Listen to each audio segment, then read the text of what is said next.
Game has been a decently pleasant playthrough. Make a good time. How Yeah. fast did you get through the Insane Trilogy games? Each of them took about. I think Crash 1 may have taken longer. I don't remember. It's been so long since I did Crash 1. But Crash 2 is the game I'm most familiar with. I guess 2 or 3 streams per. Yeah, give or take. Is like two takes less time because I'm not doing the relics. Like 3 forces you to go back and do them all. Oh, we got someone saying Pikmin. Just Pikmin.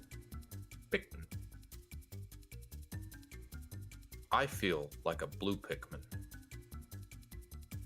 I've always related to flying Pikmin. I too am pink. You're Pikmin Sona? Yes, obviously. I'm not a Copite. I'm not a Hakatation. I'm a pink Pikmin. It's the Wickersham Leaders Show with today's episode, Crunching the Neo Cortex. See, I worked that in there. You know, it's seamless. The way that I managed to do this wordplay. Hello, everybody. Welcome back. We are continuing our playthrough of Crash Bandicoot: The Wrath of Cortex, and with only 5 levels to go and all these relic challenges, I think we should be able to do this decently quickly. Hopefully. Really just getting to the end of the level without dying. Yeah, for the most part. The game doesn't really ask too much of you. But that being said, though, I've got an itchy trigger finger to destroy some evil scientists, so I say that we should get going.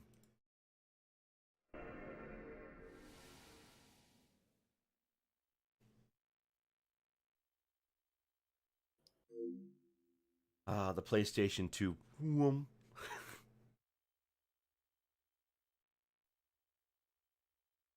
Eggman tech kind of varies in cartooniness, doesn't it?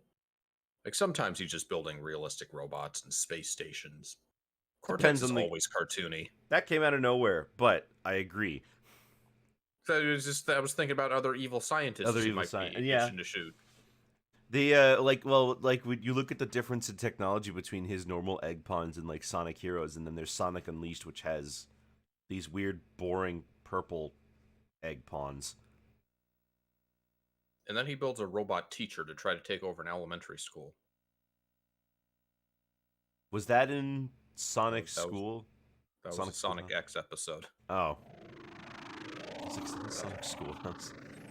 Very silly season Studios production. Does anything important happen in that season? Or I think that like the ending might be because the ending is what like fuses the worlds together and causes the adventure plot lines. But other than that, no. I remember seeing the first episode of Sonic X a ton of different times because that was the one that 4Kids had for free on their website. Oh yeah? Yeah. I would go there. They had Kirby.com, which was all about the anime. I used to go there all the time. I tried to watch those shows, but they were on like early enough in the morning that I kept missing them. Yeah. And then and then if I was too late, I'd get TMNT, and I don't care about TMNT. The CW morning lineup was kind of a mixed bag. Or the Fox Kids, the Fox Block, that's what it was called. It was right? the Fox Box. It was 4Kids on the CW. There was a few different things.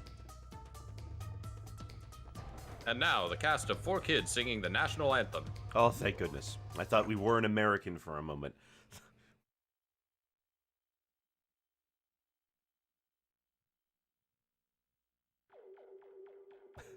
Man, that's a lot of load screens just to get into a level.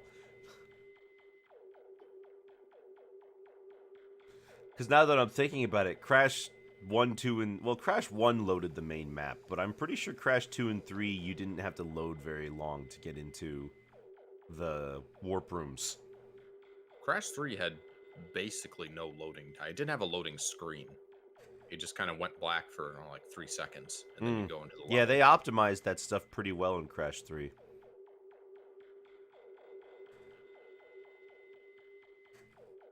supposedly the greatest hits cuts like the loading time in half, but Oh, I don't know. I still feel I feel like I remember them being about this long.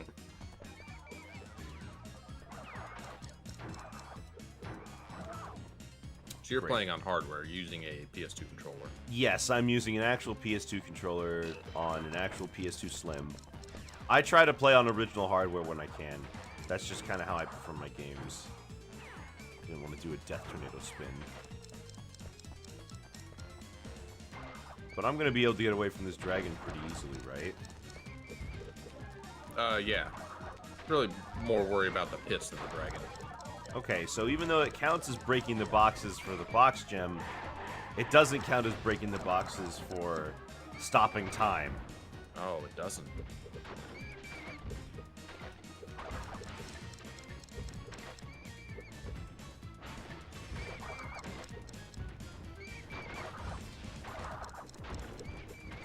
I emulate a lot, and it gets to be a little bit more of a pain holding the crash run button all the time when it's one of those. It's like a springy Logitech R2 button. Right.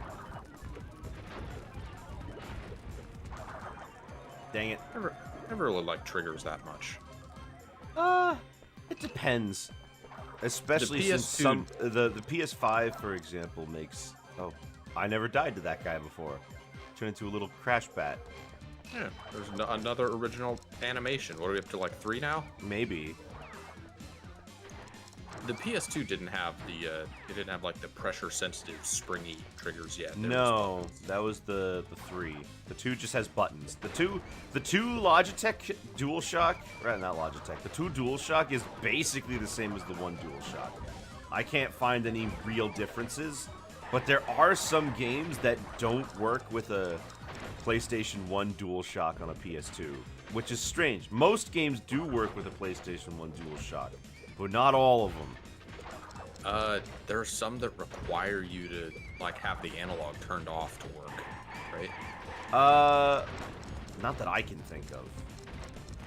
I was sure I encountered PS1. Because when you're games playing a that did that. PS2 game, like I don't know if you can turn off the analog. I'm pretty sure it's just the. No. It's just if they wanted you to play without the analog, they would just prevent you from being able to use the stick for input. I'm talking about PS1 games. Oh, PS1 games. Well, if you turned on the analog in a game that didn't support it, it would just switch input from the D-pad to the analog stick. Ostensibly the same otherwise. It's weird to think the PS1 launched without an analog stick. Very It's a- strange. Like a recognized part of the controller now. Okay, well, I touched Aku Aku, and I guess he didn't save me.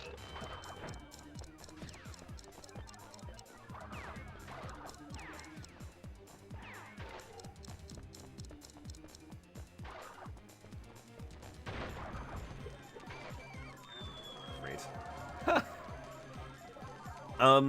Yeah, but also when you consider what the PS1 was designed for, it almost feels like it was kind of designed to be an RPG machine. Yeah, with the buttons. With the button functions being very much intended for RPGs. And to its credit, the PlayStation 1 has a lot of RPGs. Especially compared to the N64, which has almost none. Like, it's got Shout out to Quest. Quest 64, Paper Mario, I can't really think. They Well, had it Pokemon had games. it They had weren't Fire RPGs. Emblem games. That's not really an RPG in the traditional sense. Yeah.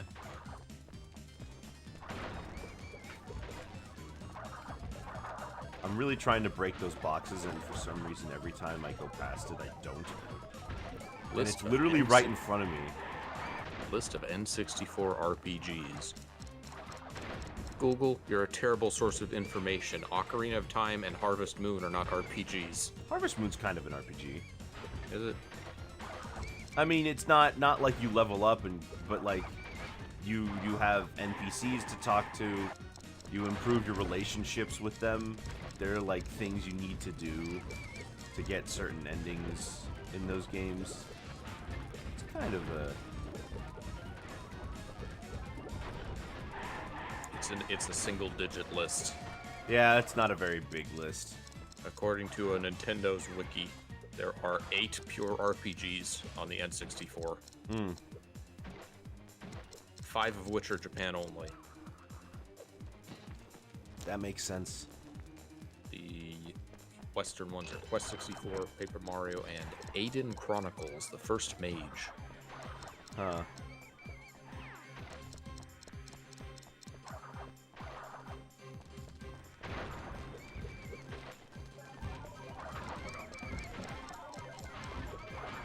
I think these levels are going to be the worst ones for the relics. Probably. The chase levels. Which there weren't too many. Was there?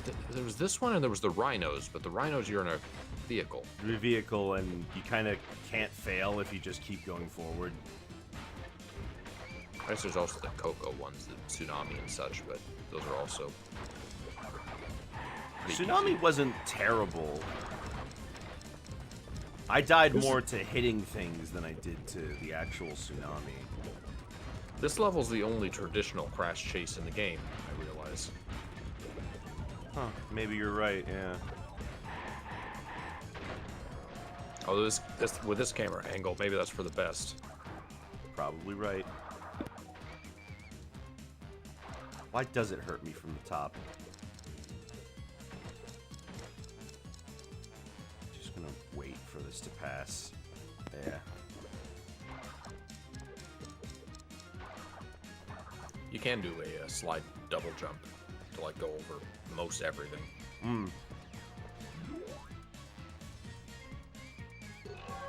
There we go. Sapphire. Yeah, I mean, I don't care what it is. Because I don't need golds.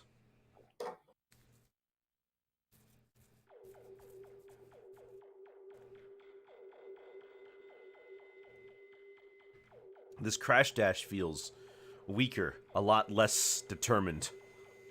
Yeah? Like his animation? Yeah. Because, like, in Crash 3 and Crash 2, Crash just goes full force, you know? Kind of like Mega Man, a little. Where he has nothing between a stop and a full run.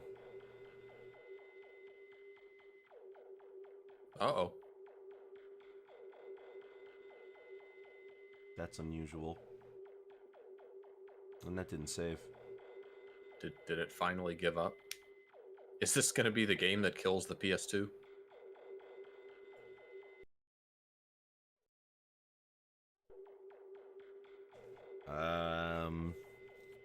Let's try again, I guess. Isn't that fantastic? Oh well. Give it another shot. That could have been just a bug. Hope it's not specifically related to leaving that level. We've left that level before. Not Yeah, after, I not know. with a relic. Like, I don't. Yeah, not with a relic, but What if some weird twist of fate where it's only the Sapphire relic? So you have to get gold or better on this level. this level only.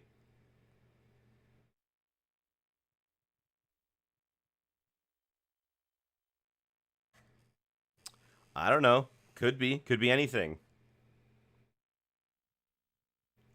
Which one of the Crash villains was your personal favorite?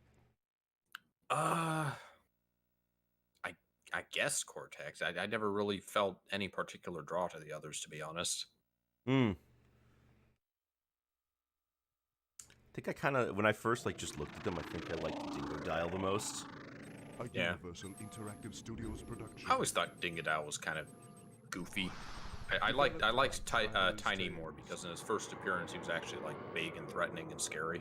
Yeah, but his boss fight didn't show off any of that. No, it really didn't. He just jumped all, he just what, oh my gosh, we got this big muscle. What does he do? He just kind of jumps around. Oh, all right. Okay. At least Koala Kong threw things at you.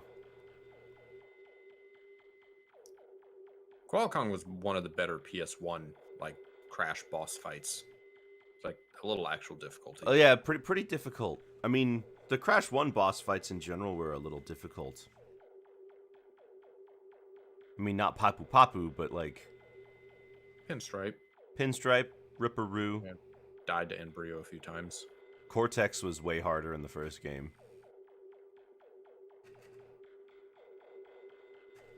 I had the same problem with the Cortex and Crash 2 that you have with the fire boss in this game, where it's not obvious when you're close enough to get him.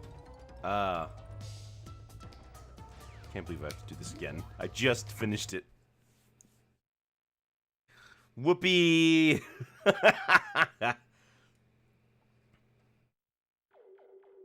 How fast do you think we have to go in order for Crash to jump to a PU where we already have this relic? Oh, man. Not fast enough. I don't think I can reach any speeds like that. Crash isn't exactly the most mobile character. Sure, he's got his slide jump and everything, but he can't backflip. He can't do a long jump. Can't do really anything like that. He's just kind of a dude with basic parkour skills, which Yeah. I guess is where the challenge of these games comes from.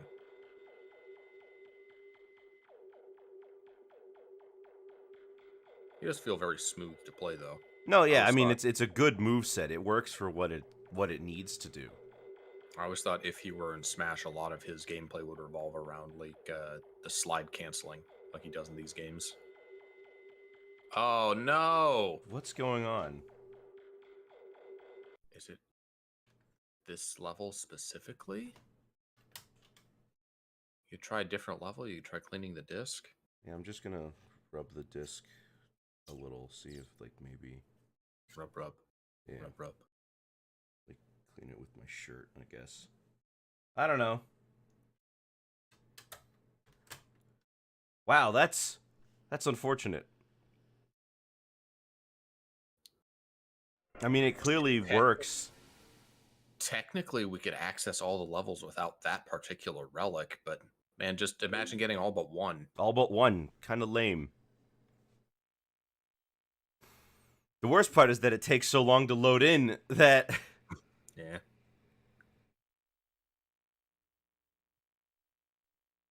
We'd skip the level for now. We could just see if it's that level specifically and come back to it later.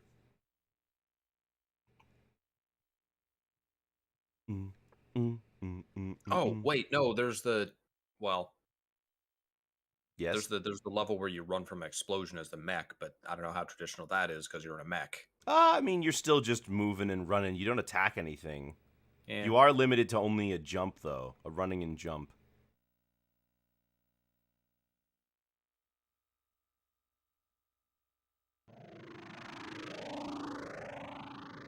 A Universal Interactive Studios And I can't production. skip Cortex talking to me. Developed by Traveler's Tales. Developed by Vicarious Visions. Crash Bandicoot. I love how Cortex is the designated Crash announcer, even though he's the villain, just because he's got the best voice. Yeah.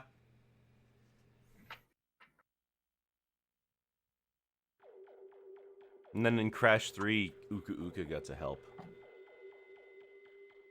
I do kind of like Embryo and Engine as characters. Hmm.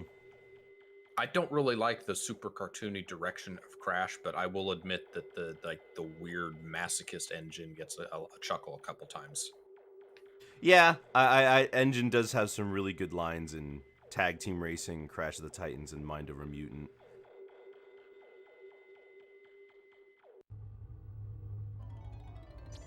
Let's try a different level then. We'll go back to that one later.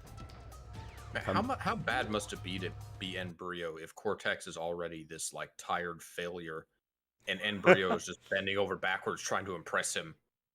Yeah. Or Engine, rather. No, I meant Brio, Oh. but I guess either. Engine is more like directly trying to impress him. Brio more like just kind of going along with whatever he thinks will get him on top, I think. I'm gonna lean more into like the totally crazy Brio, like him twitching all the time in Crash 2. Yeah, the Crash 4 didn't really have that much of it. Okay, that works fine. Well, this should be easy. Just go wherever has the boxes.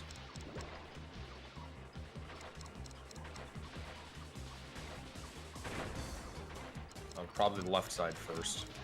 They don't let you go down the right side. Down the gem path. Yeah. I meant the first turn. Hey, you can't get all the boxes.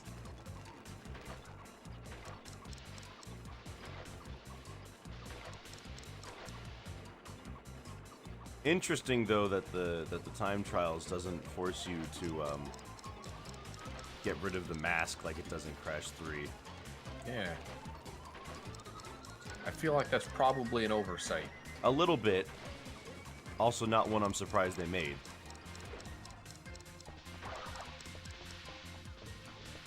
However, the dragon not counting time trial boxes feels intentional. That's intentional. I mean, that sounds more like something they did intentionally.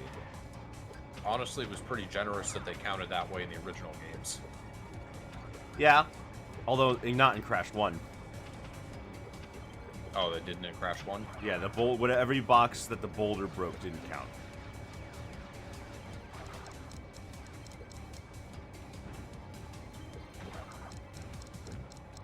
Dang it. What?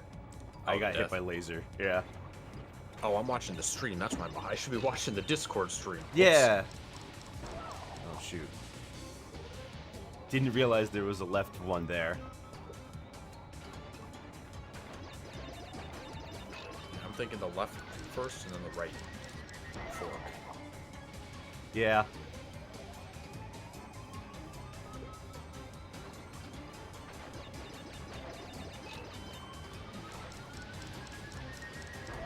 It's kind of hard to figure out when I'm supposed to turn back, though.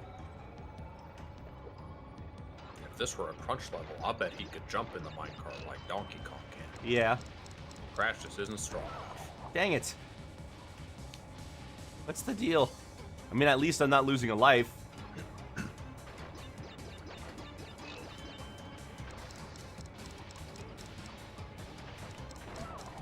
Ooh, that is tight. Just basically, as soon as you pass it, just switch to the other side. Yeah, you're going pretty late.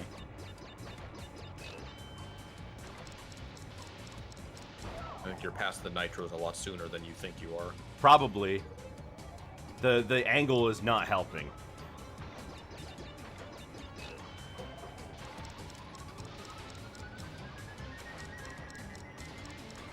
There we go. Can't wait to die later, so I have to redo that.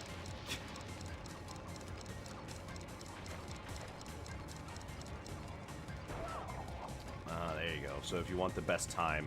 But also, I don't need the best time. I can just take the right route. That's true. I'm not exactly somebody who really cares too terribly much about getting platinums or anything like that.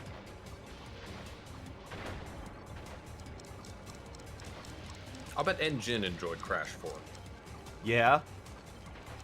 He got Get to it? do 'Cause that. he's a masochist. Oh.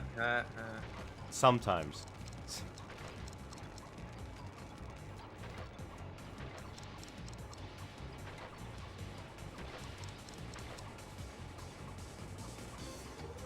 This would be unironically easier if I just got out and started walking. Yeah.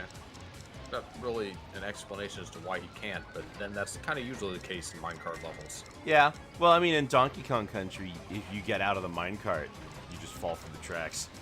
Because they're magically suspended in the air somehow. Yeah. So that one's got, like, you know, like, well, I can't just not take them. Even in the newer games, they're usually... I mean, the Return series does a pretty good job of, like, making everything contextual. So every single floating platform is actually held up by something. Yeah.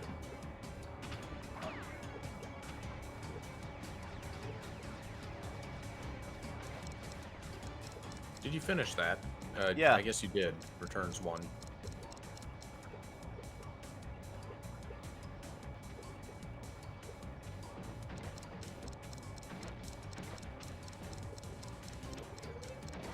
I want to get a... I just need an Aku Aku. I don't trust myself.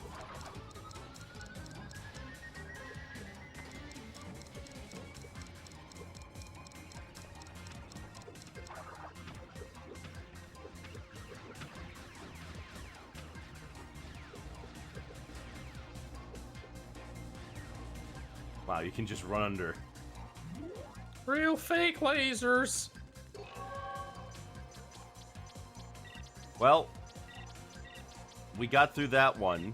So let's, if it loads back, I'm going to save, because I'm not certain if it's going to mess up again. And then we'll try Wizards and Lizards again, see if that works now. I just don't know what's causing it to freeze. Imagine a Crash Bandicoot Chaos Edition. Yeah? I don't think that'd be very, like, plausible. I've only ever seen that with, like, N64 games, right? Yeah, where things just kind of go crazy. I feel like a lot of Mario 64 ROM hacks just kind of don't work in other kinds of games. Yeah. Because the whole thing about them is the well, the whole thing with them is this openness and level design. I don't think something like that would really be as fun in a Crash game, because then you're basically making a Kaizo, and Kaizo Crash does exist. But it's random, it's wacky, anything could happen. I was more thinking, like, N64 modding has kind of been figured out, but like, you don't see a lot of PS1 modding. Nah, I guess the situation's just different. I mean, we went through another level, so let's hope Wizards and Lizards works. It loaded into the level once, so Yeah, I don't know what stopped it the second time from loading back. Maybe it's a bug that sometimes just happens.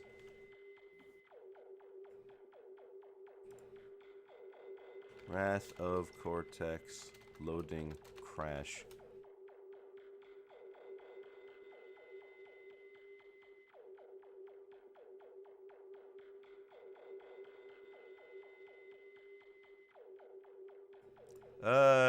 No, nothing about it crashing. Just it just seems some like a people discrete apparently error. got stuck in like a load loop or something. I would imagine the discrete errors represent themselves in a variety of ways. Probably.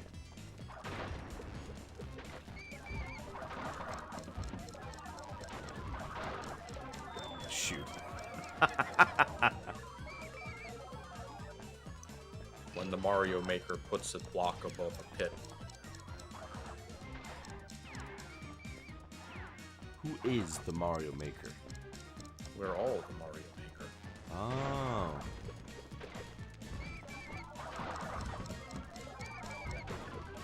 Just go around.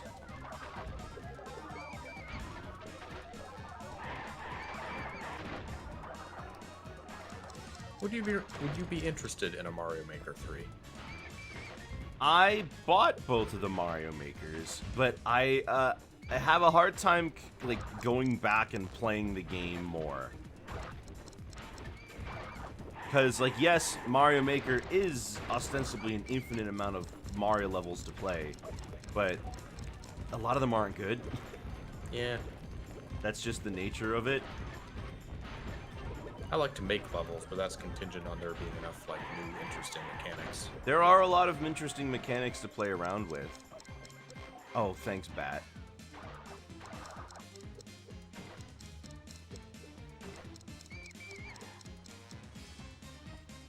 It's always cool, but it's never shouldn't been have done quite that. as it's never had like the depth of something like Little Big Planet.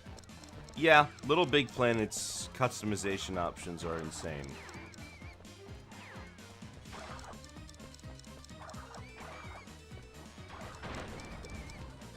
It's kind of just there's really not much out there like Little Big Planet, I guess.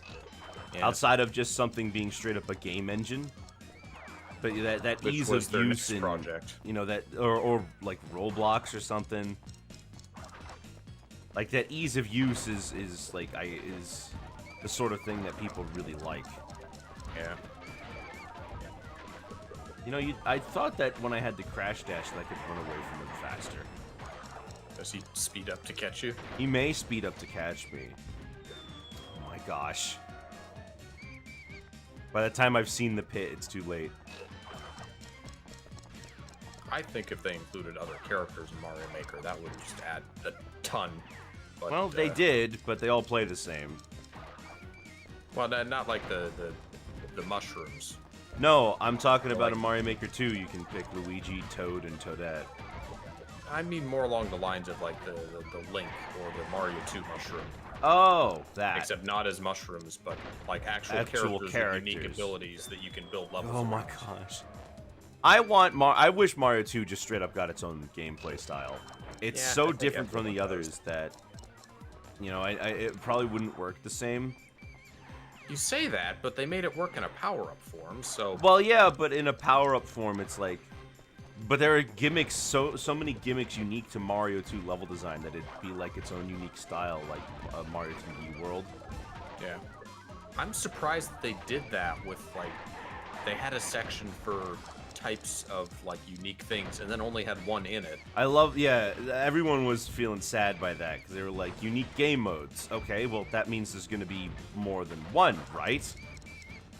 Right? It seemed like it was, like, built for DLC, and then there was just no DLC. Yeah. Which was also very confusing about Mario Party, because that would have been a gold mine. Mario Party, all you needed to do was just add more boards. The one thing the game desperately needed. Like, the rest of the game is so good. It's got really stable online functionality for a Mario Party game. Like, straight up, Mario Party Superstars is one of the best Nintendo Online experiences I've ever had. It's just super weird that they didn't extend that to including more free DLC updates like they've done with basically every other Mario. Can I not get caught on the corners of boxes? Have you just given up on breaking the time crates in the Dragon Chase? Kinda, yeah. I basically just want to, like, run forward. But somehow I keep getting caught on boxes and Crash can't go around them. If you're sure there's not a pit, you might as well just stick. Yeah. But, like, I don't have that muscle memory for this chase for some reason. I guess you could not run during the chase Shoot. part. Hey, Wicker, I'm making ramen. What flavor should I pick? I always prefer chicken. But beef bone broth is good, too. I've had, like, ramen. Like, not like packet ramen, but, like, legit ramen before. It is... There's a lot to it. It's heavy. I wish I'd had ramen, but I haven't. The only thing I always make sure to ask for none of is the bean sprouts. Oh, the bean sprouts. Their texture makes me gag. Who's the other dude? It's Zelrog. He's been on all of these. Hello. You fought him before. I am the Crash man. I played the Crash games, even the bad ones. I hate... I mean, I guess it's simple. I guess that's what Crash Chase levels do, but I kind of hate that this level gives me, masks, and then when I get hit by the dragon, I can't use the mask. Yeah, that was always the case for these chases, though. But it felt a little different when the thing chasing me was a boulder. I was saying, you could not run during this section as long as you get a decent number of the time crates. You'd Yeah, still come out about the same, and you'd have more time to react to things. true.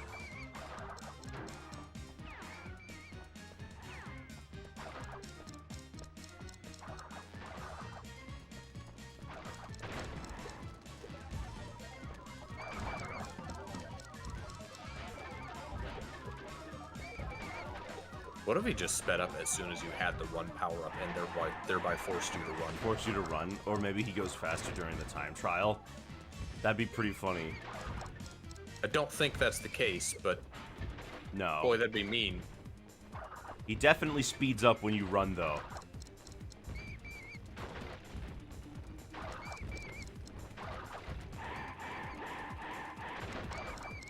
I'm glad as many characters as were in it were in Nitro Fueled. It felt like a send-off for the series. Though. It felt like a send-off for what the series was, yeah. I like that they basically went into every single Crash game and pulled a character. Even There the were a ones no few one they knew about. didn't, like people were talking about Mr. Crumb from that one LCD game. I'm not even aware of what that is. Yeah. LCD game? Yeah, like a Game & Watch. It's like Crash going through some haunted house, and the villain is this dude named Mr. Crumb. He's like a ghost type thing. They put him in Crash Bandicoot on the Run. I guess that's just how much power these fan communities had over the Crash series at the time. Now we gotta see if we'll escape the level alive. Yeah.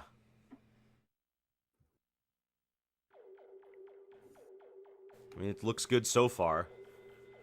Maybe me licking the disc made a difference.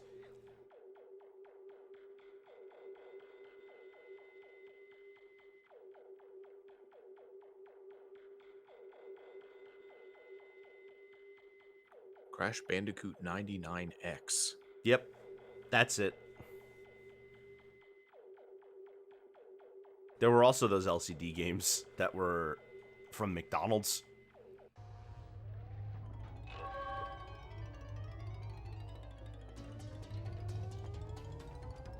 All right, save again. I wonder if anyone has found a way to like emulate this. Probably. I mean, there's a website out there, at least I think there still is, that has a whole bunch of Game & Watches that you can just play. Yeah, I've never heard of this before.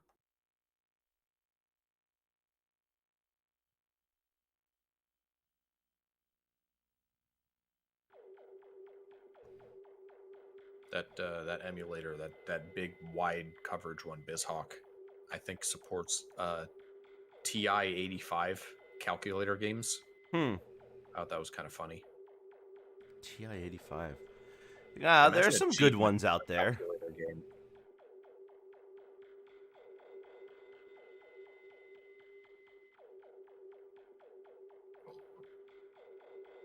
Alright, now I feel a little more confident that I can just continue to do the levels in succession without having to save after each one.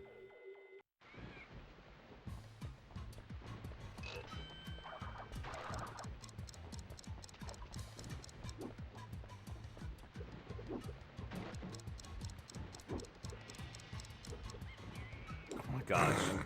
Like I just jumped on top of it and didn't bounce. It begs the question of if he's like floating right here next to you, why is someone in the crate like busting to get out? No idea. That's Aku Aku Aku, the third brother. Oh, and invincibility. Now I'm actually going at a speed I would be if I was invincible in the other games.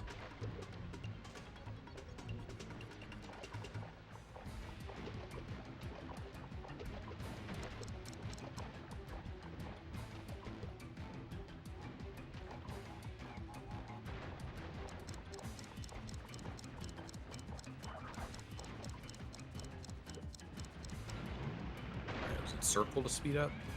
X.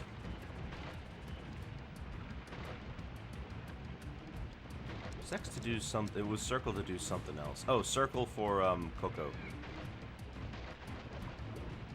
For Coco's scooter because X jumps.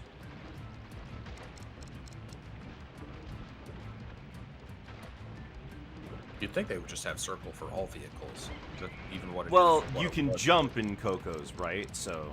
Well, I know, but it was always like circle for like the polar bear or the tiger. For the dash maneuver. Might as well just keep it the same. Yeah. Although when I play the Insane Trilogy version, I much prefer using the trigger to dash with Pura.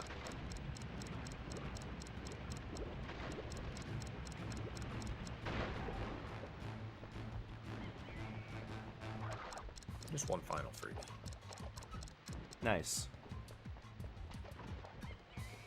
That was painless.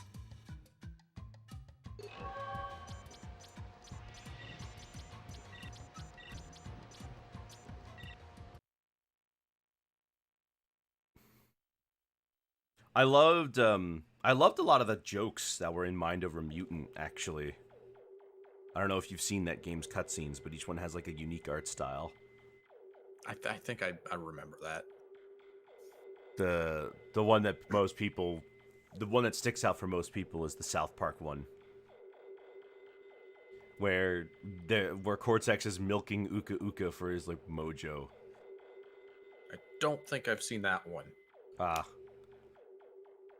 And then Cortex is, and then while he's milking the magic mojo out of him, he's force feeding him cake, and Uka Uka's like, "Why do you keep feeding me cake?" And then Cortex is like, "Oh, that. I just thought it'd be mean.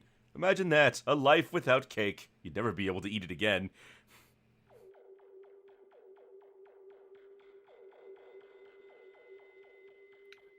It had a very random feeling sense of humor, that game. Yeah. And then it ended with a DBZ parody.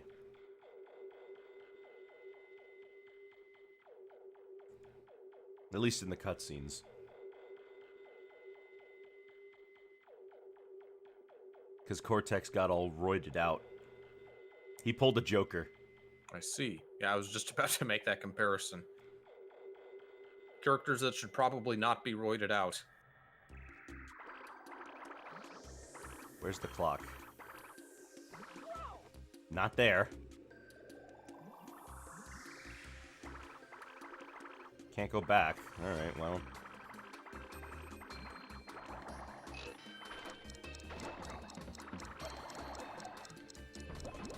Oh, right. We can just use the Death Tornado spin to go faster.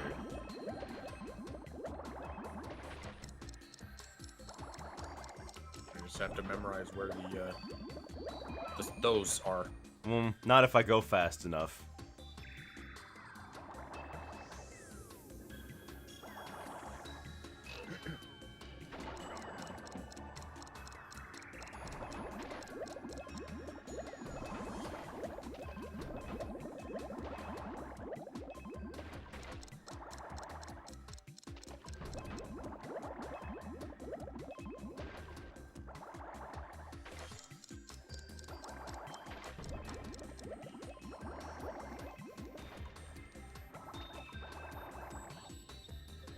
Oh, right, left.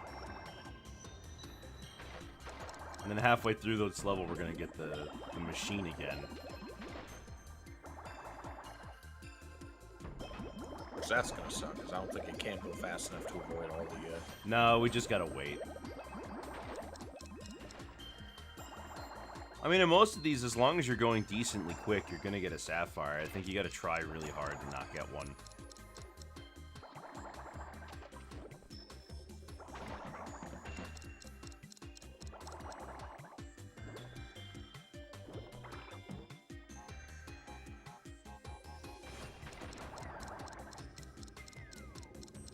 Someone mentioned it in an earlier stream, but Crash actually did have a costume for Universal Studios for a while. like a costume mascot. Yeah. Hello again, Pikmin 30. Thank you for saying Pikmin. But yeah, that's because, you know, Crash used to be owned by Universal. So they had him at the parks, and he was there for a long time. I think the last time somebody said he was there was 2015. Was there a Spyro? There was.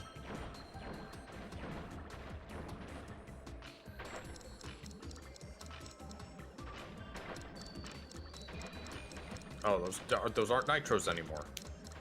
Oh, yeah. We're going left. Yeah.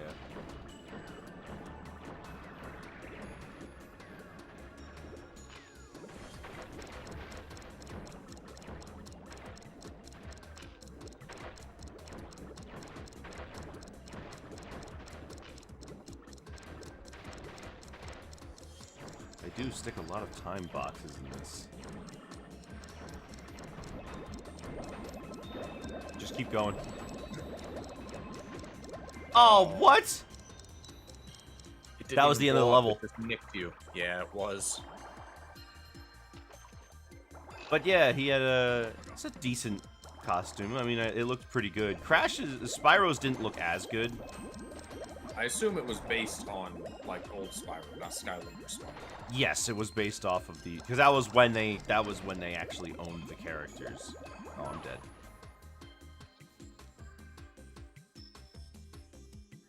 Even in Crash 3, I found myself getting stuck on the geometry in these water levels a lot. Hmm.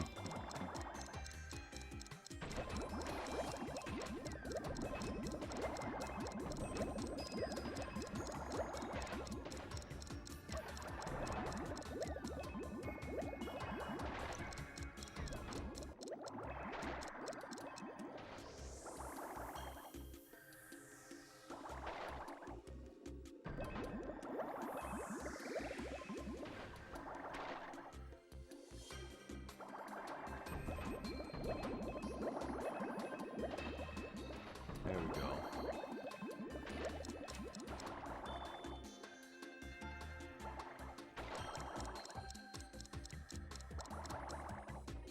I think I mentioned this on the Discord. I found myself looking into the Donkey Konga soundtracks Yes, you did. You told me about it. after. I don't remember if you mentioned them or if you probably. Yeah, I'm sure you've mentioned them before. But they have different track lists for the. Yeah, we were Western- talking about it the other day, like one of these streams even. Oh, were we? Yeah. That must have been when I found out about it and decided to look up more. Yeah. Found out the Japanese version is just full of anime theme songs. Mm-hmm. Got the Naruto opening in one of them. DBZ opening, Donkey Kong Country, Japanese opening, which I also mentioned, but then you told me about it later when you found it out what it sounded like. Okay, yeah. So we must have talked about it on stream, and then I immediately forgot what garnered my interest in the topic. Yeah. But were there any old ones on there, standouts that too. you really weren't expecting? It had a Galaxy Express 999, Doraemon. Because keep in mind, the Donkey Konga games were made by Namco. Oh, and, yeah. And they already had, I'm sure they already had licenses for some of these songs because of the games they made. Like, I think Namco had the... Actually, I can't remember. Did Namco make Budokai Tenkaichi? Atari did? I don't remember if Namco was involved. Bandai was. Right. Oh, well, then they would have been combined at that point, right? I don't remember when they combined. I also know Bandai more for toys, because I remember seeing all the ads for toys when I was a kid, and they were like, Bandai, dun-dun-dun. Yeah.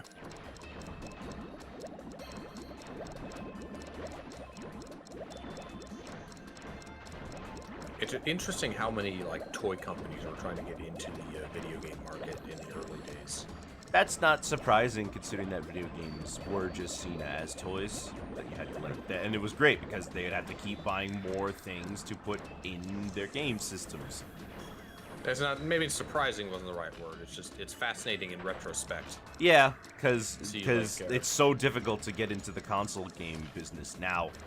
That back then everybody had their own version. I mean, it was crazy. You had your Ataris and whatever, but then it was like every game company, every toy company thought that they could just make an Atari. Even just making the video games themselves. Like, you played Captain Skyhawk, and that was a Milton Bradley game. Yeah. I don't remember. Who made Marble Madness? Oh, I couldn't tell you. I wonder if Mattel had any game. Well, there's always been, Barbie games, but any that they were directly involved in making.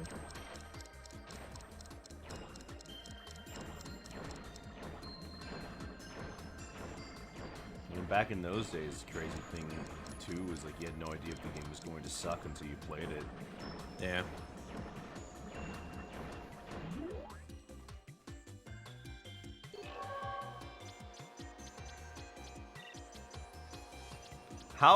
What does a platinum relic, what does the platinum relic look like?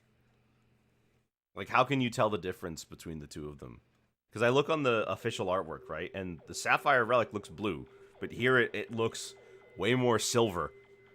No, it's not blue. It's silver, but they both have red gems inside. I guess they all have red gems. They all have inside, red so gems inside, but the gold one's easy to snuff out. They could definitely be more distinct. I remember I had trouble telling between them in Crash 4 as well. Yeah, but at Not least that in you're Crash likely 4, to- you were aiming for the dev times anyway. You're not likely to ever get a platinum in Crash 4 by accident, anyway. No, my gosh, no. Especially with their Crash Dash replacement. Don't like it. No, me neither. I get that it was an attempt to make it more skill-based, but it is skill-based. It's just not fun.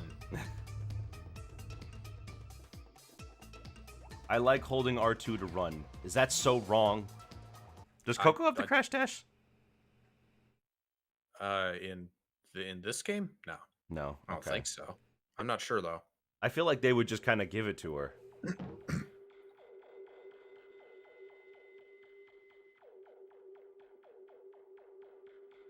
It's interesting in Crash 3 when you switch, in the Insane Trilogy, when you switch from Coco to Crash, the game still forces you to play as Crash at some points, because normally the game forces you to play as Coco. Yeah. The motorcycle levels and the biplane levels force you to play as Crash. Oh, I can run. Yeah, I can run. Great.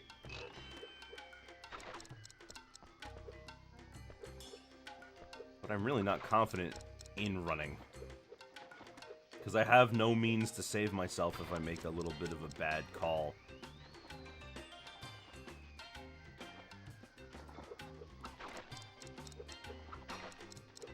You can just bounce on top of those. Nope. Because I'm a dummy.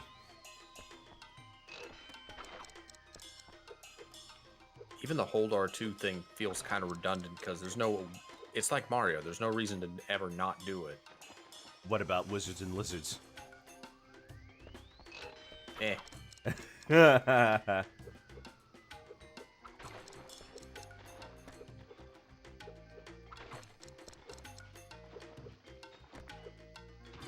it. I wanted to land. I know you can jump across those if you like get the first jump right. Yeah.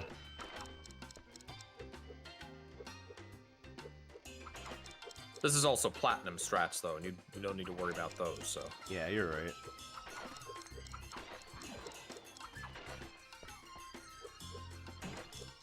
I guess those ones you have to.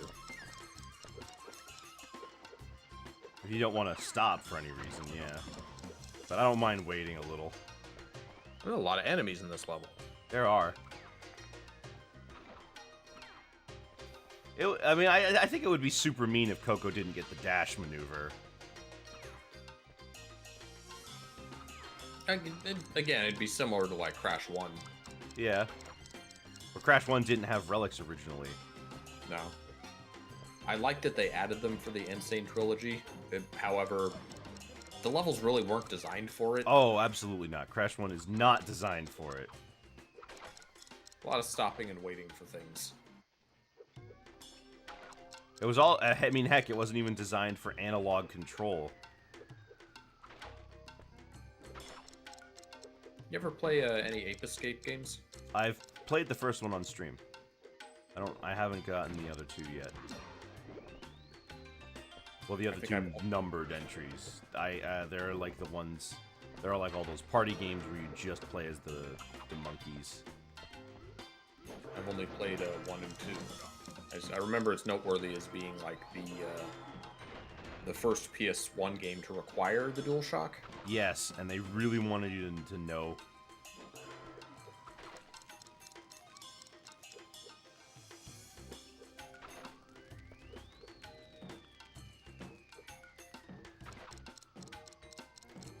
If I remember correctly, the version of Crash 2 that's on the PSN store is the version that does not have analog support. I didn't know there were multiple versions like that. Yeah, a later... it wasn't the greatest hits release, but it was a later edition of the Black Label that allowed you to switch to the... to use the analog controls. It's strange that wouldn't be a thing that, like, the console itself would be able to just emulate. At least by... Is that a Cortex Buddha? Was that wasn't even Sapphire, was it?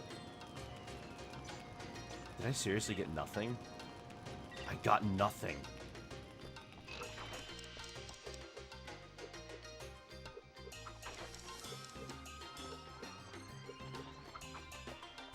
Well, guess I gotta do the whole thing faster.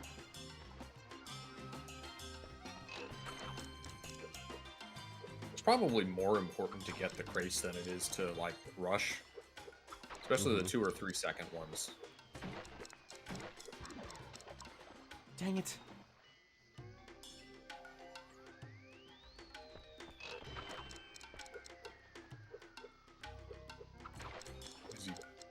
It's easy to think you save time by running past them, but the 2 or 3 seconds off at once is kind of big. Yeah. Dang it. I was trying to stop.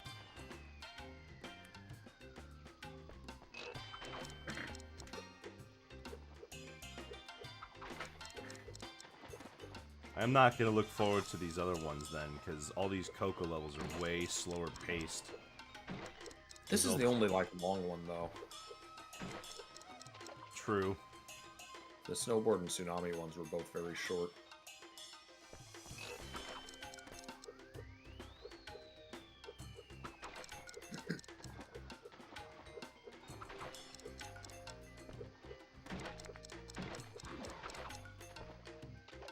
Ah!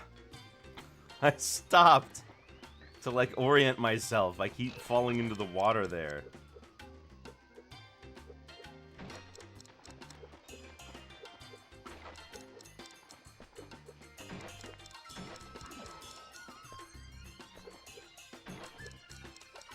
I just gotta hold forward, I guess.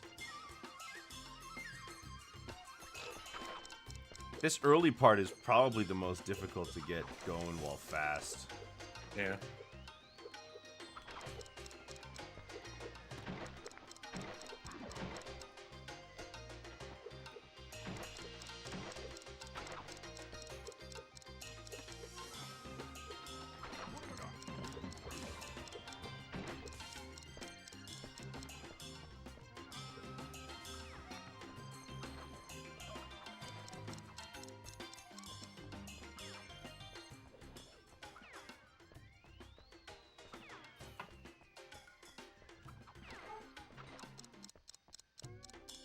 I can ignore that one.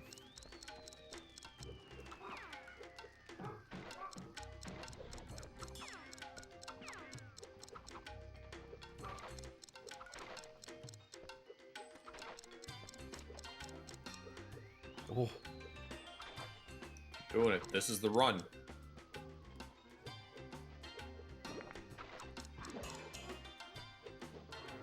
Oh, come on! Got me on the backswing.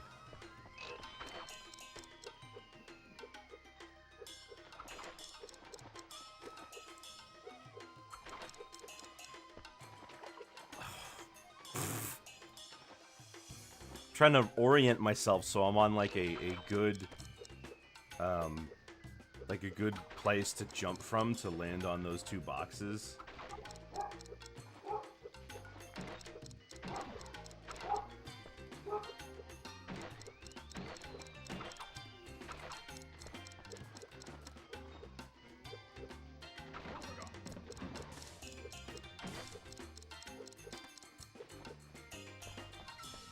I don't know if that dog is picking up. I think the neighbor has company. It is. But that's okay. Son of a gun! I just want to go around stuff.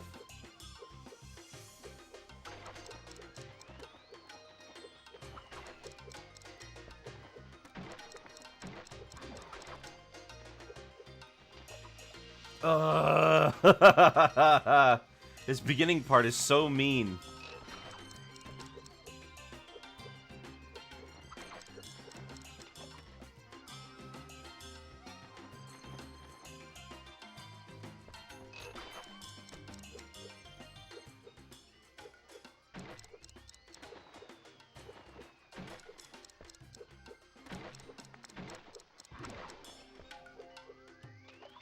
Oh, come on!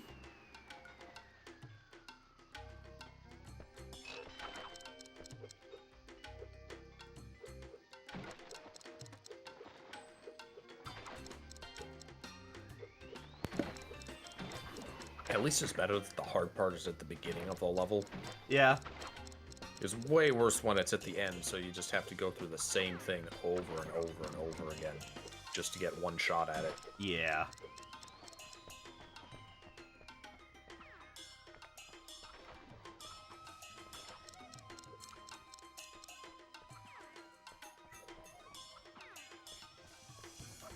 Dang it.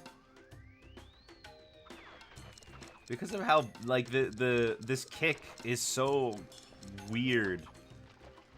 You know, it's like, it feels so awkward to use.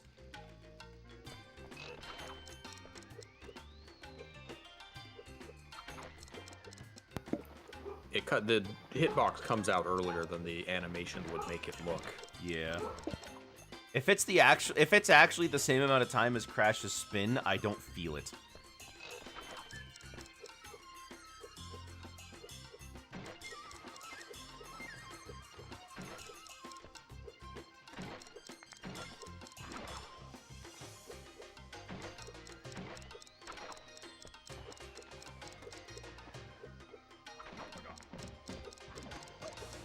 Dang it. I'm trying to not lose Aku Aku, so I can use it when it's really important.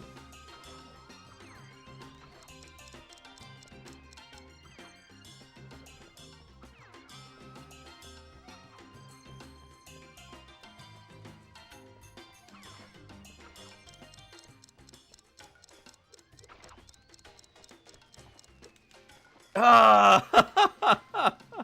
Oh, the koi.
I'm waiting for all the skipping all these threes to bite you.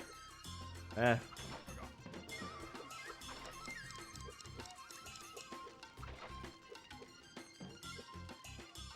Oh, come on. Ah. Ah. If only she could get like the little hover that Crash gets from his spin. Yeah.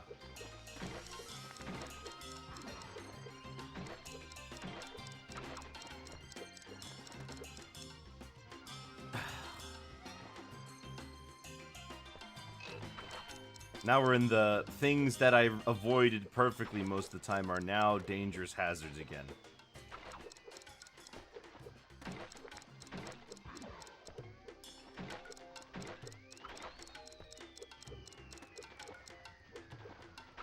Green Lantern here reminds me of the Crash 4 areas. Yeah? Yeah, and that one dimension. Now that I think about it, you're right.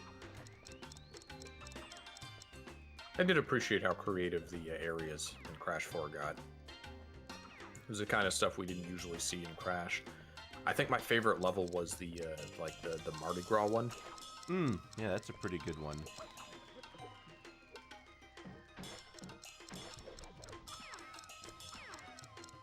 Dang it! I can't do another kick fast enough.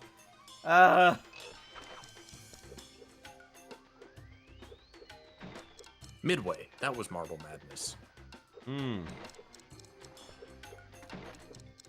I don't know if Midway... I don't think Midway was a toy manufacturer.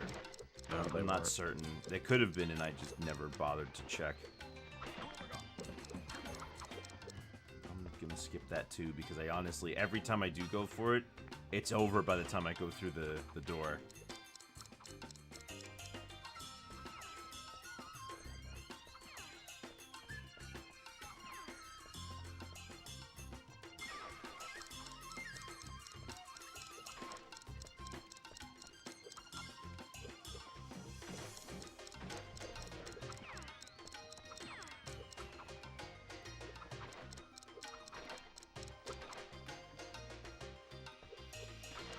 I always hesitate on that one.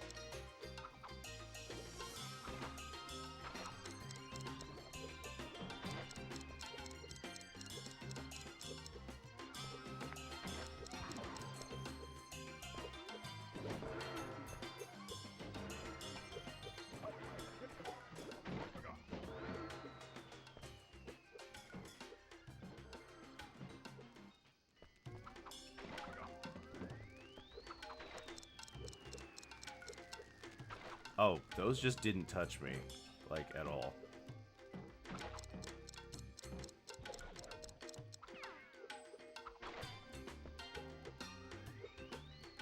Apparently there was a website for 99X games that allowed people to upload their high scores. That was the end.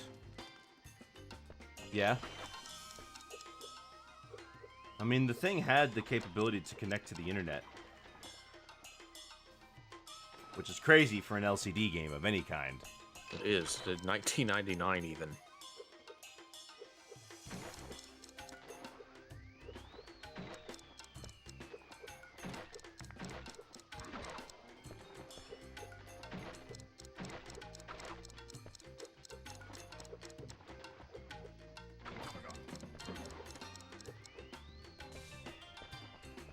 You see that thing Saucy posted about the Sonic fan animation project? Yes, and you were talking about it with the fact that they got back a few of the old VAs for it. Now I'm wondering how. I guess they must not have been doing much else. I mean, Mike Pollock? Like a good budget project, I suppose.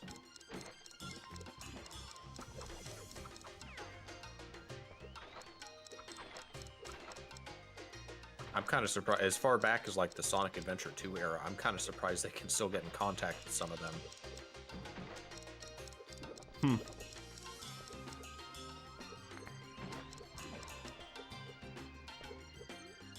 I know somebody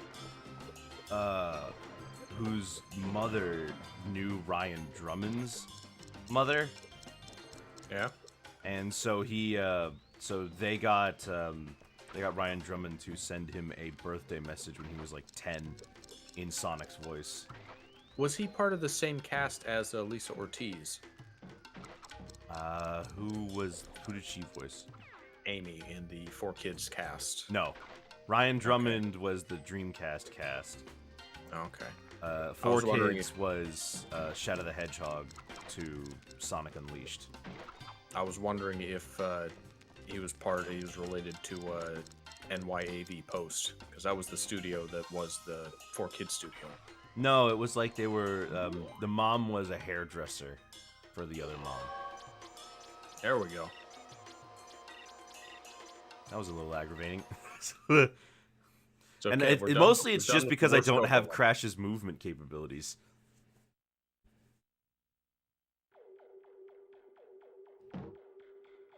Bye. I love that it literally just makes the boom. It's perfect. It didn't really explain why they got replaced in Crash 3. It just the portal refused to accept Crash. Yeah, and then Coco jumped in.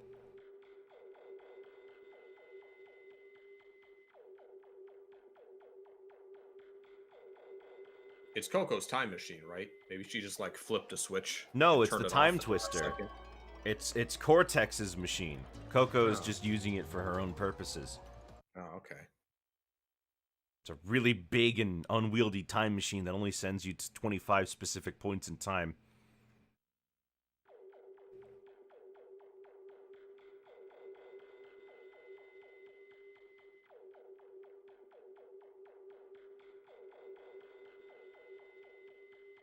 Same situation though.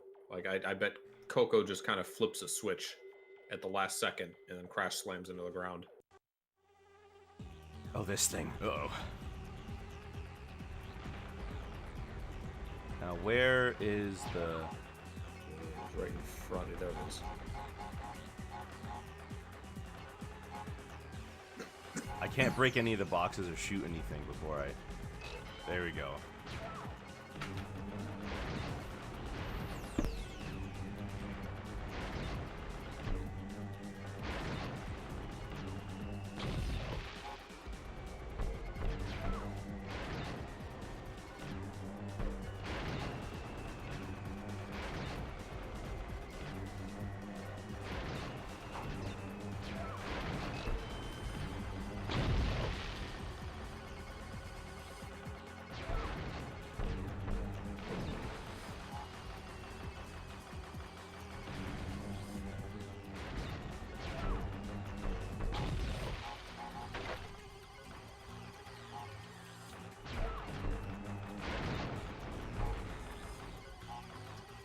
Come on.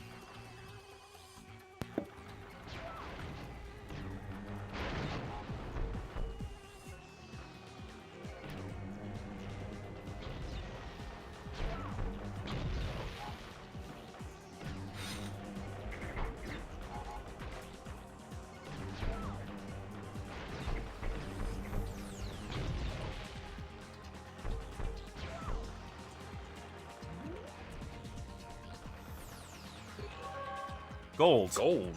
Without breaking any of the other boxes. Alright. Maybe it's the aura. Like, if the aura was a different color than blue, I'd be able to tell. Yeah. For the platinums. But I don't think we're going to get any platinums. I'll bet you could get one by accident. You think so? There's usually one. You're right.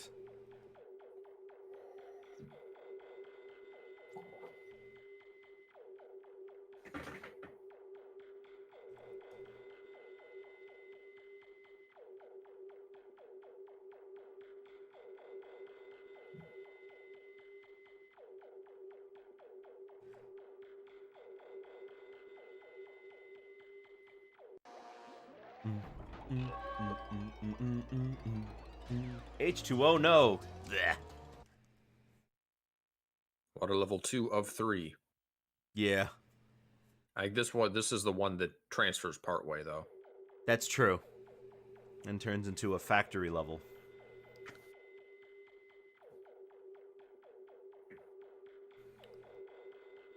That also means the entire underwater section is in the mech. In the mech. But if we go fast, chances are we're probably going to be able to get around the bombs. Especially since I'm starting this with 2 Aku Aku.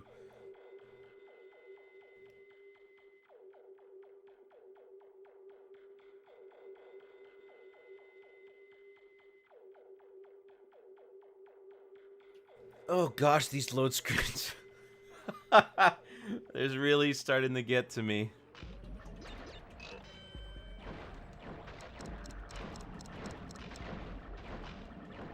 You remember how long Sonic 06 took you? No, I don't remember. That game wasn't that long. I assume you had Saucy along. I believe I did. Oh, that's right. They just straight up hide them off screen and you can't dodge them if you don't know they're there. Ah! There go the Aku Akus. It sucks because they're like in the level geometry, so you can't even detonate them. Yeah.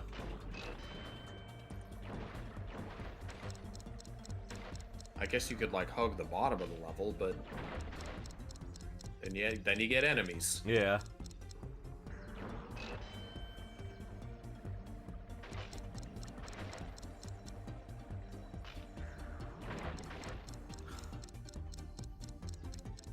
What even are those? Those jellyfish? Yeah, they're jellyfish. They're a different kind of jellyfish, but they're jellyfish.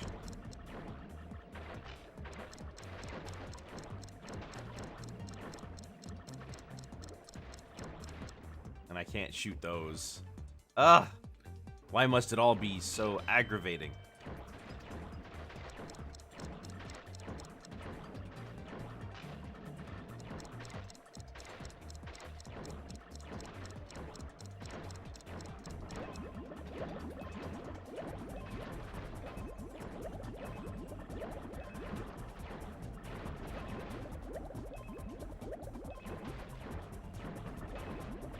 Get me away from all these mines.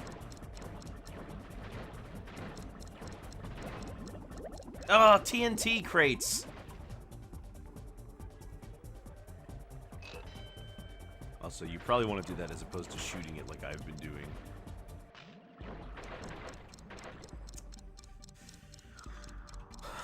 Maybe I should just take it a bit slower, huh?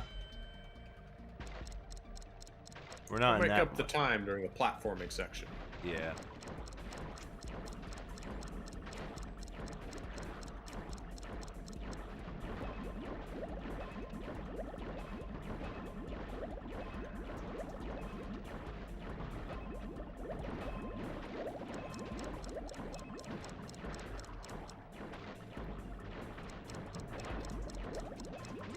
Dang it, dang it, dang it! Ah! I guess I need to hug the ceiling during that part to shoot the thing.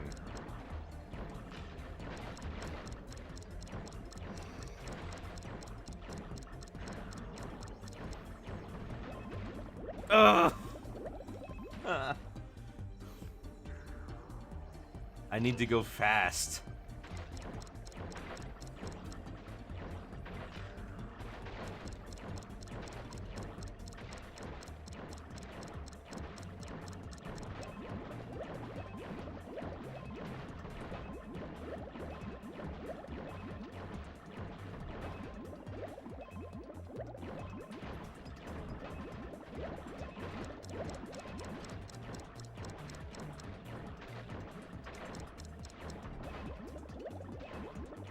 There.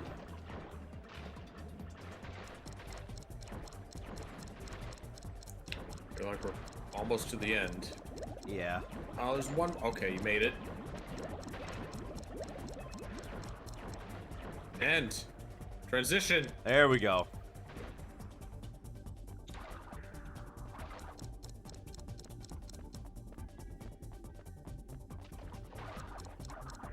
Now we have an Aku Aku with us, so. There we go. Oh, it's this section.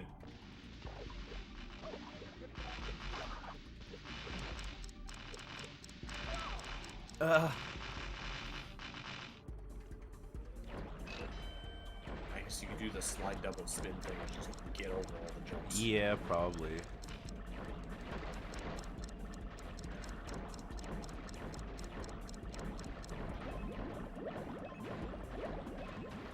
Oh.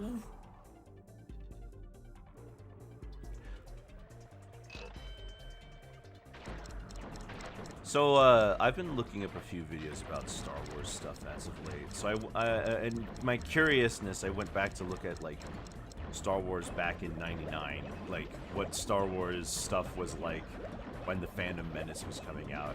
And sometimes, and I didn't realize it, but they really went all in on the Phantom Menace.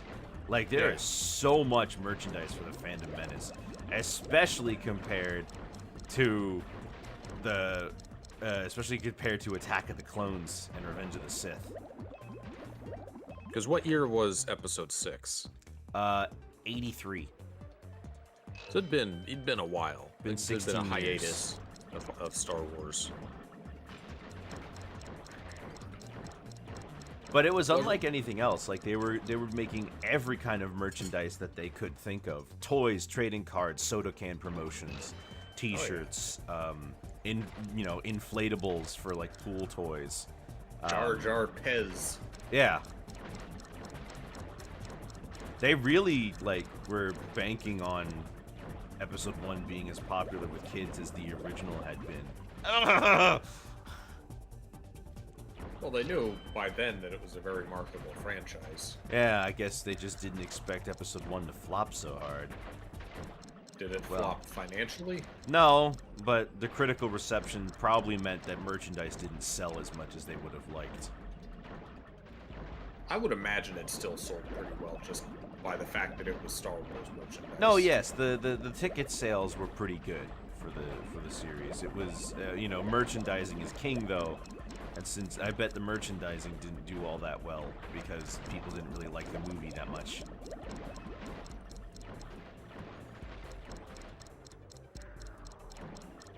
Kind of crazy though how the narrative has shifted and now the prequels are considered good. It's all relative, I suppose. Yeah. Was Lucas always planning the prequels? He apparently had plans for 9 movies initially, but I don't think he had specific details thought out that far ahead. Yeah. There are lots of ideas from early versions of the first Star Wars film that he took and used in other ones. Like before Luke was even known as Starkiller, the first name for the Star Wars protagonist was Mace Windu.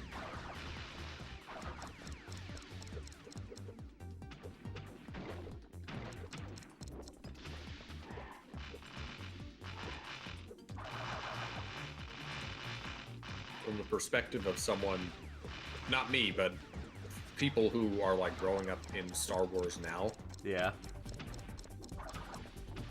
I imagine it must be surreal to think of times when Star Wars like just wasn't everywhere, Yeah. because it really wasn't this merchandising behemoth during the first 3 episodes. 4, Yeah. 5, and 6, that is to say. I mean, it had toys, and it was arguably the start of, like, that sort of merchandising empires that exist now. Because it had a lot of merchandise for a movie. Like, people were really apprehensive to make merchandise based on the original 3 films initially, because movies didn't get toys. Yeah. You know, like, the movie's time to shine would be over by the time it started to get toys, but Star Wars changed all that in 77.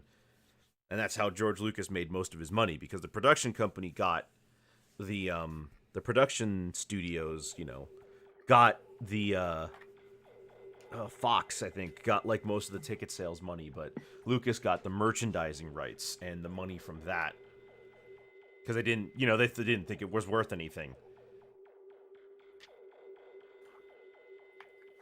Nowadays we got Star Wars brand oranges. Yep.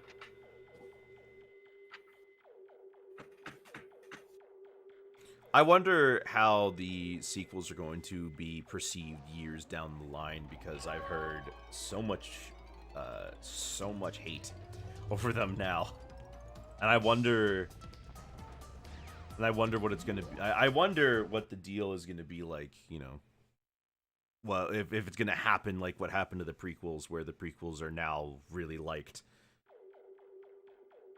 Although a lot of the things that, when it comes to the prequels, a lot of the stuff that people have liked about them have been because of the Clone Wars kind of fixing a lot of the stuff. Yeah. The thing about the prequels is that there was still auteurship.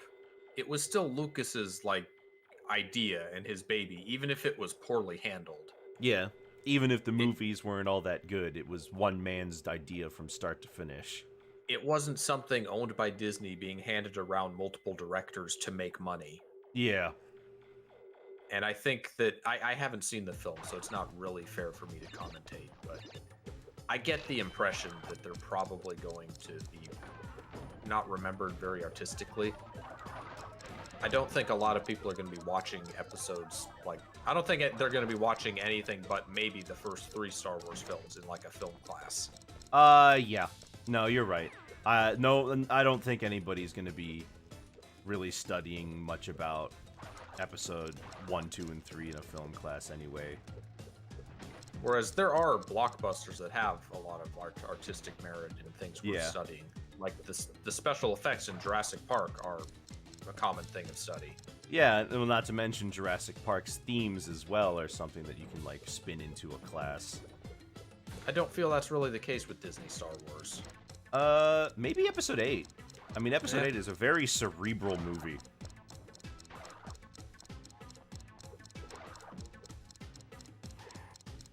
If you really wanted to spin it that way, you absolutely could, but I don't think they're going to. You know? Did you watch any of the Satoshi Kon movies with us? I don't remember. We watched Paprika. We watched Paprika, okay. I mean, that movie is like as art house as, you know, art house films get, you know? Ooh, threaded the needle. Paprika's a good movie, though. Really it's both, it's cerebral and also fun.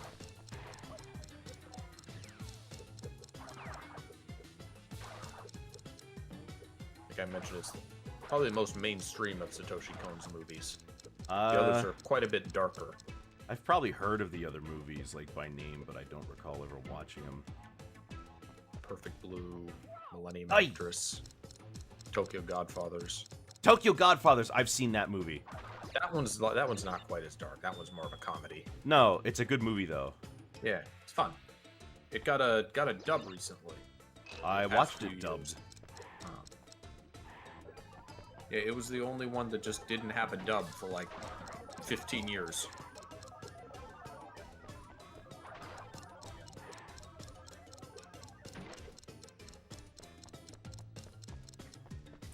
guy also worked on like he was I think he was a storyboard director for the early JoJo OVAs. Mm-hmm.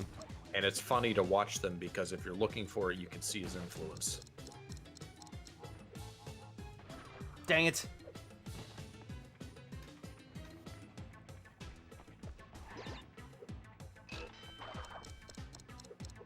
It helps that Tokyo Godfathers is also like a Christmas movie. Yeah.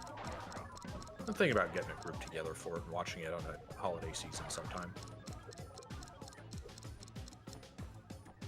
Gotta wait.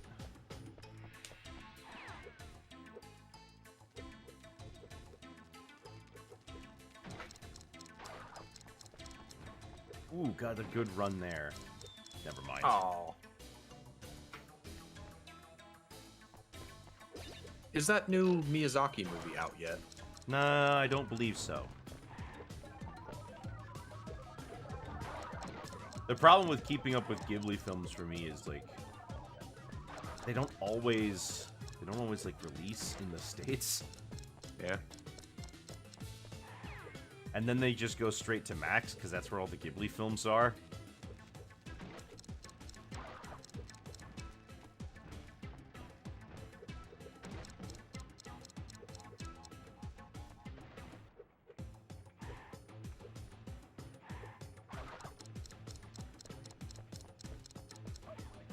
Ow.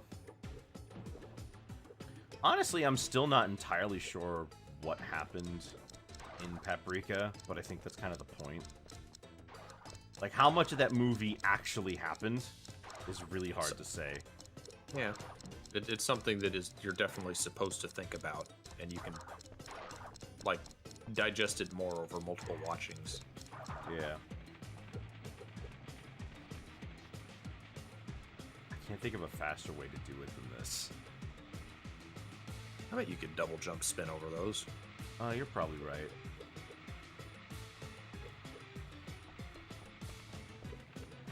I don't know if I've ever been hit by those spike balls. You can double jump spin over those as well. Yeah, I know, but I'm hesitant because I'm worried of taking unnecessary damage.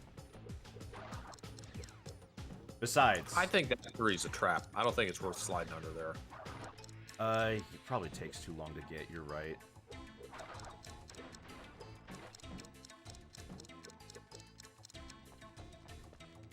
Ooh.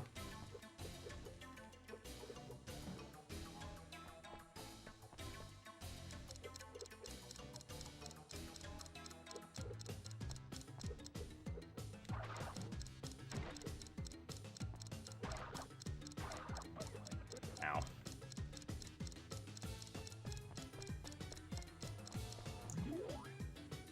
$115. Well, at least I got a relic. That's all that matters. Whew. I mean, these are taking less time than the first go-round. Because I'm not scouring every section of the level.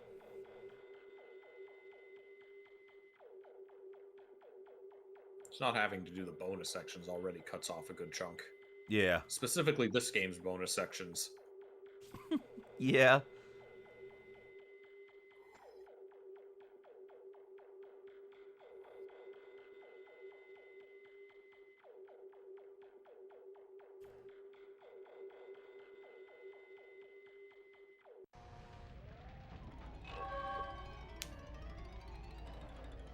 Tsunami. Oh boy. It's okay, it's short. That's right. Although- And it's not terrible to go through. I'm gonna guess that the tsunami does not break time crates. It will, but they won't count.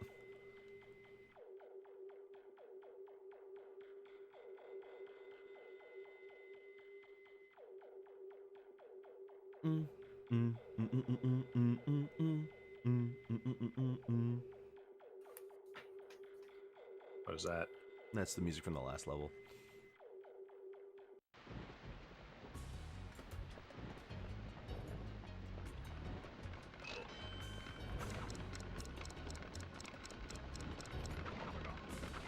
I didn't even realize there was Aku Aku there. Oh, Goko.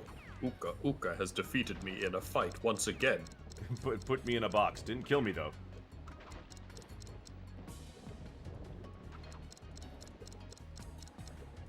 Unfortunately, that will not give you the mask. Ah, okay. Circle, right? Yeah, circle to speed it up. And then when the path splits, there's boxes on the right. Yes, but I'm gonna just stay in the middle. Because, like, it's so hard to get onto the right path.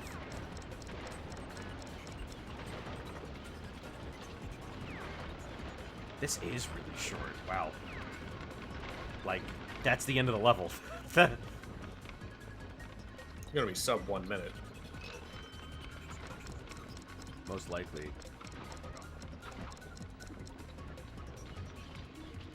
Kind of a shame that Mel Winkler's last time as Aku Aku was in Twinsanity. Yeah. And he had, like, nothing of any importance to do. The only thing he came there to do was just introduce himself, and he says, "Call me thrice, and I shall bestow upon you special powers." And the special powers only turn out to last for like 30 seconds. And there's no music for it. A little underwhelming. Again, I ask, why are these flaccid, flopping fish death threats to us? No idea. They're spiky, I guess. Cortex hired him. They're ringers. They're just What about the pretending to be rickshaw helpless. drivers? Like, why do we need to worry about them? Ah!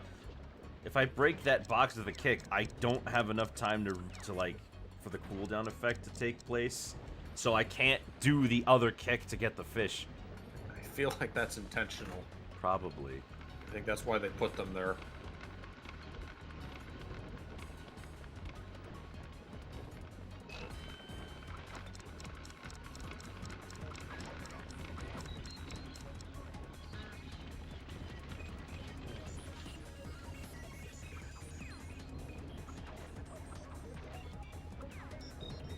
You could just bounce on that crate instead of spinning it. I'm trying to, but Coco just jumps over it, and then I think I get hit by the fish anyway.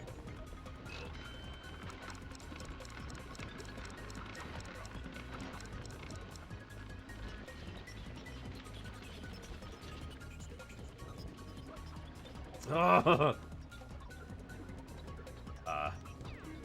got pushed underground. Did you see that? I thought she like slid for a second, but I'm like, wait, Coco doesn't have a slide.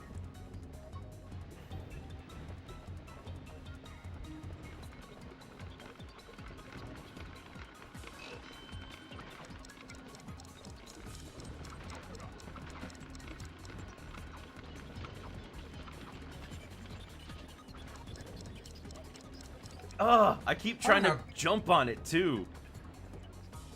I don't know how common those little trucks are in China, if anyone drives them. Very small trucks are very common in Japan. There we go.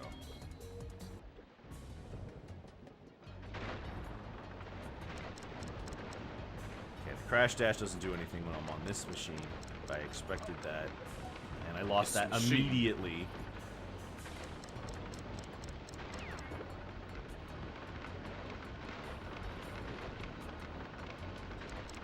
I know those things are decently popular in India as, like, taxis.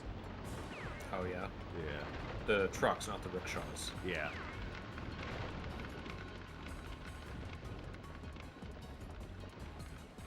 Dang it.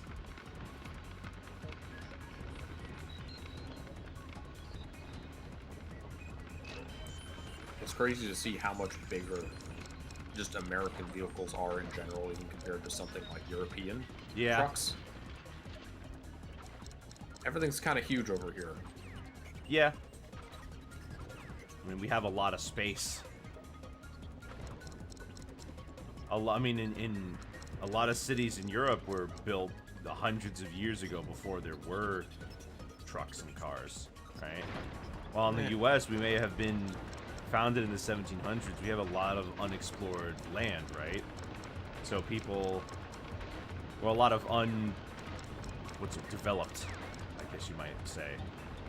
So by the time those places were being developed, they already had railroads, and they wanted more space for traveling. And then when roads started coming in, when people started getting cars in the 1920s.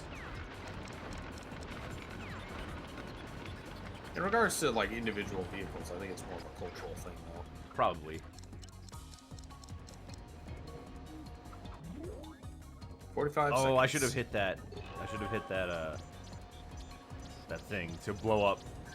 There's probably a bunch of time crates over there that it blows up. It's so close to the end, I don't think it would have mattered. That's a good point. I didn't consider that. Because it doesn't reduce time. It just... Right. It doesn't reduce time. It just stops time. It'd be a cool function, I guess, if getting all of the crates reduced the time like in CTR, but... Some of them, you can't get them all. Like in that minecart level. Yeah.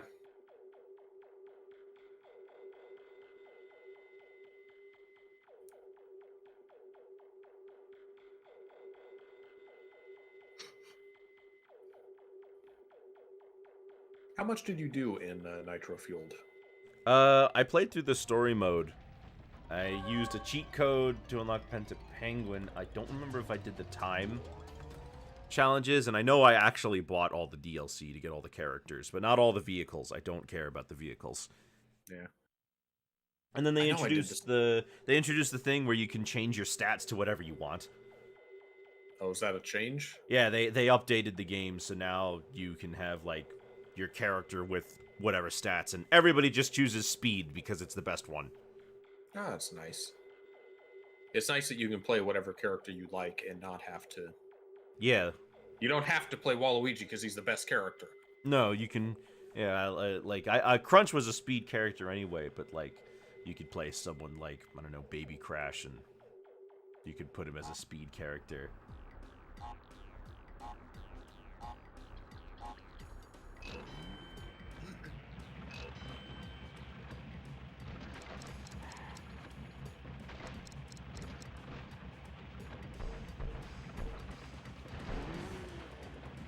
Crazy how much easier this level is when going fast as opposed to trying to go slow. Yeah.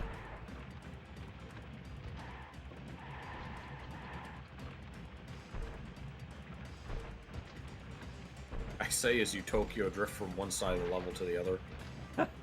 Still a very loose vehicle. Still a very loose vehicle. But I don't mind it.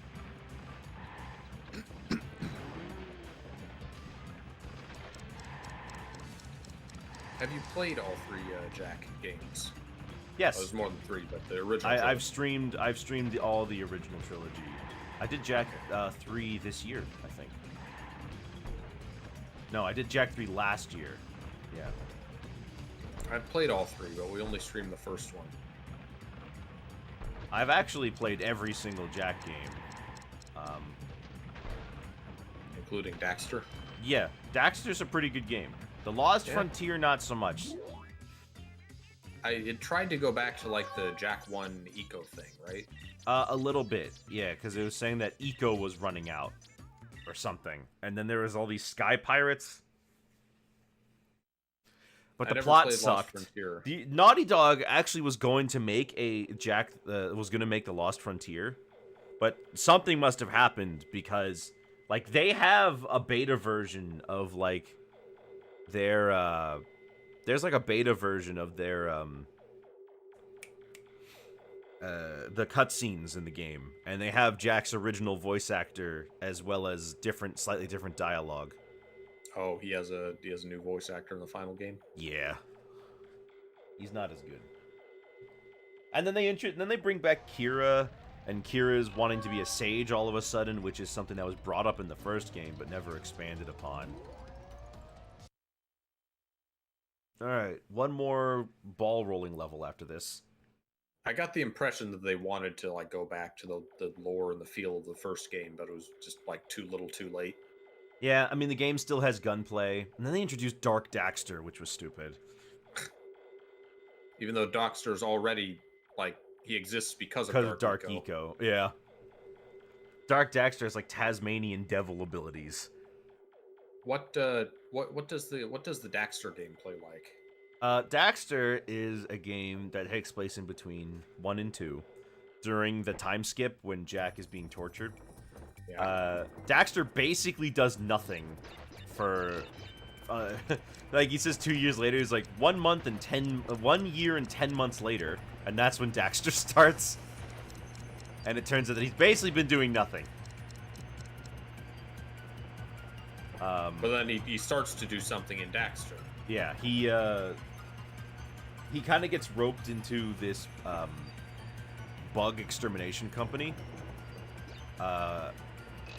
and he starts to do odd jobs for them because he believes that he believes that will help him get closer to figuring out where Jack is.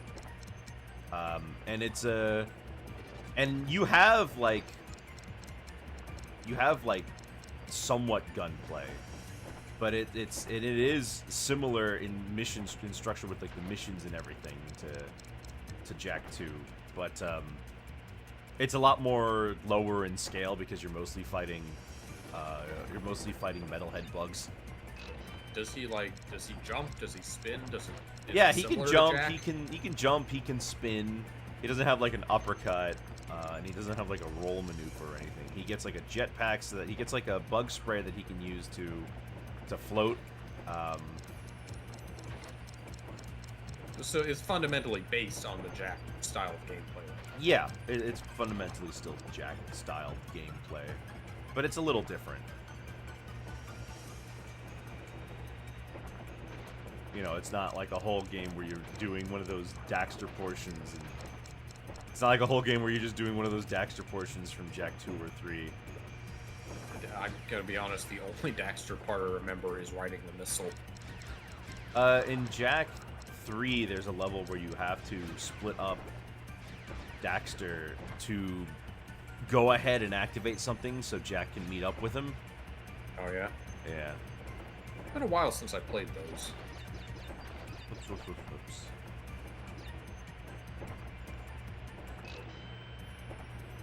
By the way, at that platform section, you can ride the left wall. Oh, okay, good. My favorite Jack game was always going to be the first one. Yeah. That's just... I wish there was a sequel to the first one specifically. Like, I wish there was a game that followed up on what that was doing. Because I really liked it. Jack 1 was fine, but it just wasn't really anything unique to me. I really loved its seamless open world. Yeah. I loved the environment and the eco abilities. I loved using blue eco in that game.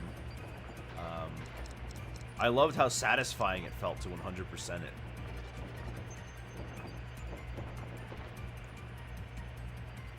They're gonna do a Jack 5, and it's gonna be just like Jack 4. Or, sorry, Crash 4.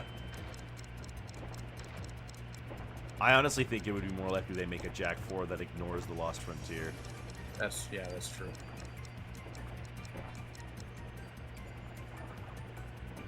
I have heard that from a lot of people that they loved the first game and then just kind of didn't care for the others as much.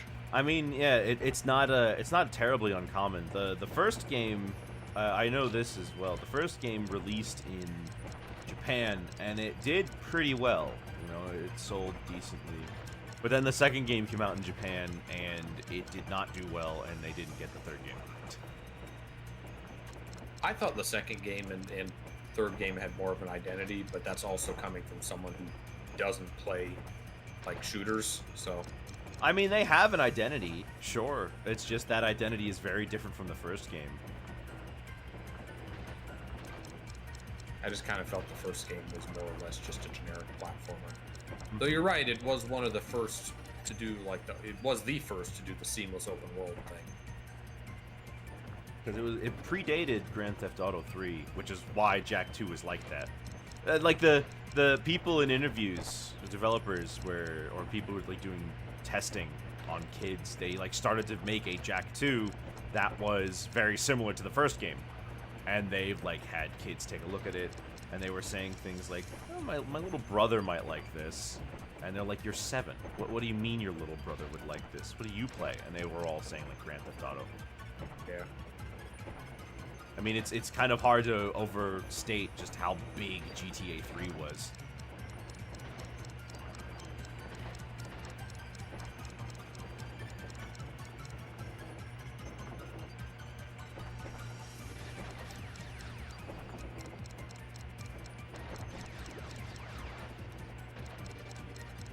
Ding it out sucks on this level. It's so easy to go straight into one of his fireballs. Yeah. Like right here. Okay, you dodged it. Yep. Not on purpose. It's always on purpose. Yeah, okay.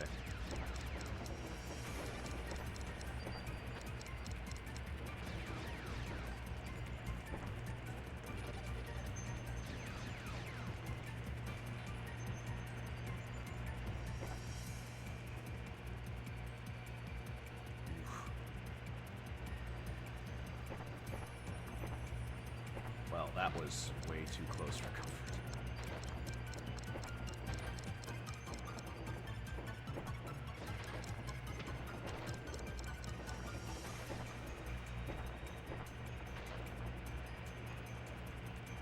I'm gonna load that up anyway. Almost at the end. Don't fall. There we go. There we go. There we go.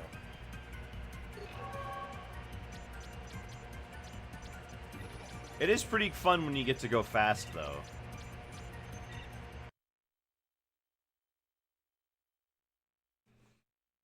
This level definitely feels less built for speed than the Tubes level. Yeah. They want you to think a little bit more.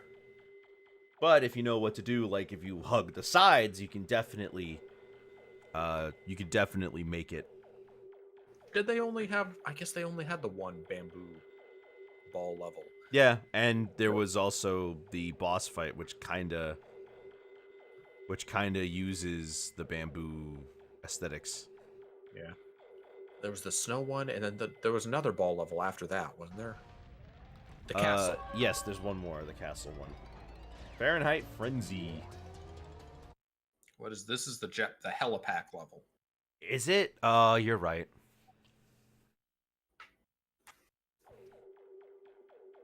Here I was thinking that this was the volcano level.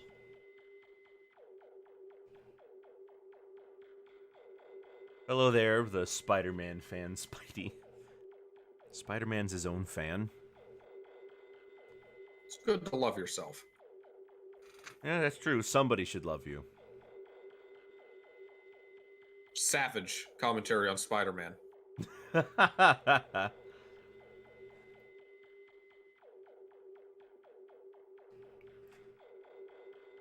If you're new to the stream, then hello. I am Zelrog. This Yes. is Wicker. He's in charge.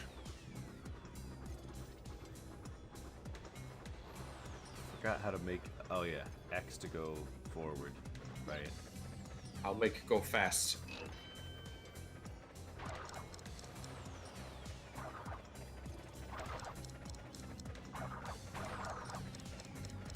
Caveman platformers were weirdly common in the Super NES era. Yes, the SNES Online has a ton of them. Like Although... Bonk's Adventure, there was the... What's the 2? Well, it's because dinosaurs became really, really popular. With Yeah, Jurassic dinosaurs Park. became really, really popular with Jurassic Park, so they started doing all that stuff because dinosaurs were everywhere. Is that why we got We're Back, a Dinosaur Story? Probably. Not to mention Barney. Yeah. Jurassic Park is popular. Let's market this with, I don't know, Barney. Yeah. We need a huggable dinosaur. Oh, right, I forgot that it's not the jetpack all the way through. I'm kind of a Crash Bandicoot gamer myself. What's your favorite Crash game, I'm Spidey? something of a scientist myself. What is your opinion of this game? Yeah, good point. What is your opinion of this game? Answer, face the consequences.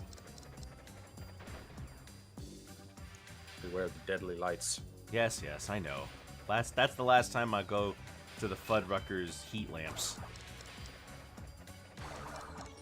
Those look like they should like hurt you way further than they actually do.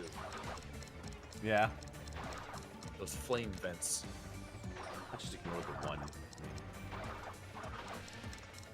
I can do the death tornado spin in this thing.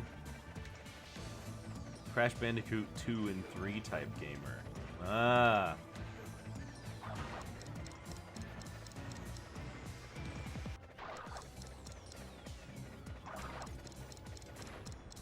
Oh.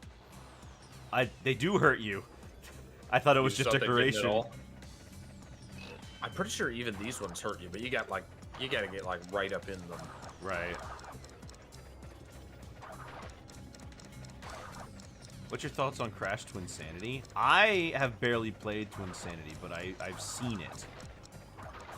But I know, I almost called you Cortex. I know that Yes. Zelrog has played Crash Twinsanity before, and you thought it was enjoyable, but like not great, right?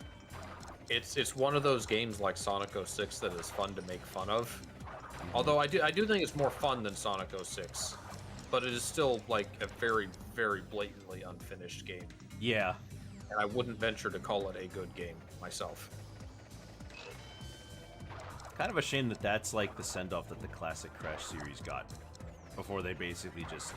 Like, after that was one racing game, the Titans games, and then nothing until Skylanders.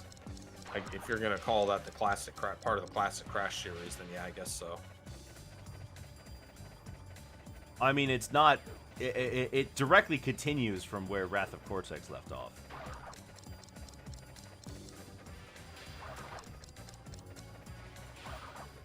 It's arguable how this game continues from where Crash Warped left off. Yeah, good point. It's also the first...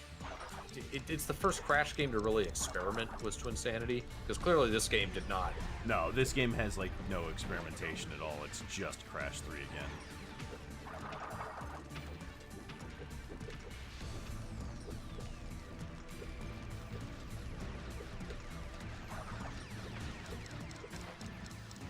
I do think they were kind of struggling to find an identity for Crash at that time, because I guess they figured just being a good platformer wasn't enough. It was a very saturated market by then. Yeah, I mean, consider, like, during the PS3 and Xbox days, like, how, you know, brown first-person shooters were everywhere. To, like, the 90s, everybody was making platformers. The PS2 was still a time when platformers were, like, in demand, and especially because Nintendo had such a hold on the children's family market. Mm-hmm. PS2 was really trying to like get their slot of it, and they succeeded. They succeeded. Hand over Xbox fist. not so much. Yeah. Dang it, that's a steel crate. That's a nitro. Gotta be careful. But like the big winners of the PS2 platforming was like Ratchet, who had his like weapons gimmick, and Sly, who had his stealth gimmick, and Crash doesn't really have a gimmick. No. Spyro could have been the PlayStation Collectathon series. They just forgot how to continue making good Spyro games. Yeah.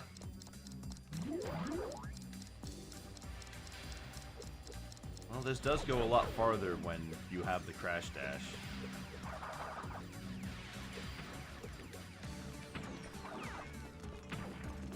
Some small explosion radiuses. Tiny. You hear that? Your flasks, they're tiny. You're not gonna hit anything with that. But yeah, Crash, but Jack and Ratchet were on top of Sly, though. Sly kinda was always third place. Yeah. Probably because they both featured gunplay. There's a draw, as you said. Yeah, in the era. you're probably right. But Ratchet's, I actually tend to enjoy Jack's gunplay more because it's more, it's quicker, it's more kinetic. while Ratchet gives you a ton of toys to play with. I like Ratchet more for that reason. It feels more like platformer gunplay as opposed to Jack feels like it's trying to be GTA more. I mostly like that switching guns is less of an ordeal in Jack games. Yeah. Well, there's only 4 of them, right? Jack 3 has 12. Okay. I also love the variety in Ratchet and the leveling up. I always felt I was never really drawn to shooters as a kid. Part of the reason being that the guns all felt very samey. Like there's so many creative things you could do with guns in a video game, but most shooters strive for realism instead of doing wacky stuff like Ratchet or Borderlands has some wacky weapons, right? Yeah, Borderlands lets you upgrade and do all sorts of wacky stuff. Like you can, like there's this whole like slug mechanic or things like that where, like you infect them with a disease and then they like take more damage or something. You know, stuff like that. Half-Life had like the gravity gun and the little alien bugs you could send at people. I mean, heck, in Half-Life 1, the guns are all very distinct from each other and all serve a unique purpose. 2, they're a little more homogenized.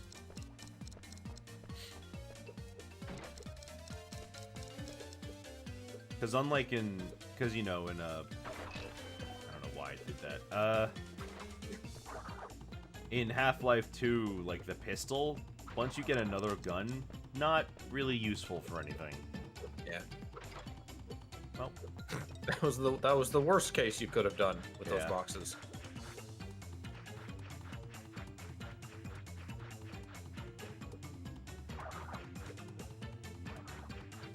Really thought I did that way too early. Glad I didn't.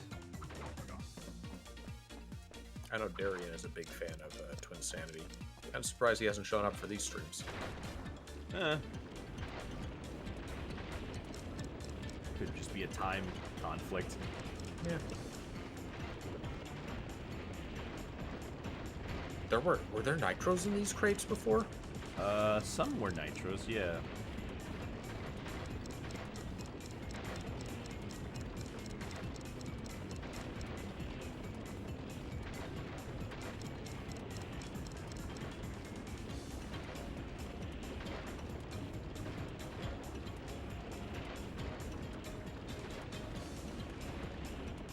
I think Crash and Spyro both suffered quite a bit from executive meddling in the PS2 era. Yeah. There was a lot of rushed games for those 2 series. Oh, yeah. I mean, Enter the Dragonfly is so much worse than Wrath of Cortex. It's not even close. I mean, Enter the Dragonfly is straight up just a broken game. It's not just unfinished. It sometimes just doesn't work. Yeah. But at least that means that speedrunners can get their jollies off of it easily. Because you can just get to the final boss within like 10 minutes. Is it like 10 seconds? Something you just, like that. Go straight over to the end of the game and head bash in or something. I've tried the game several times. I've given it multiple chances, and it just feels bad to control. Sluggish, unresponsive. Oh boy, here we go. Mech suit level. We're gonna find a way through it. We're gonna find a quicker way through. We're gonna have to.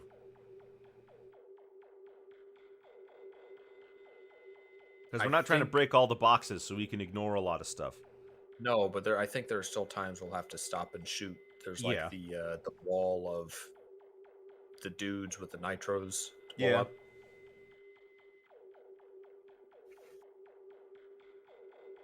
We'll see how we feel about it.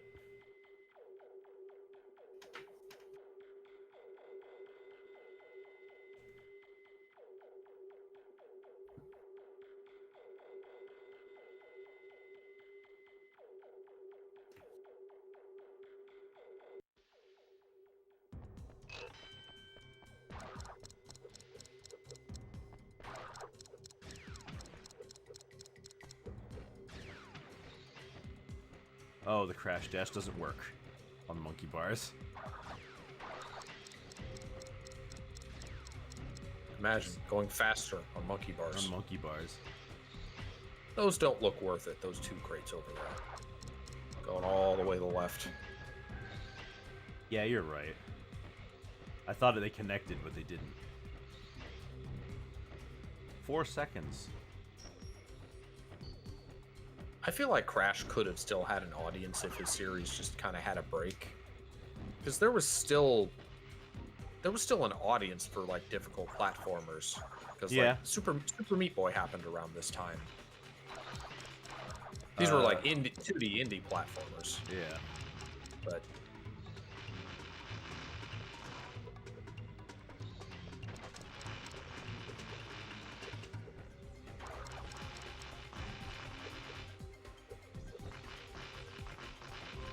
this is very tight, this crossing. I think you're too late. I could have just jumped.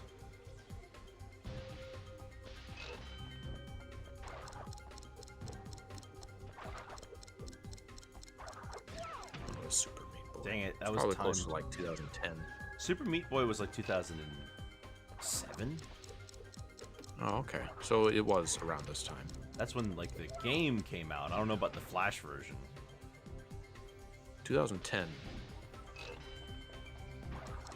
Oh, the original was Meat Boy. That was 2008. Yeah.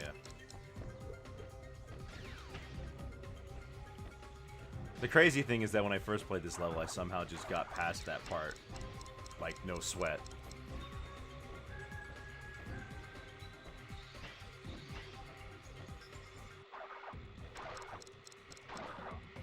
Oh gosh, It'd be this is easier so if it didn't- slow. Yeah. It'd be easier if the netting wasn't above you, because you could just jump the gap easily. But Yeah. no, you has to grab onto it.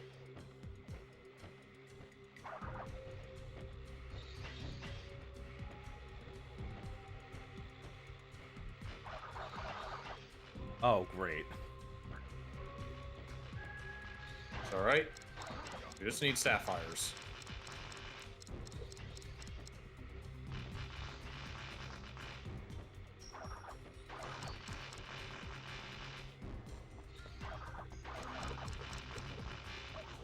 Ow.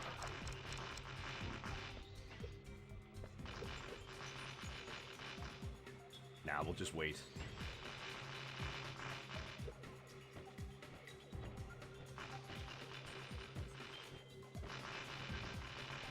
That's so tight. I didn't realize it the first time I played how tight that was.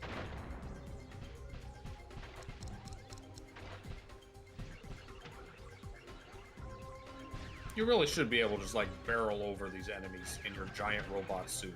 Yeah.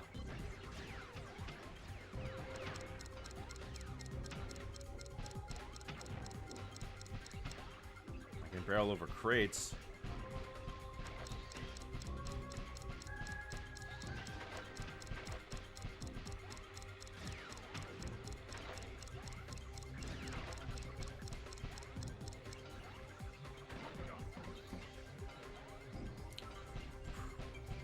This would have been a better mechanic if you just like shot straight in front of him. Yeah. I could just like not have to worry about much else except for where exactly I'm facing. Or better yet, if I could just shoot while moving.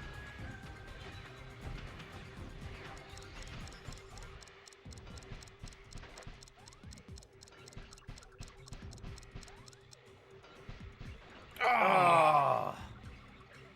That was the end, wasn't it? It's probably pretty close.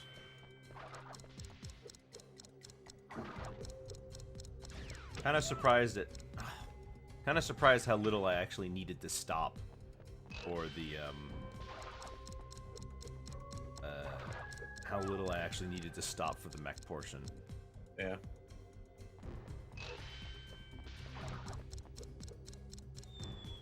Wow.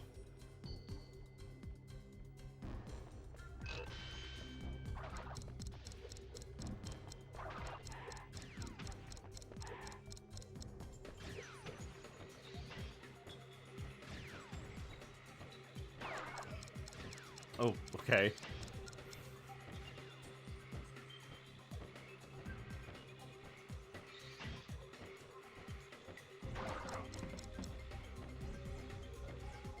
hug the insides like a race car.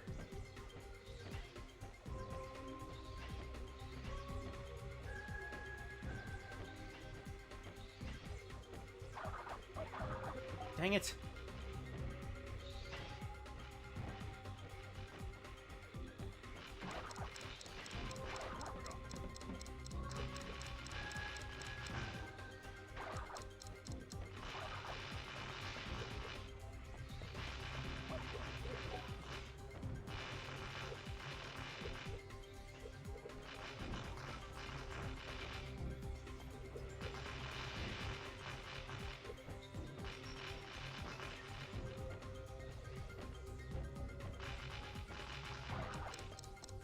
Okay, let's try this again.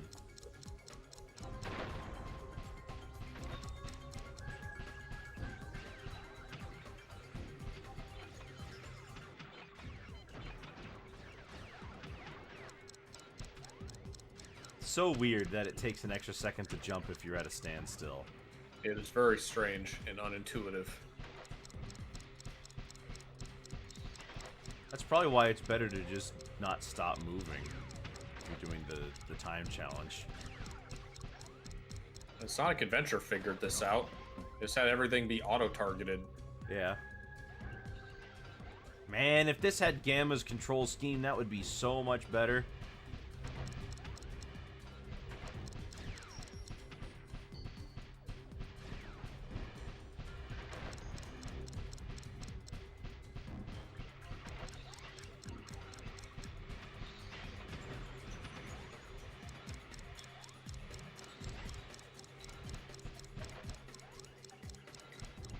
At least that part's quick, because you'd be hard-pressed to miss. Yeah.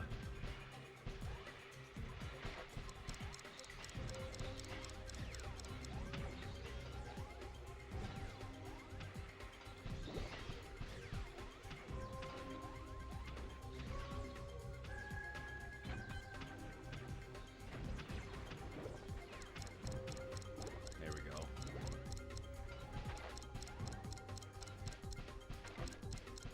There's more? Yeah. Dang it! I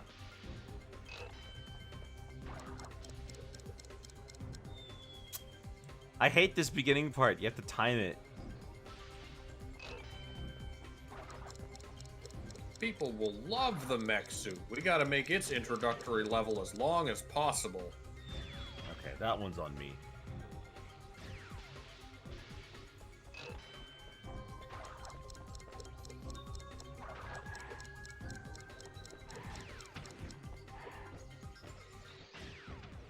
It just takes so long to get to that part of the level. It does. It's not hard, it's just so slow and tedious and annoying.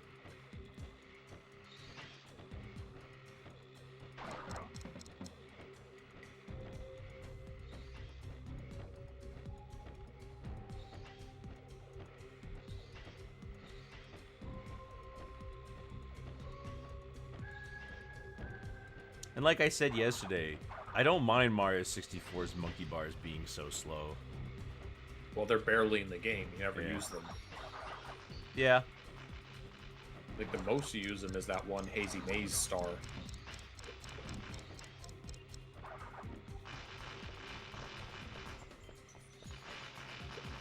Just not bothering with any of the crates here. Yeah.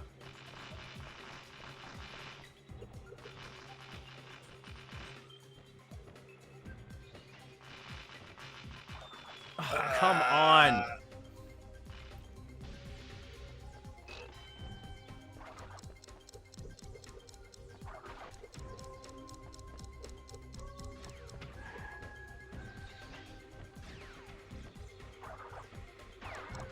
Hate that portion. Hate that portion. Kadikarus did a video on like weird Crash Bandicoot bootleg merchandise, didn't he? Don't remember that. But you're probably right. Just wondering how much of it is out there. There's probably a lot of it from the 90s and early 2000s. Probably not much from later than that. Also, probably a lot from within the last 6 years. The illegal world of Crash Bandicoot bootlegs.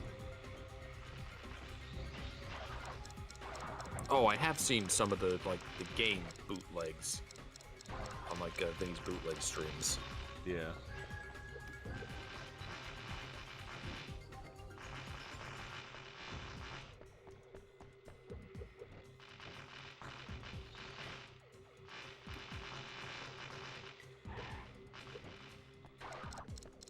You can just jump across.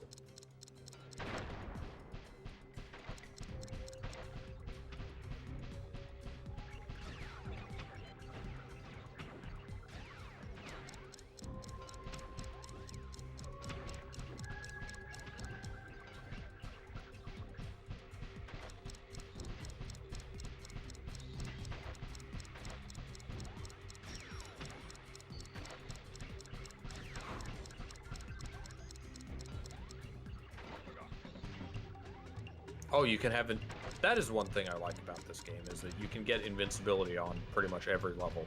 Yeah. I think even underwater, which you couldn't do in Crash 3. No, because you had I think if you got the third one, just nothing would happen. You would just stay at 2. I think they stopped spawning after 2. They'll just turn into ordinary boxes.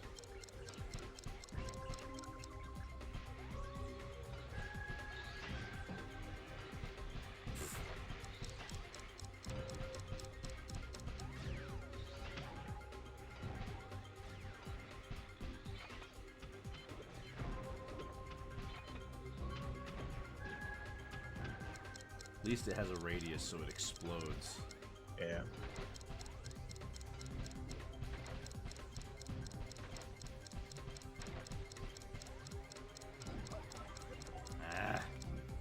I have this headcanon that Crash is some kind of idiot savant character. Because every time he encounters one of these mechs or the dune buggy or any of these contraptions, he just immediately knows how to operate it. Maybe there's instructions. Yeah. Printed on the inside. Sure. Yeah, that's it. And then the shock is that Crash can read.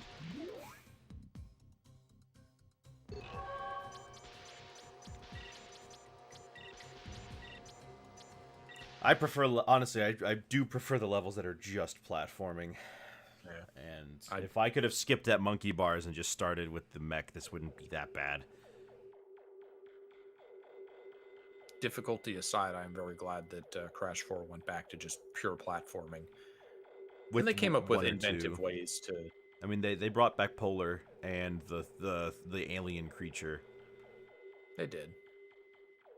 No plane levels. No, there's no vehicles or anything, and they came up with creative ways to add mechanics to the platforming while still being platforming. Hmm.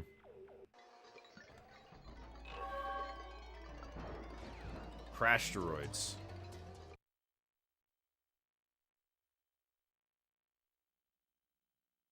Is this the Coco level? This is the space shootout. Yeah. With the space stations. Right.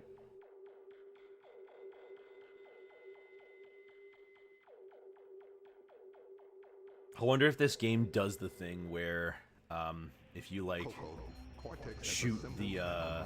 shoot something else before you break off the timer, it doesn't count. I don't think it does. You can break at least a few crates before. Because it would be really funny if you could just do almost the entire mission before going to get the timer and then just get it in record time. Don't think you can go quite that far. Yeah.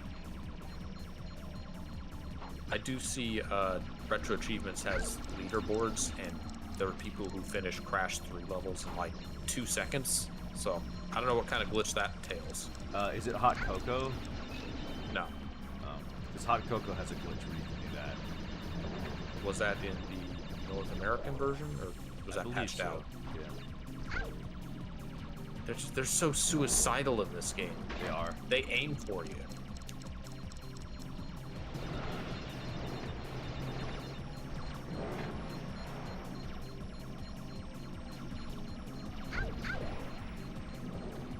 Gosh, look at that.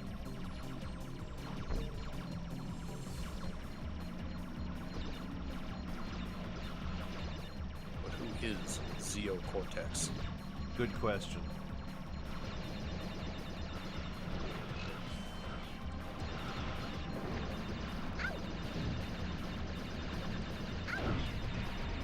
There we go. Turn me around. Shoot.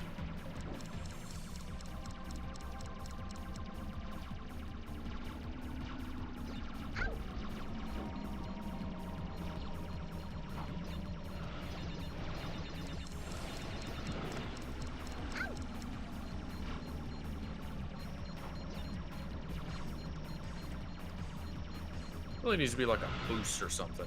Yeah.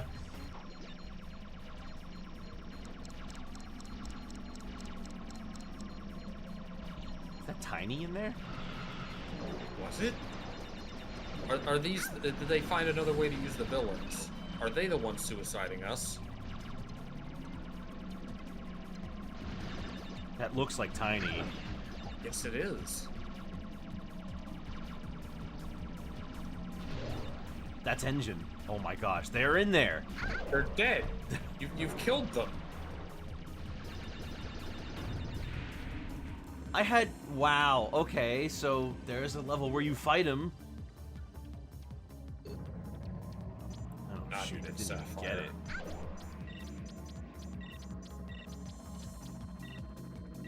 Man, that sucks. Coco, Cortex has assembled an armada of space stations that are ready to strike the planet. The lasers Hey! Hey! Hey! I took damage! How is that fair?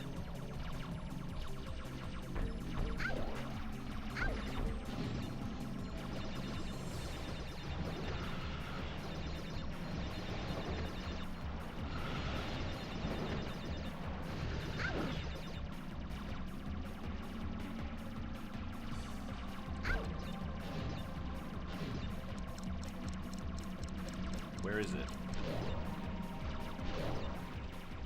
Where's the station?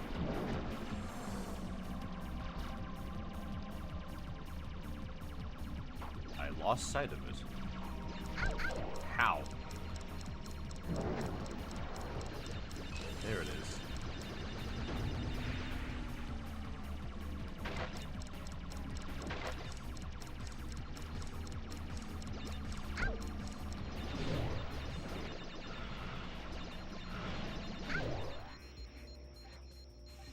That's so mean. First of all, I can't skip Aku Aku's monologue here. And I got hit by an asteroid that took 30% before I even could do anything.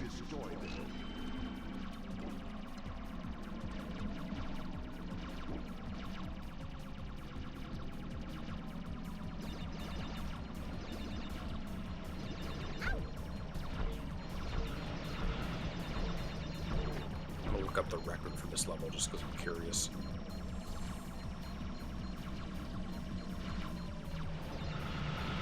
Yeah.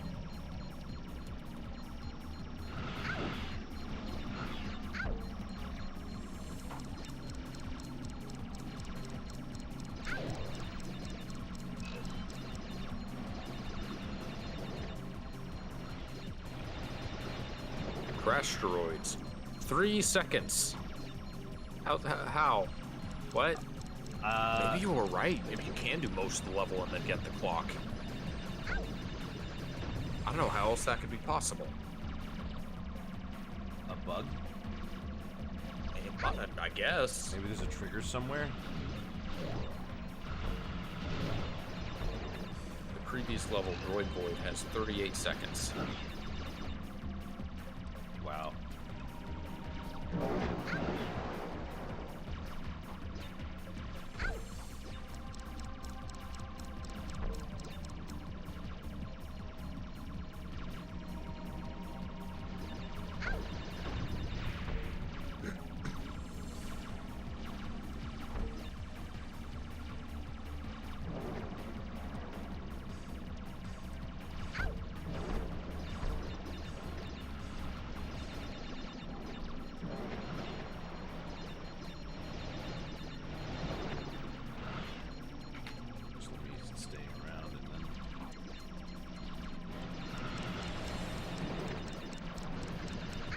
crashing into the space station doesn't hurt you, but crashing into the shield does.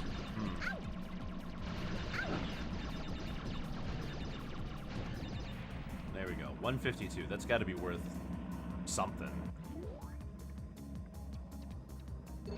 Yes. Okay, great. Never have to come back here again. Nope. That level like actually sucks. Yeah. Enemies are coming at you from every which way. You can't really stop them. And you just have to destroy a bunch of really annoying targets.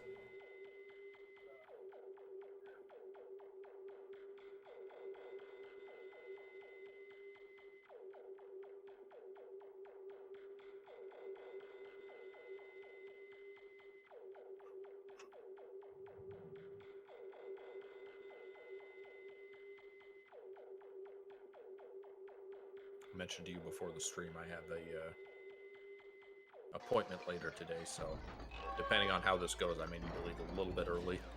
Coral Canyon. Last water level. Right? Yeah. Yes, it was just the 3.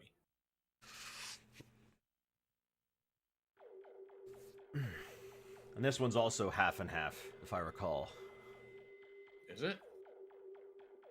If I recall.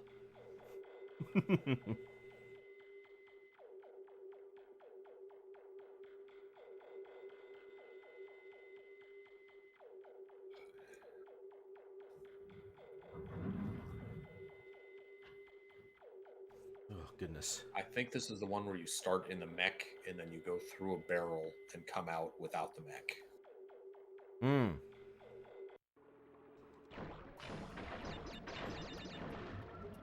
They don't have the breakable coral in this game, like Crash 3 had. No. Because the levels are designed totally differently.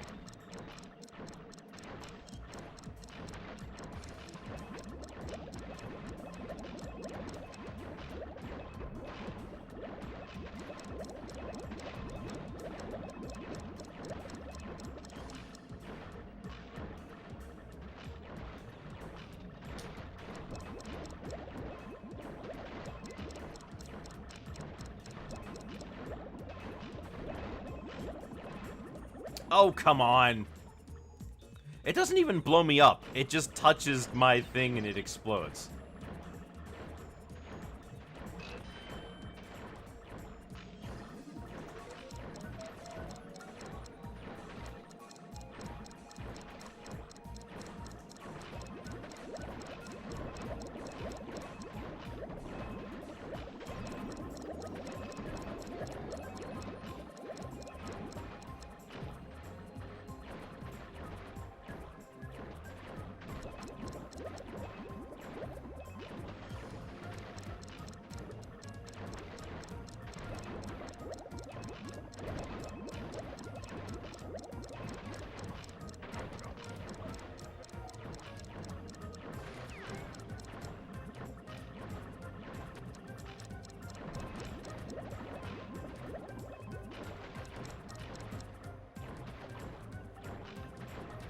Kind of mashing the buttons and hoping that that's enough to get me through. Most of the time it seems to be.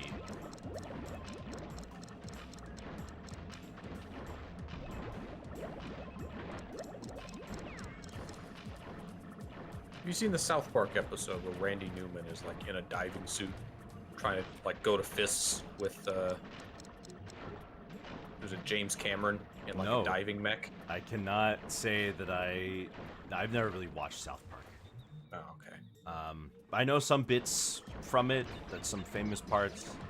I kind of get the I understand, like, I understand it, but like, no, I have never really watched it. I'm wondering how these like diver dudes, what they're gonna do to Crash's mech, which is a question I have with a lot of these enemies.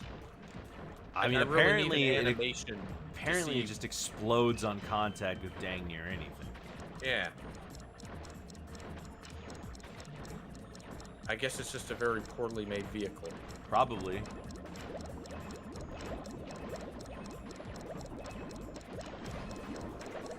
Ugh. I want to get out of here already.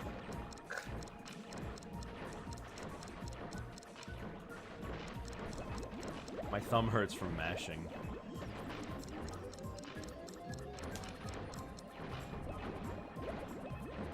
This and the mech both feel like they would benefit from a health bar.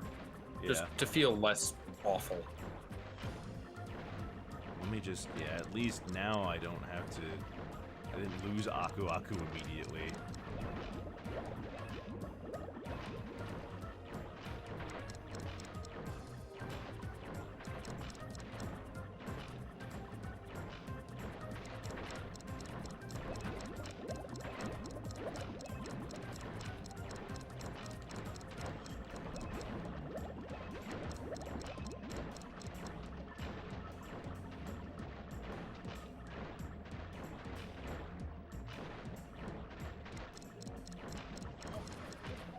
Well, there it is.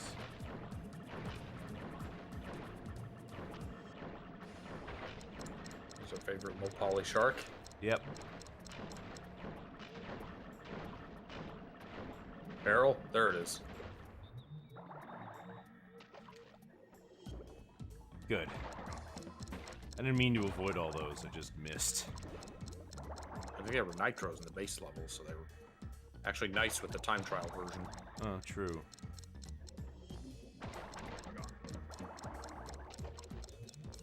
Maybe it's the handheld games I was thinking of to let you go invincible underwater. Maybe. I don't really remember being able to go invincible in the underwater levels all that much.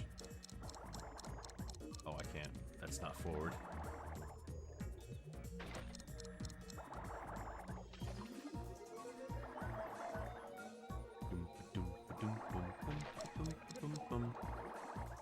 Metal boxes are janky in this game.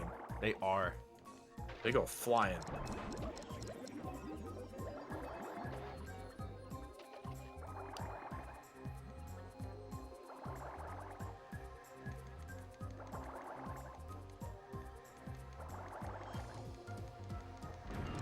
And finish it. Oof.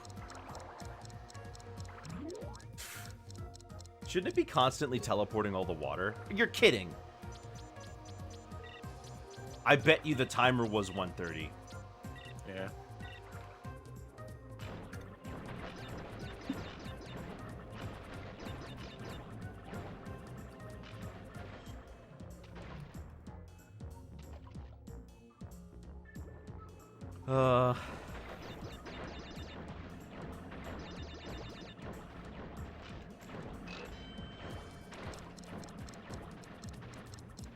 Dang it.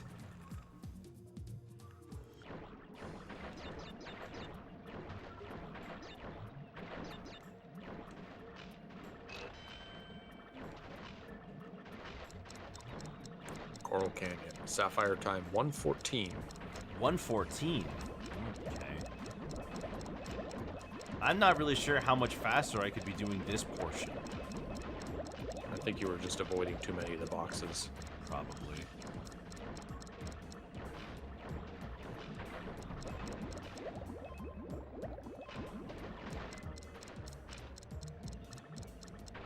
There we go.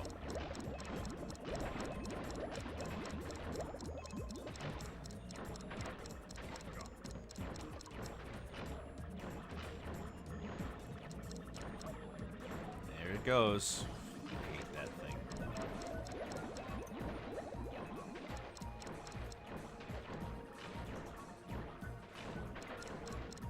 Dang it, dang it, dang it, dang it, dang it, dang it, dang it. Everything comes just at you from off screen.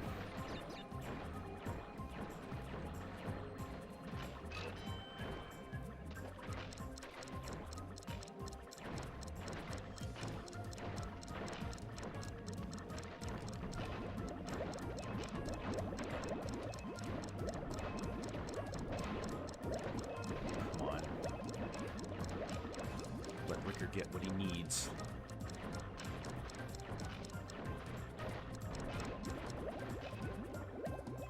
I always felt a little weird that Entropy would be subservient to Cortex. Well, he's ultimately not, isn't he? Which, yeah, well, they changed that in Crash 4, which seems more appropriate to the way the character carries himself. Yeah.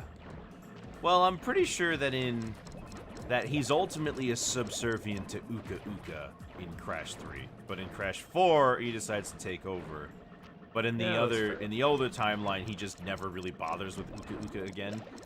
Like, I can't think of another game that Entropy is even in after Twinsanity. I'm thinking back to the intro cutscene in this one where his only role was like, Dr. Cortex, weren't you working on something? Yeah. That's it. That's his contribution. Yeah.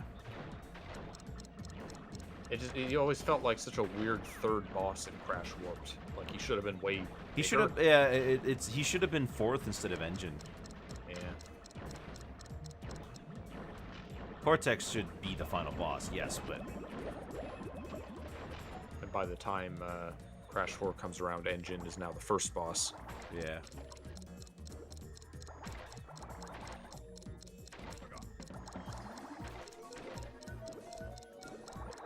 I guess by Crash 4, it kind of just stopped being about the mutant animals. Now he's just fighting a bunch of scientists. Yeah. Well, because you're playing as one of those mutant animals. Yeah.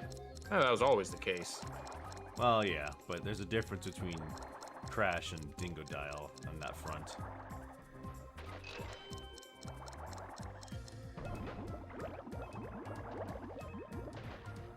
Tiny doesn't appear in Crash 4, does he? No, he missed that one, and I don't know why. I mentioned it before. It's like really strange that he's gone from that, considering that he always feels like him, Engine, and Tiny were like the three.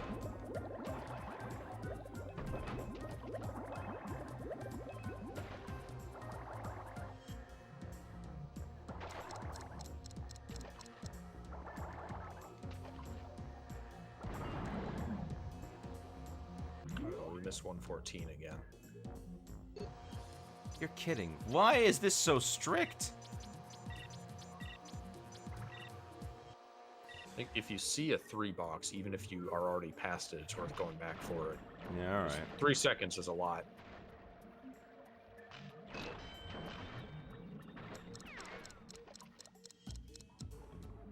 Also, I'll try to keep an eye out. There's a part that goes down and splits both ways. Mhm. If you go to the left, I think there's a bunch of time crates sitting there. Ugh.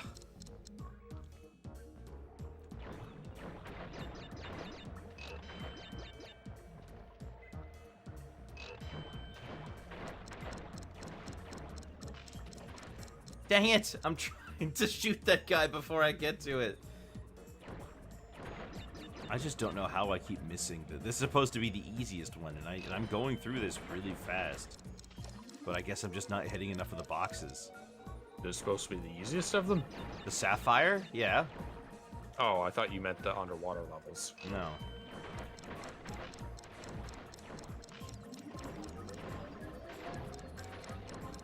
I mean, I feel like I'm being like pranked here because like I only have so much time to do this in, you know? There's only so fast that you can go using this. Again, I think prioritize more of the boxes than like going as fast as possible. There you go.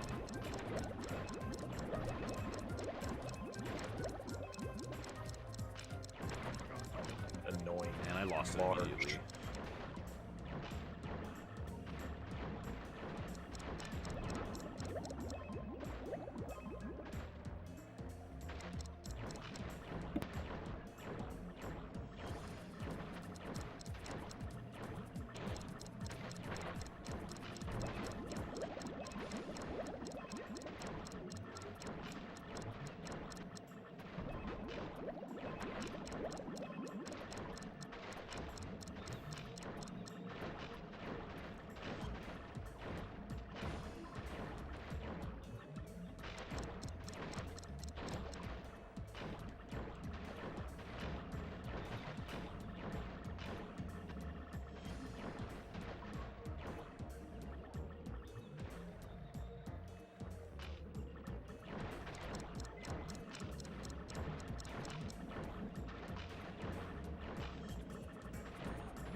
Sorry, I'm getting some phone calls.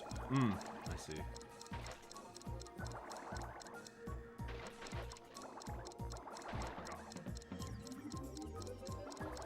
Ah, whatever. I missed it twice. No use going back for it the second time. Alright, so we gotta keep an eye out for where it splits up, right? I think it's this next downwards path. Yeah, left.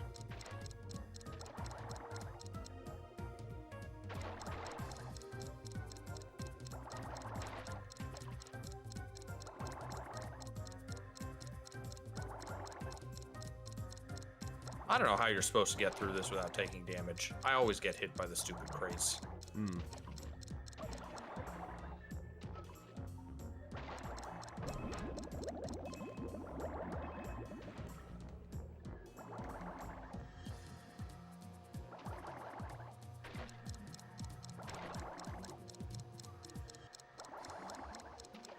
I already missed it again. Again! I already missed it again! What? Well, this is a mean one.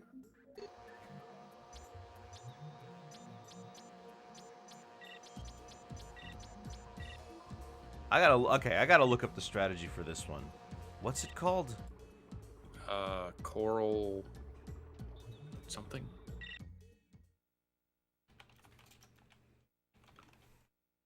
Coral Canyon.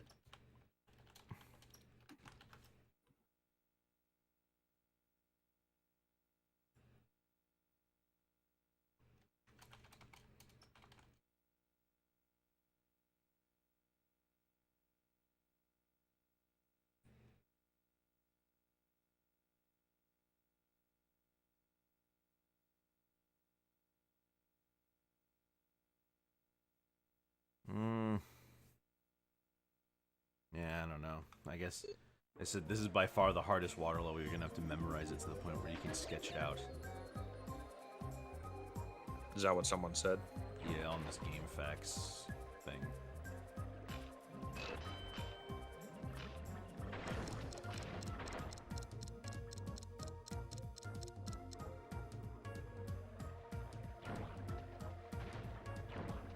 Well, strictly speaking, you don't need all relics. No, I just need the one. It's just they're saying that the platinum time for this is 48 seconds. Well, I mean, you can skip out on 4 of the relics total and still access every gem. True. But you get a gem for getting all the relics.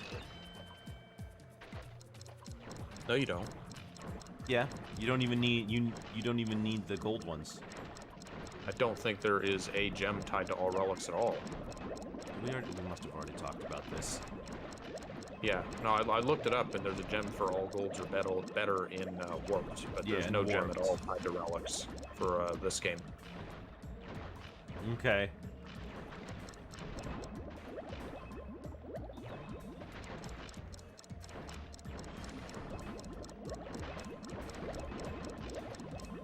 Apparently the concept of mini-bosses within levels was discussed but dropped for this game.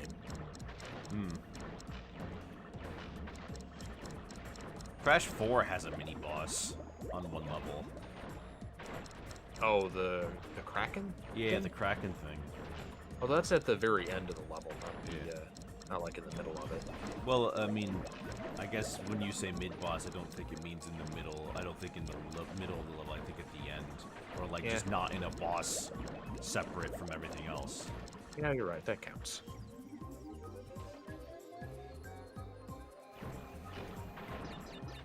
Why is the time so needlessly strict on this one?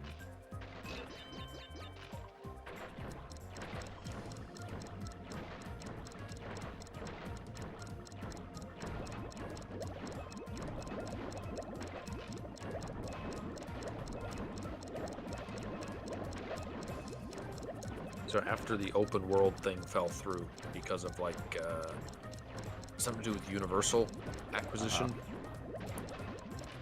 Traveler's Tales had to go back to make it a classic Crash game They had to start over from scratch and only had 12 months to finish the game. Oh, well, that'll do it. Well, they must have had a pretty good grasp of it, though, in order to finish it in this state that quickly. Because this game doesn't feel unfinished, it just feels a little bad. Yeah.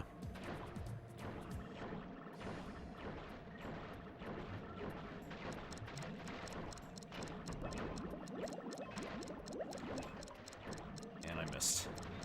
It's okay, I can miss one.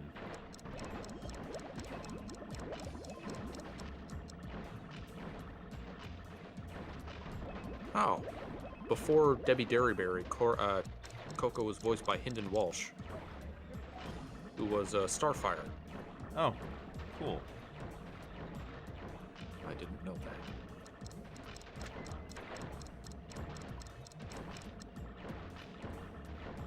I don't know who voices Coco now.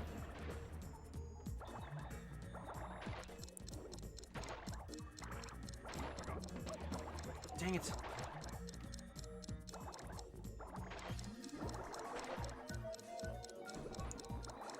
Eden Regal. Hmm.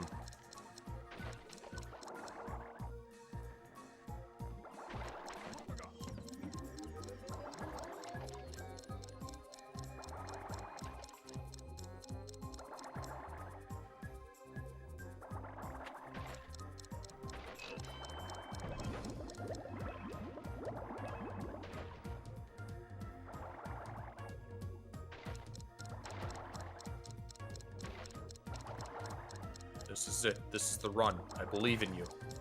Yeah. Don't go down.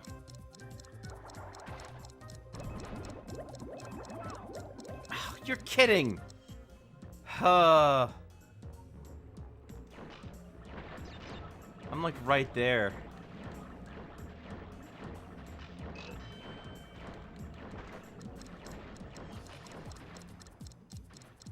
Alright, I need to time that so I go over it instead. Just drop a bomb. Yeah.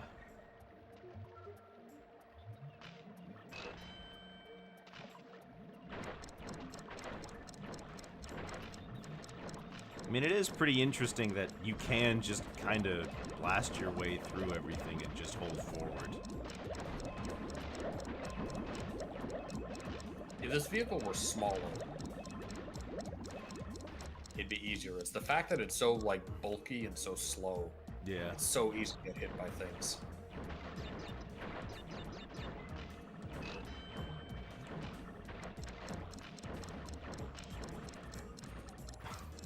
And then I'm like exactly level with certain things.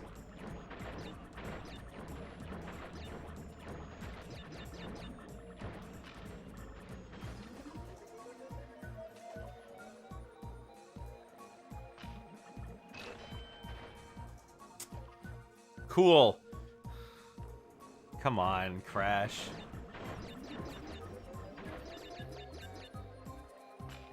Maybe this will be the final hard level. Maybe. Maybe we're good after this. Come on!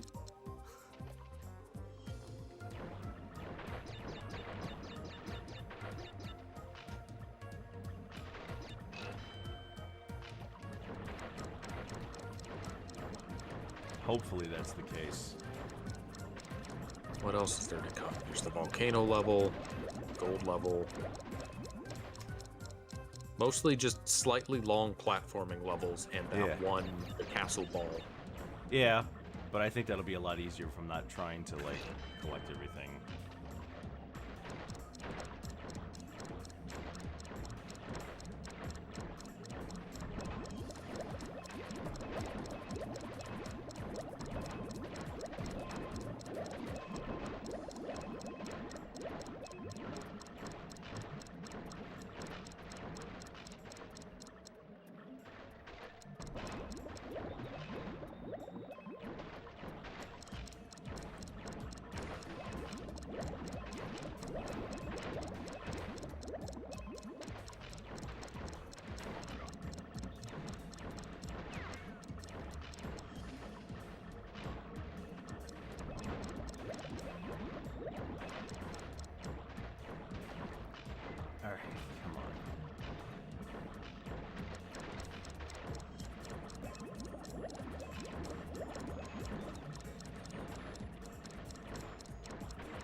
There we go.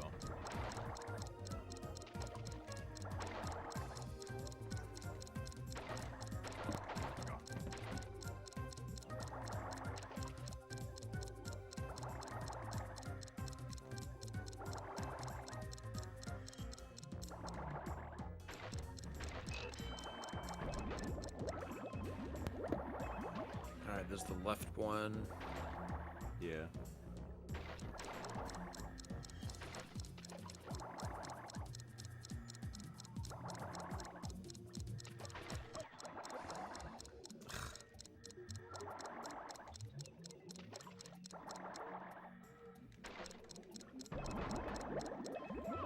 Oh, come on!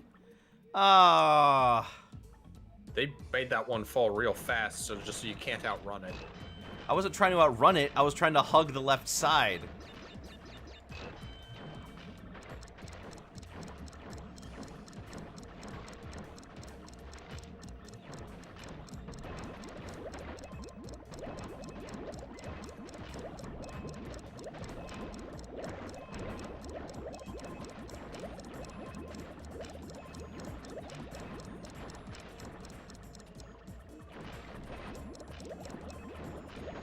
I have like 5 or 10 more minutes, but I believe Yeah. that you can get this level before I go. Yes. What? My rocket just passed right through.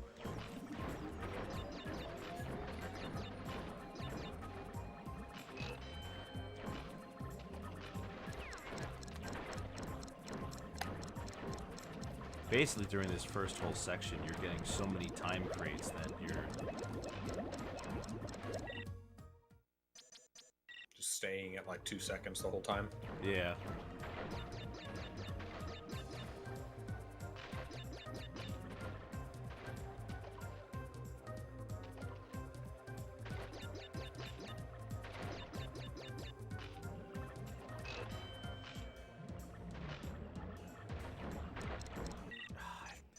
Not only did I have to go back to retry it, I also didn't even hit it.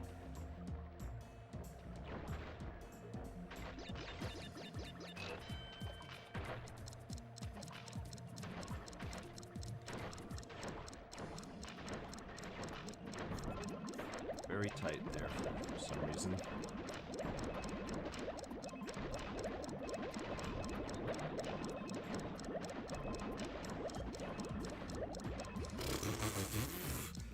Ugh. I'm like so close to the end here.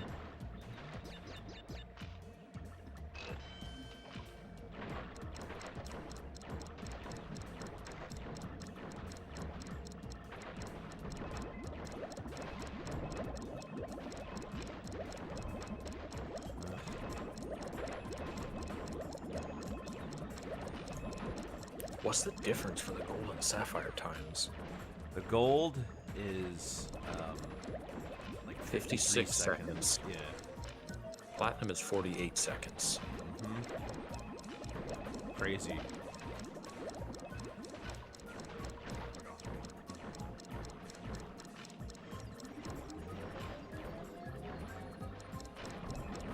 I was thinking if the sapphire was so tight, then they couldn't be that far apart.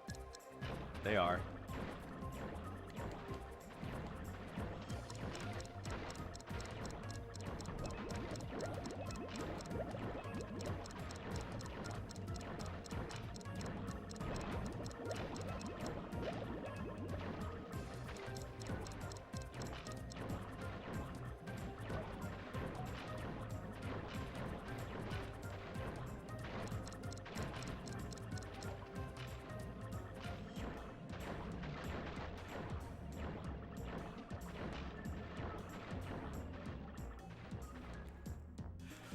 Why is this game like this? Why does it keep doing this to me? Why can't I just get it? I'm not even trying to get like the hardest one. I'm trying to just do any of them.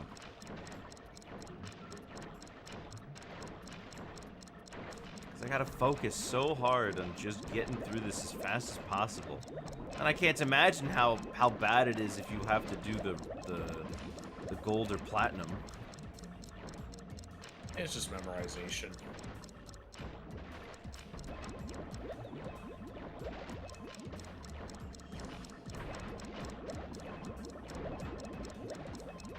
It was mostly just remembering which part of the level to hug the top and which part to hug the bottom.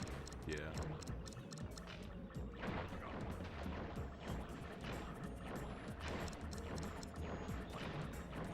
I swear I was shooting right at that. That fish just matrix dodged everything you threw at it.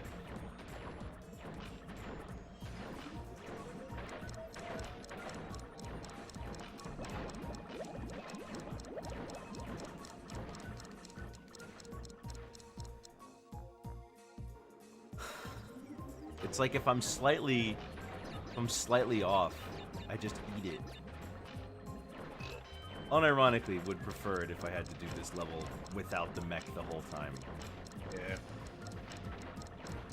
Well, maybe not. I don't know. This does allow me a lot of options for You for could getting move on and crates. come back to this level later.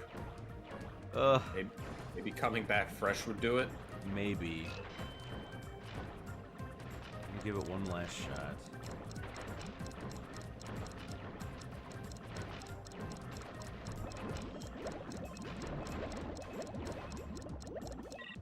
Oh, this sucks. Why does this level suck so much? Okay, it'll be the final boss of the stream.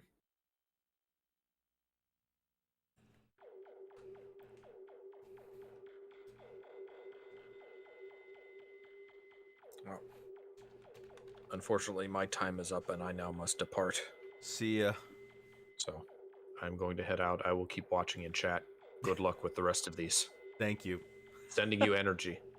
Of course.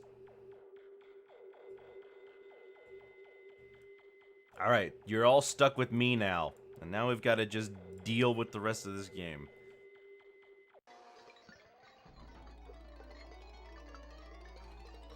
That sucks. Weathering Heights.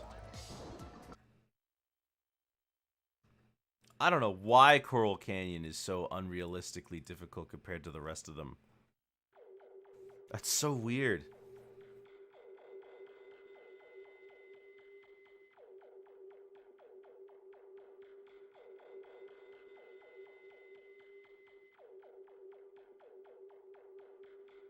Stretch. Stretching. Because I hope, yeah, we'll get a better chance here.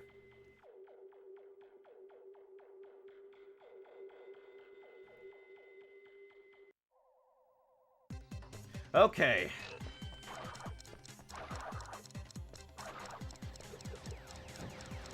Of course. Of course. Right off the bat, huh?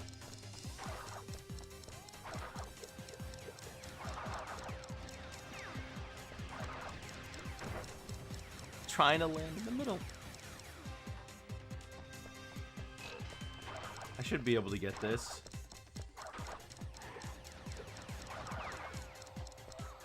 Oh my gosh. Come on, this can't be that hard. This can't be that difficult.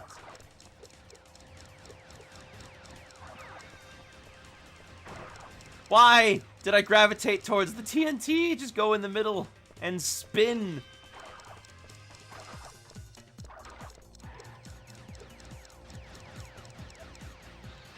Ah!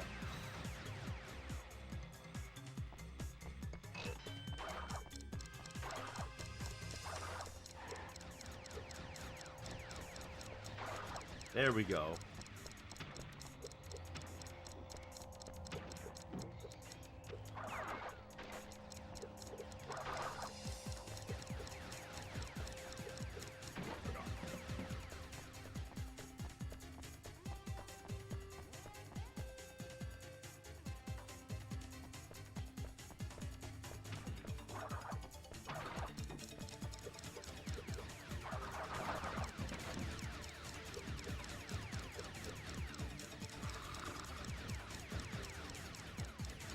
Gotta keep going. I could fall down and try to jump over, but I don't think I can make it.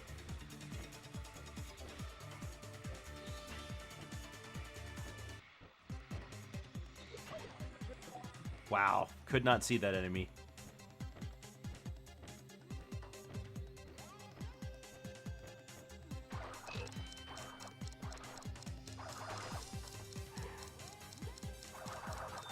Oh, where's my airtime? What? Where was my airtime?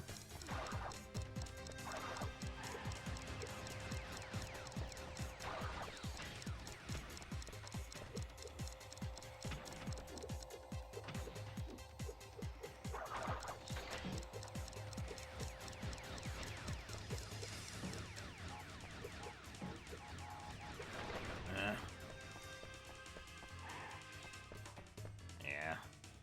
I don't know why the fan shrinks you.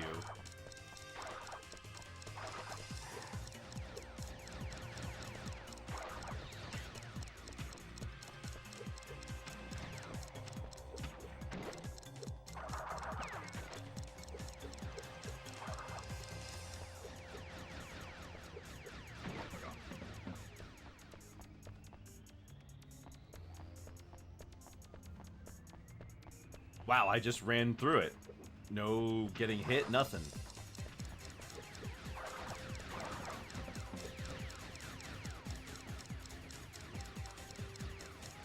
Okay.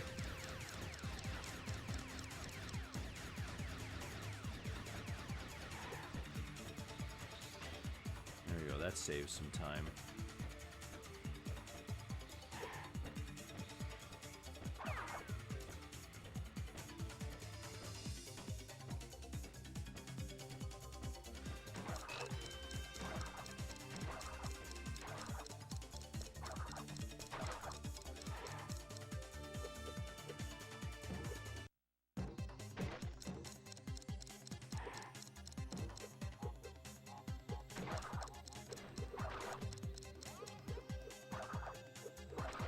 Come on.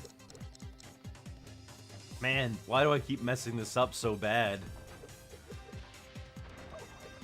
Oh, that's a hazard. Good to know.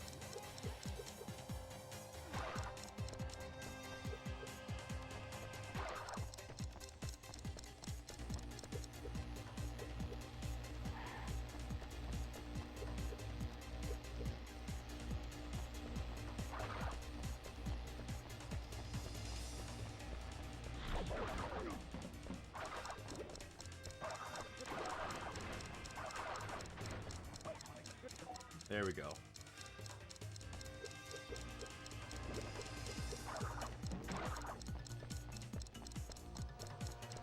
Okay, made it.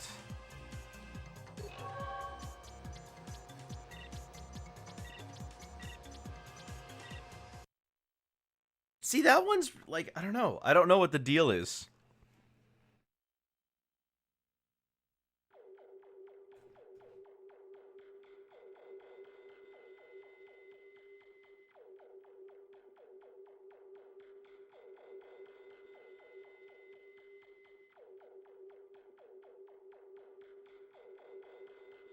I don't really... I don't know. I don't know why Coral Canyon's such a pain.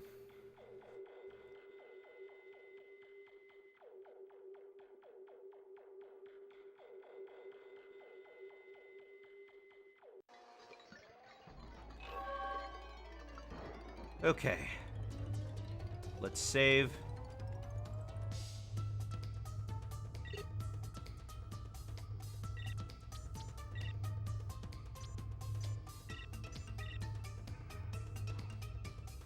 Let's try Coral Canyon again. It's gonna bug me if I don't finish it.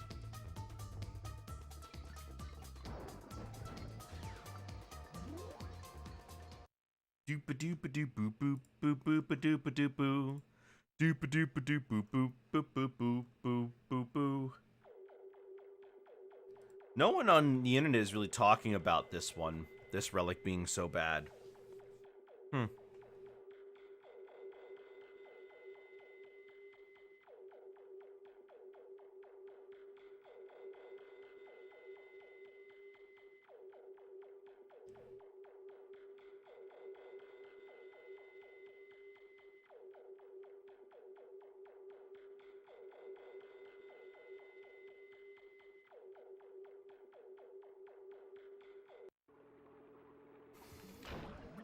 Okay.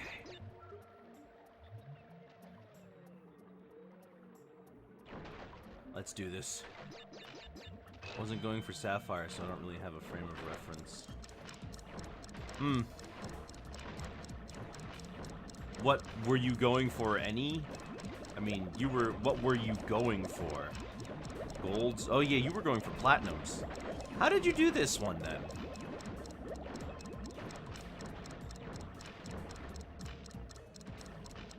Plat, so I was going in expecting it to be hard. Yeah, fair.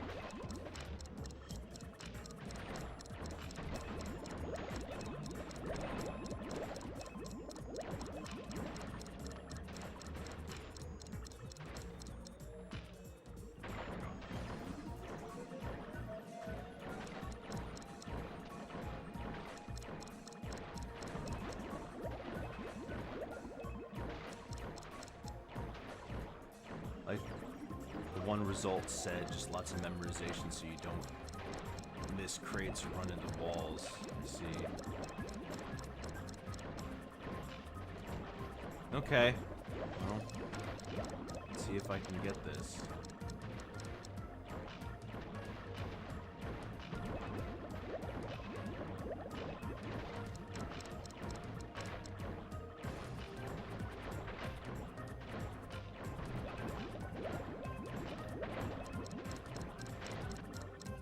Dang it!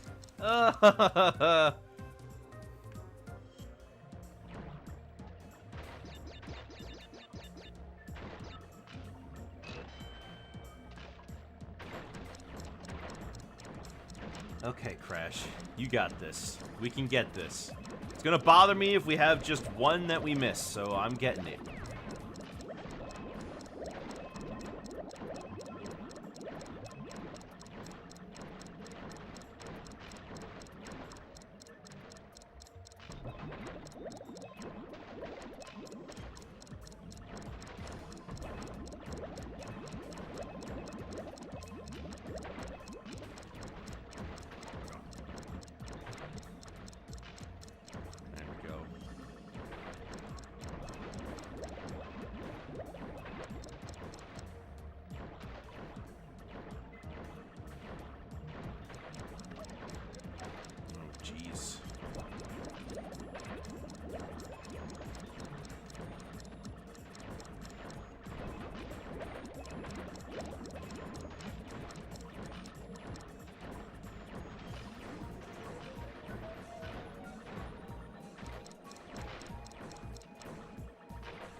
Oh, come on!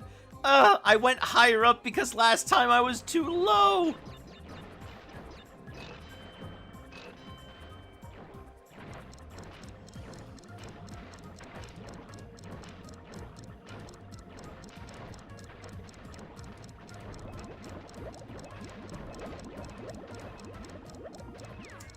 You're kidding.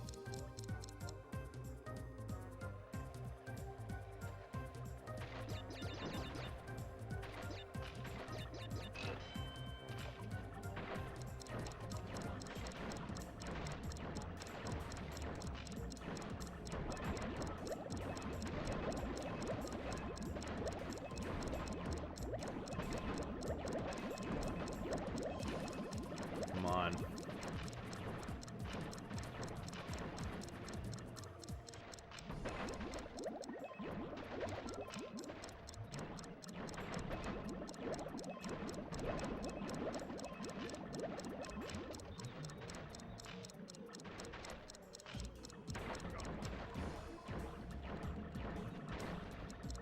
Seen any good shows, movies lately?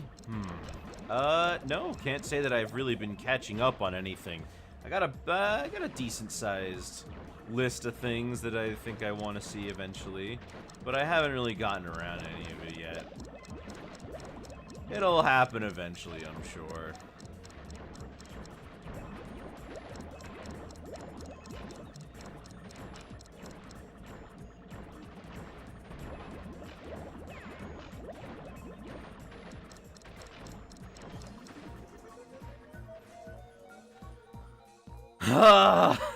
come on, Crash!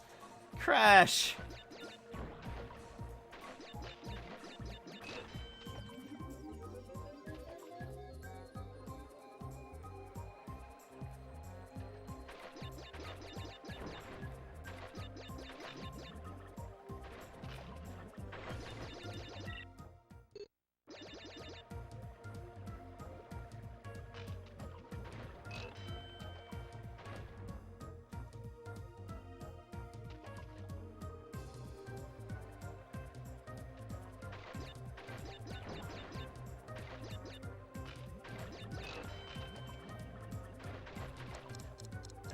Come on. Come on, come on, come on, come on. Gotta get this one. Gotta get this one. Well, how about you, Byron? What have you watched recently? Why don't you tell me a little bit about the sort of things that you're seeing?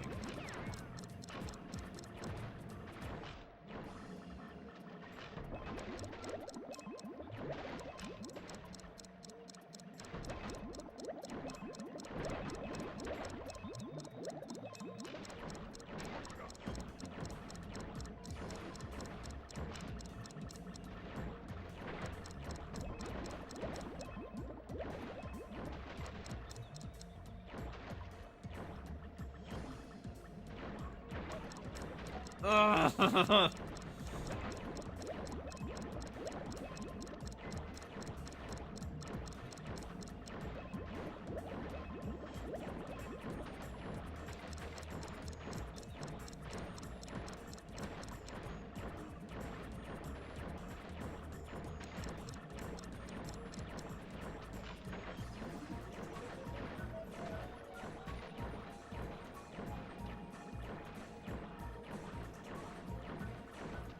Did you make it through all those Mickey preschool shows? I didn't watch every single episode, but yeah, I saw a bunch of them.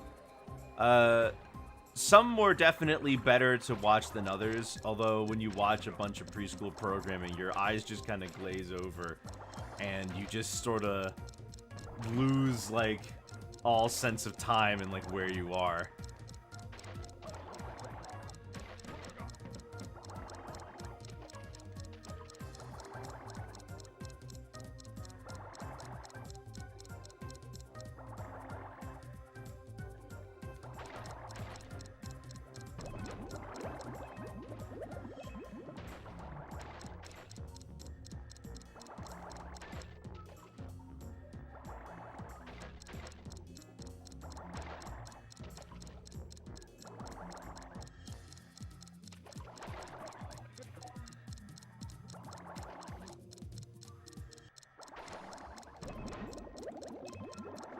There we go.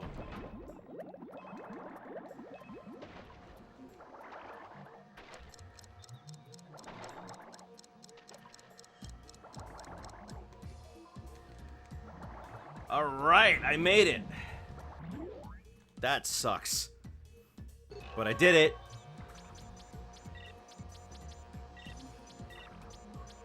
I could have done it better, but I don't care.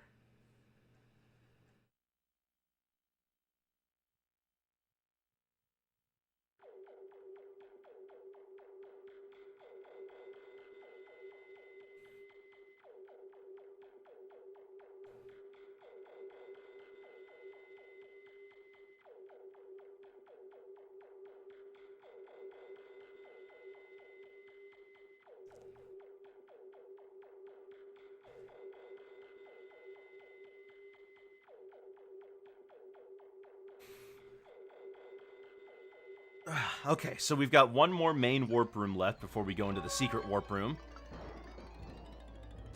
So let's head on over and try that. Crash and burn. Oh, that sounds lovely.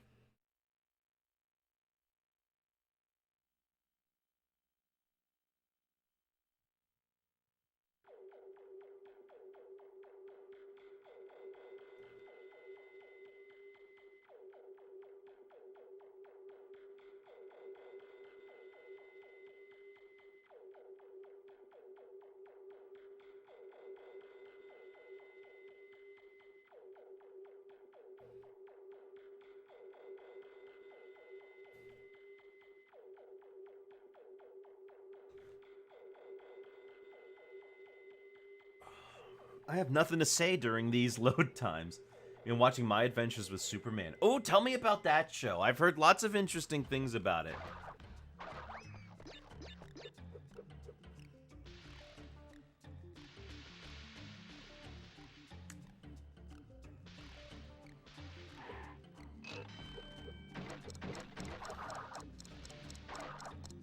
I've heard lots of good things about My Adventures with Superman. I mean, I like the appeal of doing like a kind of a Superman who's not used to his powers kind of thing.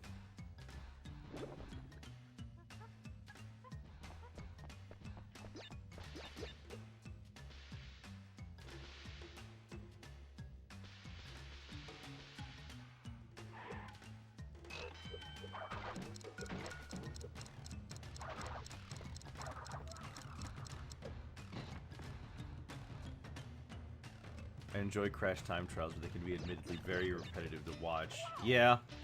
Shoot. Especially if you can die before you get to the actual clock.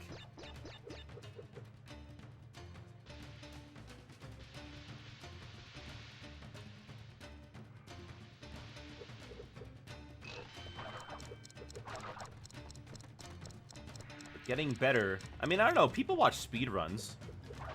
Watch speedrunners trying to, you know, improve their times.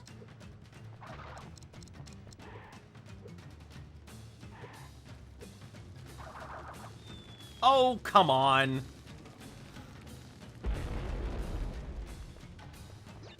You get barely any time in the air when you do the Death Tornado spin compared to before.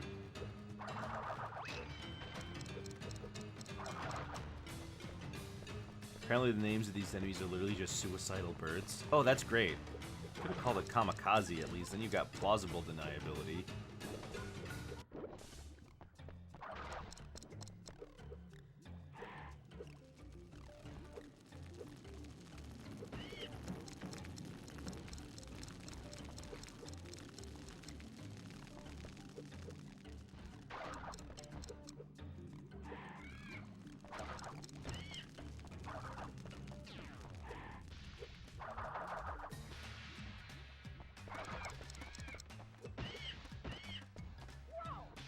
What?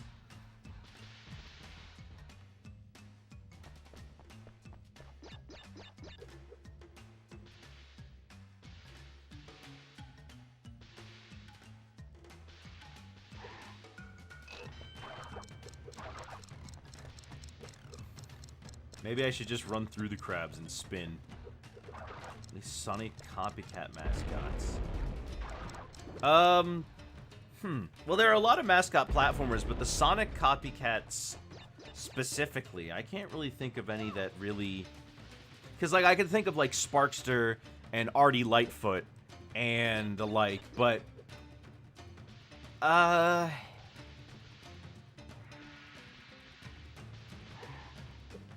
Because it's like... They're not really Sonic copies. They're just mascots like anyone else. You know, like, people would have made characters like that anyway. Because, you know, we're not dealing with, like, Oscar or Radical Rex here.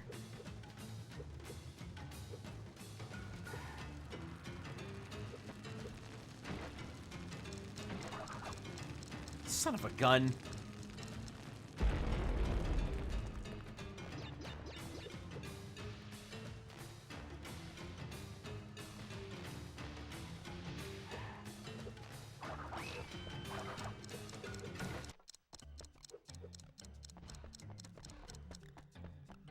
Good, very refreshing takes on Soups where he's not overpowered and they don't do the overplayed injustice thing where he turns evil. Oh, that's good to hear.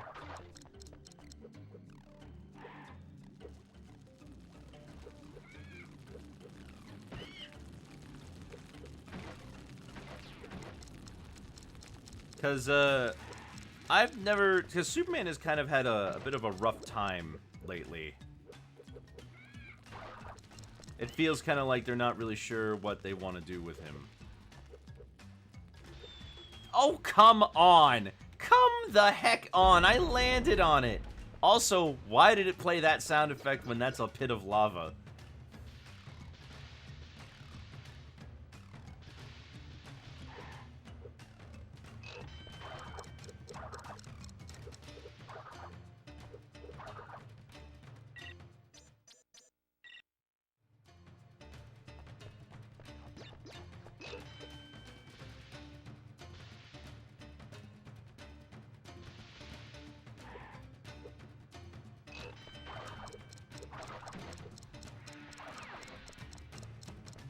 Alright.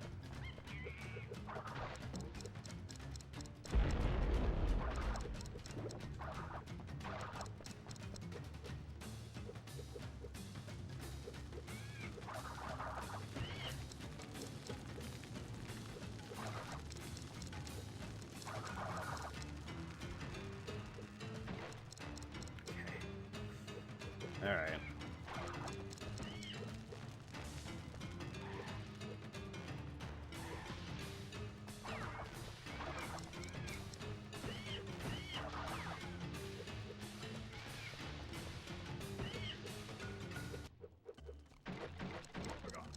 There we go.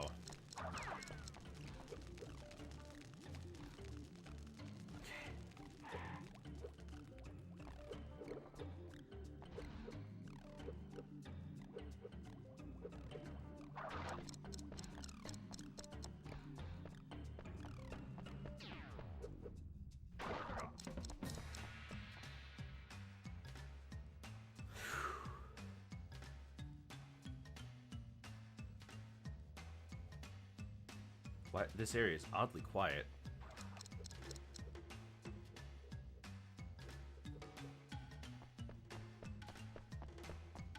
Did anyone notice that? That was really quiet all of a sudden.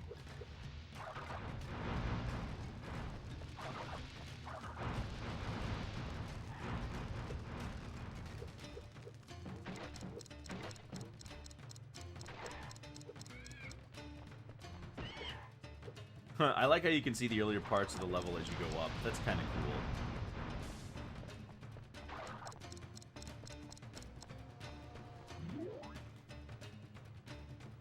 cool. Nice. Well, I guess we just get W.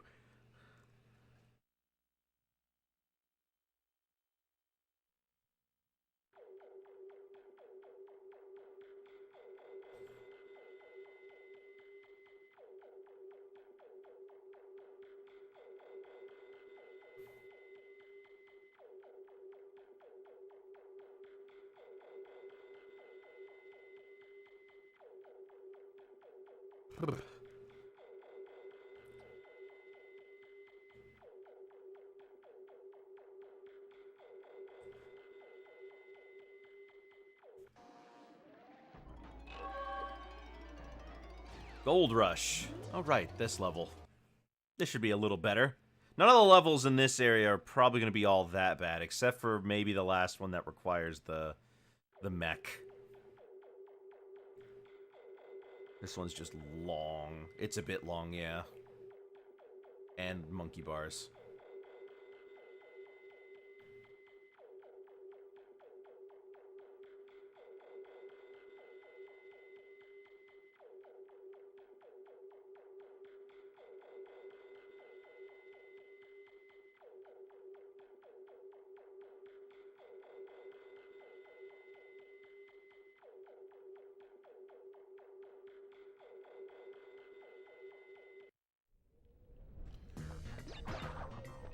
Alright, let's go. You remember playing this game? Played it on your GameCube because that's all you had. Ah! It's a very mixed experience these days. You get a lot of people who say it's good, you get a lot of people who say it's really bad. I think that the main criticism I would really have with this game is that it's kind of overbearingly safe.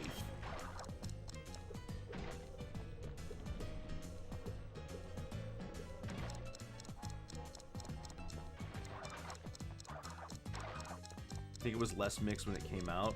I think more people just probably outright disliked this one when it came out.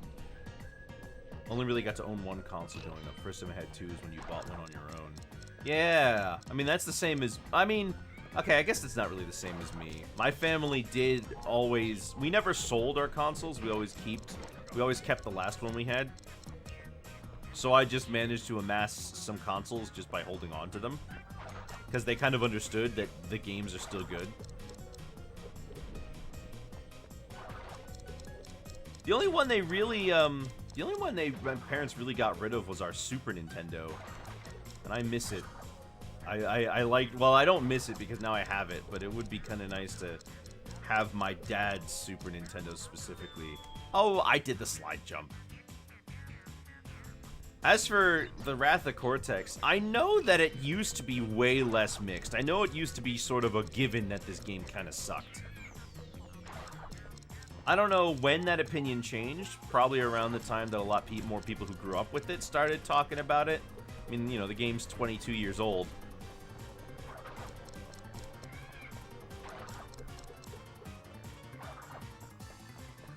But generally, when it comes to game criticism, time and give it enough time, and the level-headedness will prevail.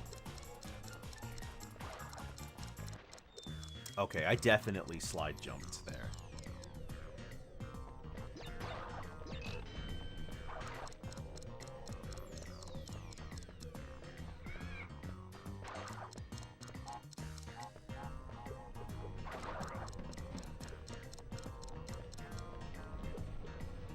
Takes a time to be game to be separated from the context surrounding its time of release. Absolutely. Some games still don't get that, like Banjo-Kazooie Nuts and Bolts. The Banjo fandom is still very upset about that one.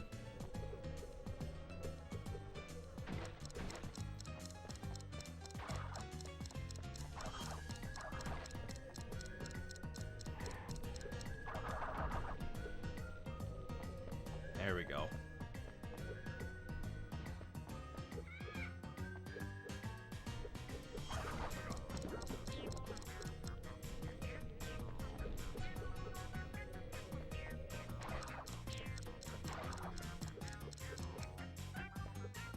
Pendulum effect? Oh yeah, where people who are more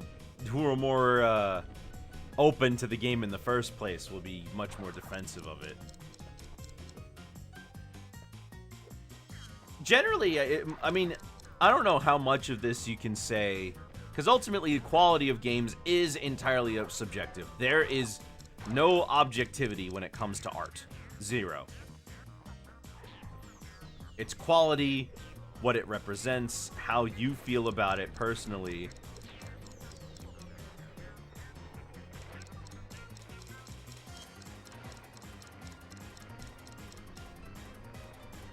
Come on. So ultimately, it's just up to people's opinions in the first place to figure out which one is, what makes good art anyways. DK64 was initially well received. Yeah, people liked it at the time. It's just in more recent years, it started to see a lot of criticisms. Kind of funnily, now people are started to... There are some people who claim that it is the reason that, like, 3D platformers died, which is insane of a claim to say. But that one's actually verifiably false. Like, people loved DK64 when it first came out.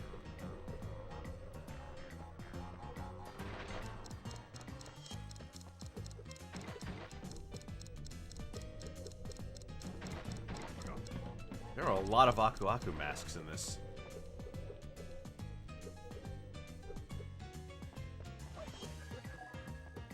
Right, the cacti.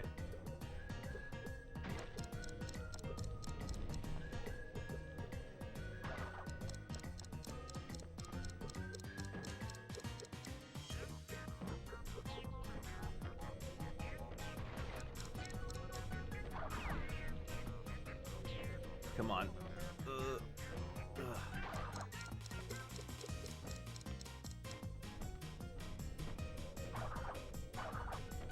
I don't know if this one down here is worth it. Probably is. Game kind of goes nuts with the vibration on the controller, though.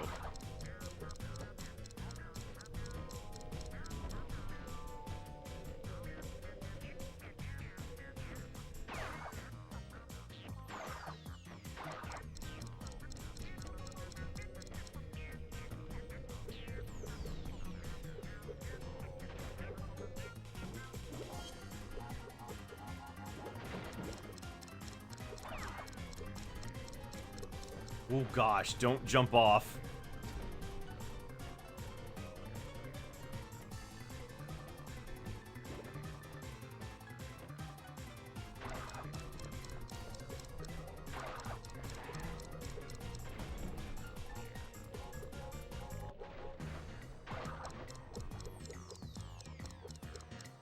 This is a long level. Oh, I didn't get it. Oh, shoot. 244 is the...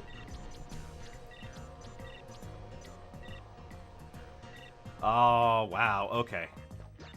I can do better. It's 215. Oh. Got it.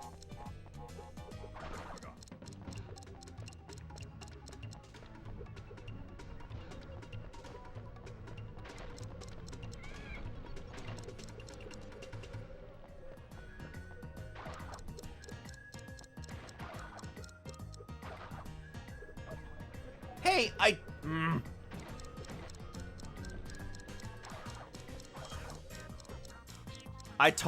I keep jumping over that donkey, but it keeps getting me anyway.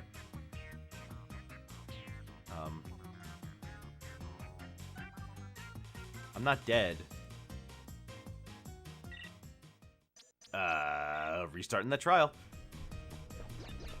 Hey, I got to keep Aku Aku.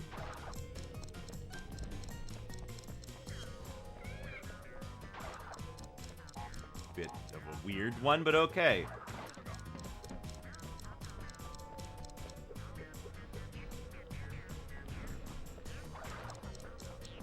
Like previous Crash games, you can spin the birds. Yeah, but it's pretty easy to ignore.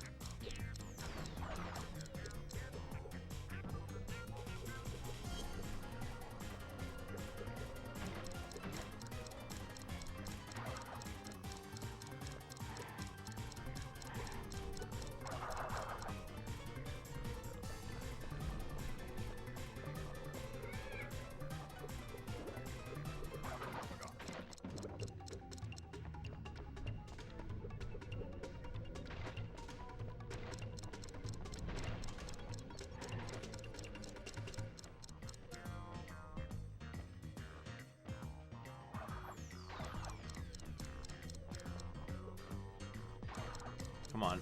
Ugh.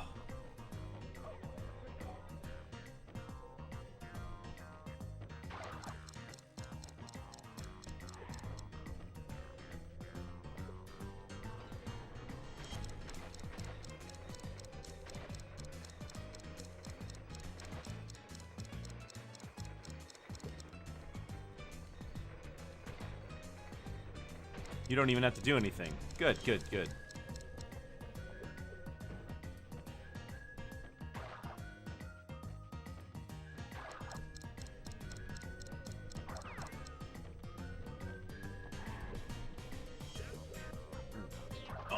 Oh, come on!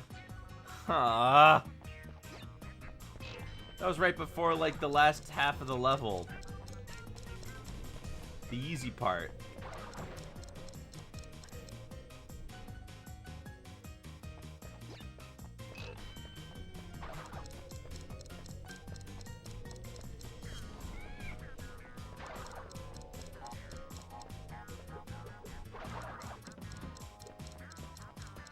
Well, at least they're pretty generous with giving you 3 Aku Aku and then some in this level.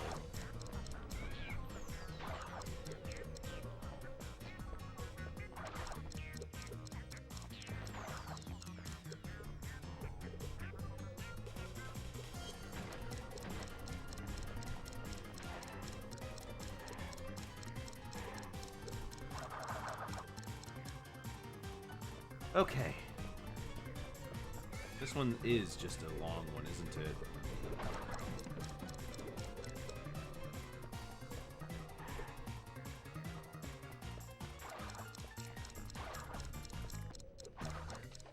Ah! I didn't bounce off. Or rather, I did bounce off, and that's why I died. Ooh. I just wanna...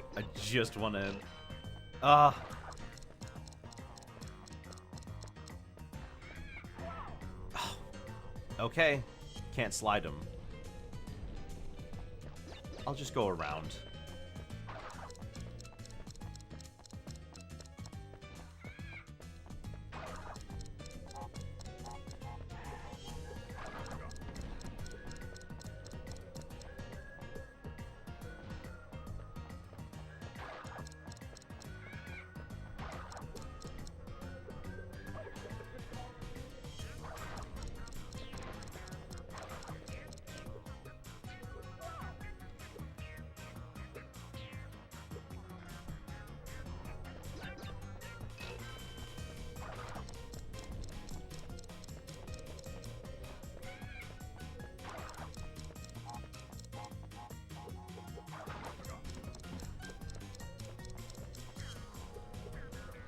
just... The monkey bars section is bad. I don't like the monkey bars in this game. But I'm preaching to the choir about that one.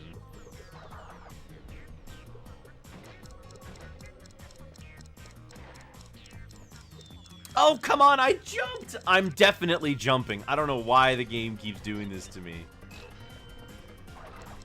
You don't even move faster on them while invincible. No, you don't move faster while invincible at all, I don't think. The only real way you're getting any use out of invincibility is just having the crash dash.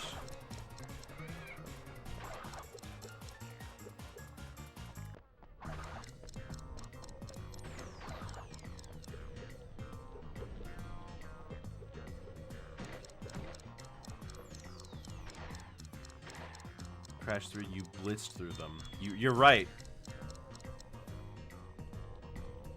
Alright, something about that jump is causing me to fail it over and over.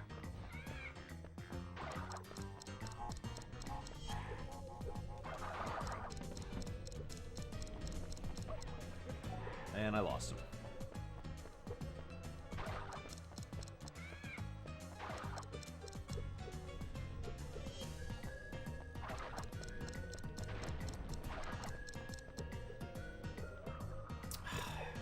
That donkey is in a really bad spot. Can I just attack him as I run by as opposed to jumping over? Maybe I can.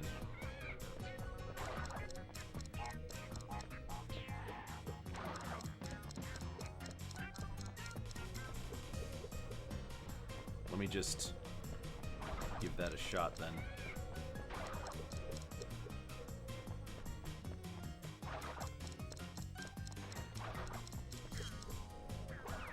Oh, I can.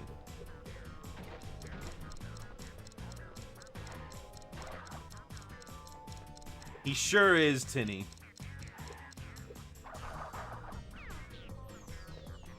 Do, do, do, do, do, do.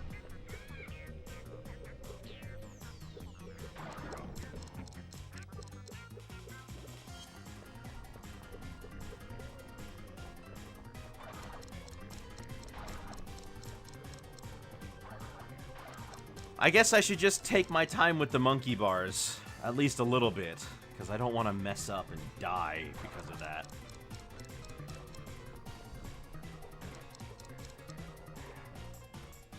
I would argue that most of the reason, though, this level takes so long is because of these monkey bars.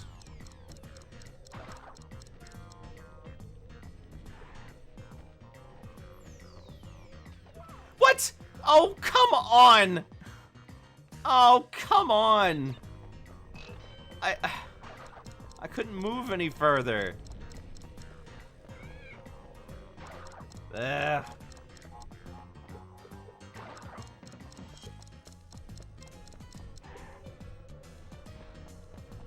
Eesh.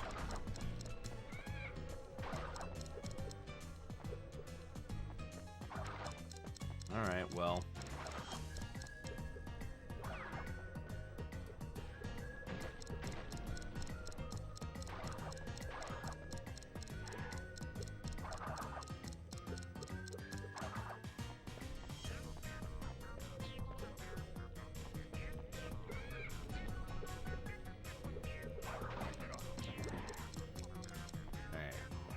Another shot. Let's get out of here. Whatever. I'll get another Aku Aku at some point. They give you a ton in this level.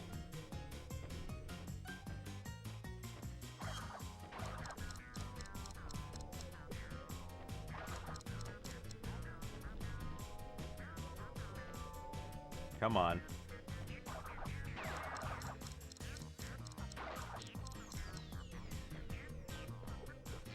Me doing the death tornado spin was my undoing. Just gotta mash this as fast as possible to get through this portion.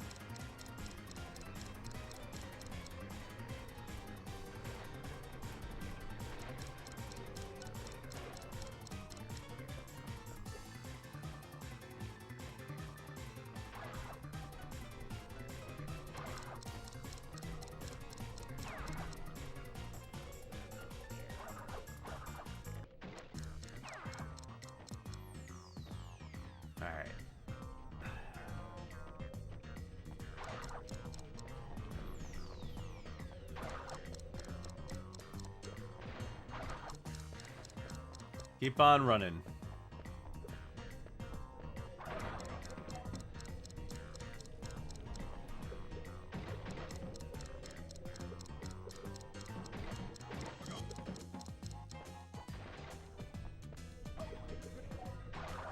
Oh, okay. Those don't change at all to time crates, so don't bother. Alright.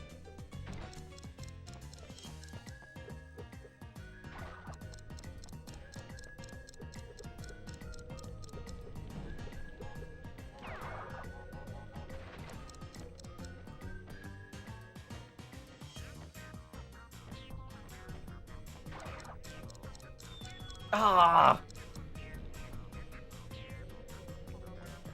I keep forgetting about that gap. Alright, I'm gonna skip half the monkey bars there. And just go and slide jump over to that side.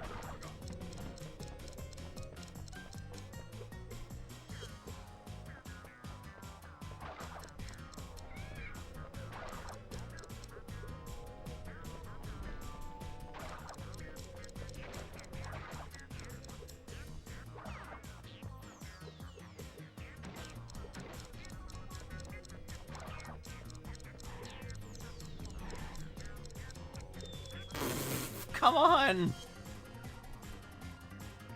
I swear, this game can be an exercise in futility. Oh gosh.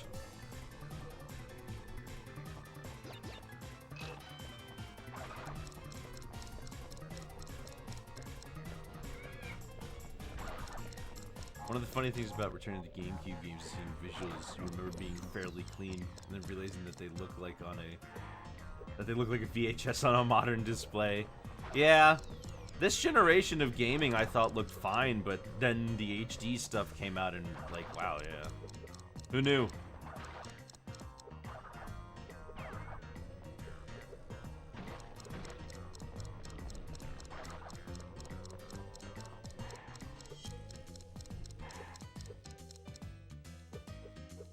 Remember Wind Waker on the Wind Waker on the GameCube, they go into the Wii U and going, oh. You know, a lot of people say that it looks better on the GameCube because the Wii U version is like has bloom, so the whole thing feels super blown out. That upres and that bloom filter did a lot to that game. You think? I can't say for sure. I've never played the original Wind Waker.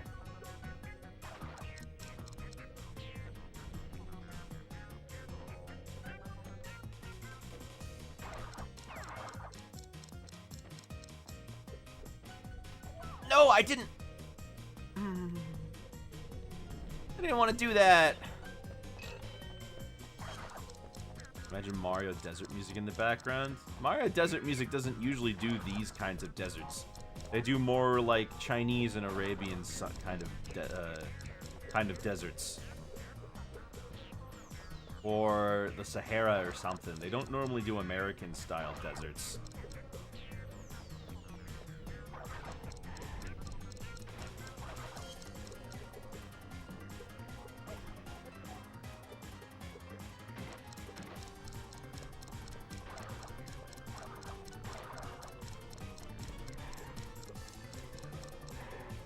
I think it's just down to how low the original resolution is. Sure, if I put Dolphin in up-res GameCube, Wind Waker would look pretty good. Yeah, that probably has something to do with it now that I think about it.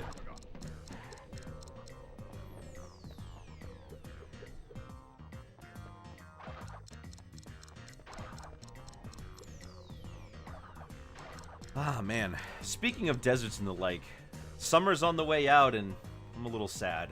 I love how many daylight hours you get with summer. And as we're gonna switch into autumn, it's gonna cool down, which is nice, but also, I just like summer.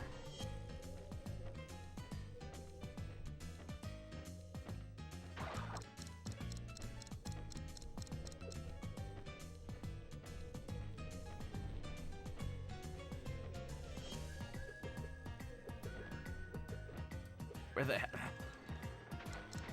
I couldn't get around. My business is finished if you'd like you back. Oh, sure. I will let you back in. Let me just shrink myself. I thought you were going to be gone forever. I didn't know that.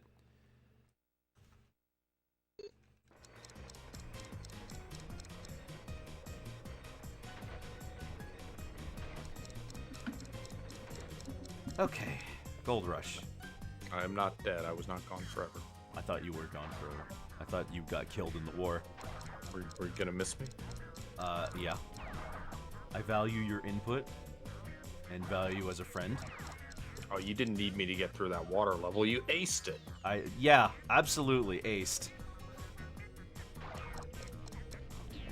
Nah, I just like having you here.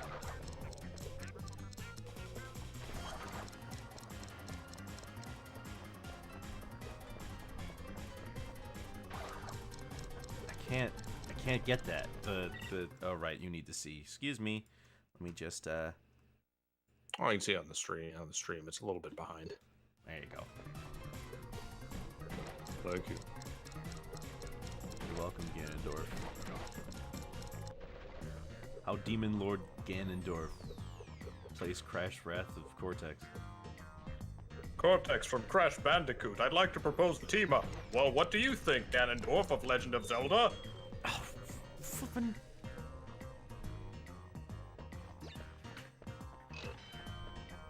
Good with 70 or so, but man, this heat wave is rough. Yeah, I heard you were telling me a while back, or rather, the other day, and yeah, that doesn't sound too fun, 100 degrees, but I don't know. There's something that's nice about summer where it's bright out most of the day.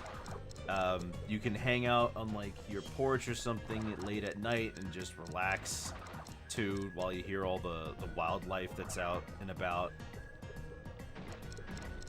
Summer nights are nice. Can't do anything during the day though. At that. I used to vacation in Florida during the summer. Oh, look at you, big man. It was, yeah, I mean, but it was rough. I mean, flipping. I'd go to Disney World, right? And if you're in a theme park, they get hot because they've like removed a lot of the natural greenery that keeps the place cold. And although Disney has like tons of plants everywhere, the heat going off of the pathways is still there. And it also rains like every 20 minutes. But it's not like rain. It's hot rain because it's Florida. Yeah. But it's and then the rain goes away like as soon as it arrived. I went to Florida like a year ago, I think. It's not as bad as I was expecting. It's just humid.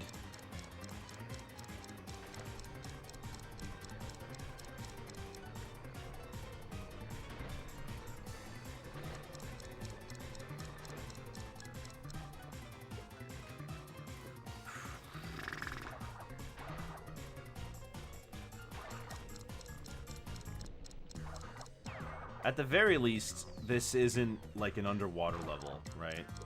Yeah, at least we're platforming again. So this feels a little nicer to actually play through.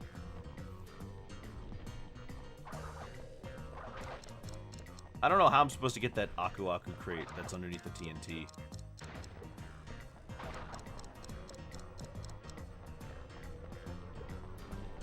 You can, if you're standing perfectly still, then your spin will only hit the bottom box. Oh, yeah? You do have to, like, totally stop for that, though. I mean, I'm willing to do that for another hit, because I keep dying.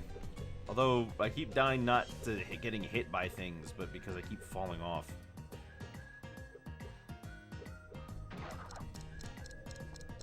Do you think somewhere near here that edgy Pokemon kid is off training an Umbreon or something? If we hear an explosion, then we'll find out. Riding his edgy motorcycle through the desert. That'd be funny, like all the deserts are just in the same area for like no reason. Specifically, that the Aura region was based on Arizona, so this is like it's like Texas, New Mexico, western area. Right. Why did I jump? Are you going for 100% and is this required for the secret ending? Yes. I'm not trying to get a good time. I'm trying to just get the Sapphire, which is the easiest time. Because all I need is the relics. Yeah, all relics. All gems, all relics. Well, I don't need all relics. I only need 25, but I'm going to get them all anyway. Because it would be weird to get 25 out of 30. Surely you've already done the hardest ones. I don't know. Those special levels can be a real doozy.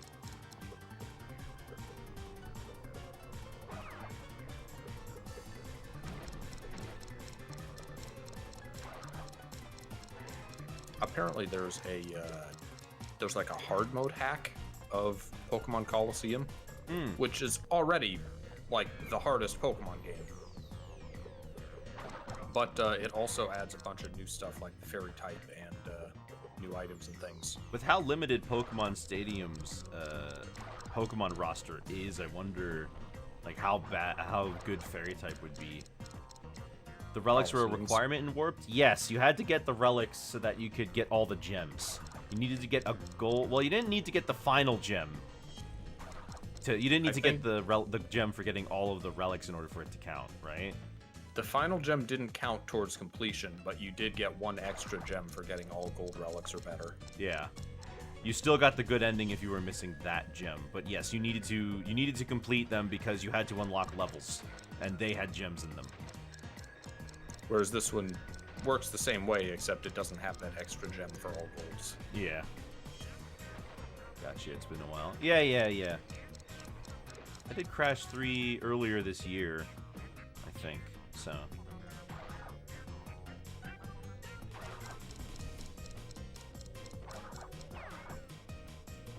I'm completing so many more games than I did when I was a kid, though.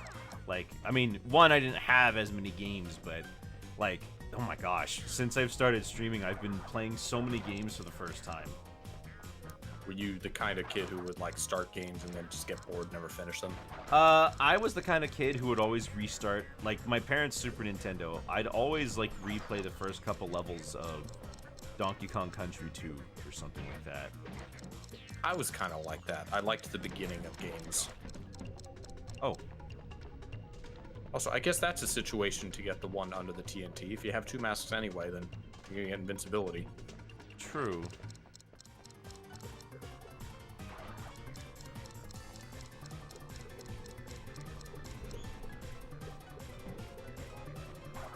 Maple Story was the biggest case for that, but that's because it's an MMO, and it takes Right. a billion hours to get anywhere in that game. I'd restart my Toontown tune over and over. I'd like play the tutorial a lot. How grindy is Toontown? Very, very grindy. The original was extremely grindy. I heard the newer version, like, gives double EXP or something. So Toontown Rewritten is very similar to the original game. Doesn't really change a lot of how you progress, especially the grind.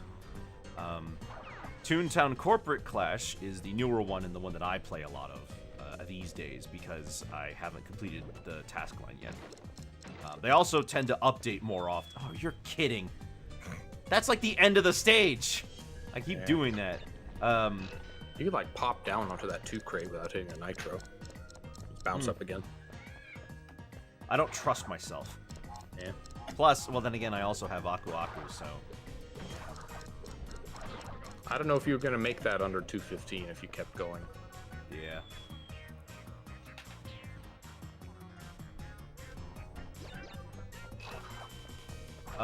The Corporate Clash has done a lot of things to reduce the grind. Mainly, they changed how gag points are calculated. And so, in both games, the way you unlock more experience and make your character stronger is twofold. You complete tasks. Well, okay, in the original, you complete tasks to increase your health. In Corporate Clash, you have an actual experience bar, and when you reach a certain level, you get more health. In Toontown Online, you completed certain tasks, but that was the game, so it was ostensibly like you got, that was your reward for getting through it. Corporate Clash has changed the way that gags work a little bit. In the original and in Corporate Clash, you level up your weapons, your gags, by using them. The more you use them, the more experience you get, and then you unlock a new one. Great. Corporate Clash has a lot more ways to increase your gag multiplier so that you can get more experience from it. I never liked the grindiness of MMOs. It always felt like just something they did obligatorily because World of Warcraft did it and RuneScape did it to keep people playing. Toontown absolutely did it just to keep people playing. Yeah. It was a subscription-based game, so they had a vested interest in keeping people playing for longer. That'd do it. Conversely, my backlogging has kind of slowed over the past couple years. I've been playing less games for much longer, thanks to games with very long tails on them, like Animal Crossing and Splatoon. Oh, yeah. I mean, Breath of the Wild took me quite a long time. Tears of the Kingdom took me quite a long time to finish. I'm afraid to start Breath of the Wild. As slow as we stream, it's going to take us like 5 years. You could do that one with me. Yeah.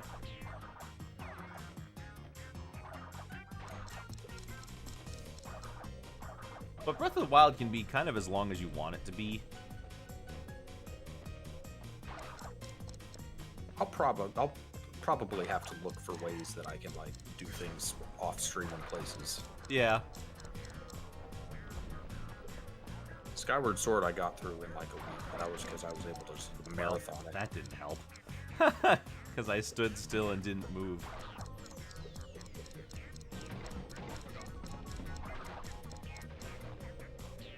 Maple Story Legends, that like fan server I mentioned a little while ago, that like reverts back to an older version of the game.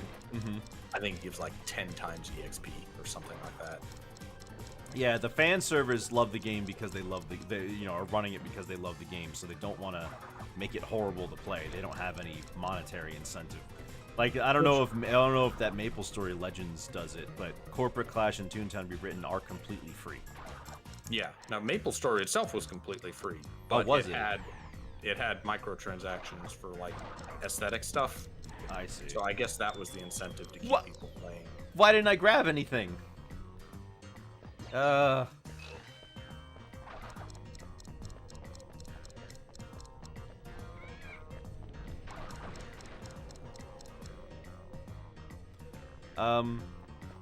I mean, so there were a few things you could, there were like 8 repeatable activities in Toontown. There are the 4 bosses, there are mini games, there are, I mean, you could do buildings, but like, there's kind of no reason to do them after a certain point. Basically, once you got to like the end game, you'd do the COG facilities, which were like these areas inside each of the COG HQs that were specifically designed to help you get more merits and stuff so that you could fight the bosses, because you couldn't fight the bosses unless you got enough points killing COGs of that department. And the facilities were just designed to facilitate that. But some of them were crazy, like, they would, what is it, like, in BossBot HQ, to do the last, to do, like, the highest possible, stock options you needed to get it, you had to complete a back 9, which was a area of the game with 9 floors and would take up to an hour 7 times. For 1 promotion. That doesn't sound fun. No. It sounds like Pokemon post-game stuff. And your reward for completing it 100 all the way, by the way, you can just do the boss fight whenever you want without having to farm for points first. Oh boy. And I guess you also get laugh points. You get health for leveling up your suits. I don't know how much of a segue this is, because obviously Toontown is not a JRPG, but like famously JRPG. They have that problem with like way too much grinding. Mm-hmm. They've gotten better with it over the years.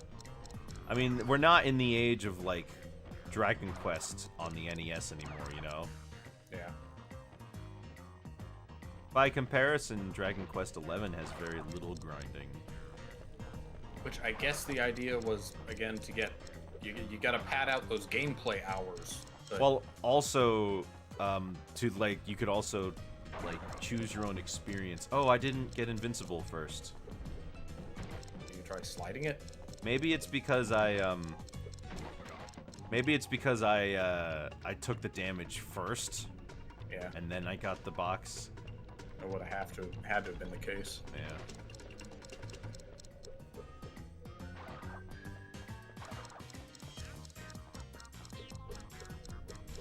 Part of growing up is being disgusted with games that are long for the sake of being long because we have other things to do.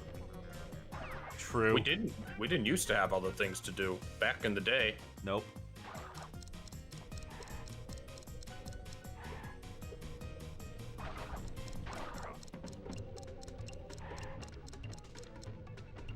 I always want to like double jump to be safe when I'm trying to grab onto these things, but then I end up grabbing them and hitting X again and dropping Exactly, off. that's why I'm not.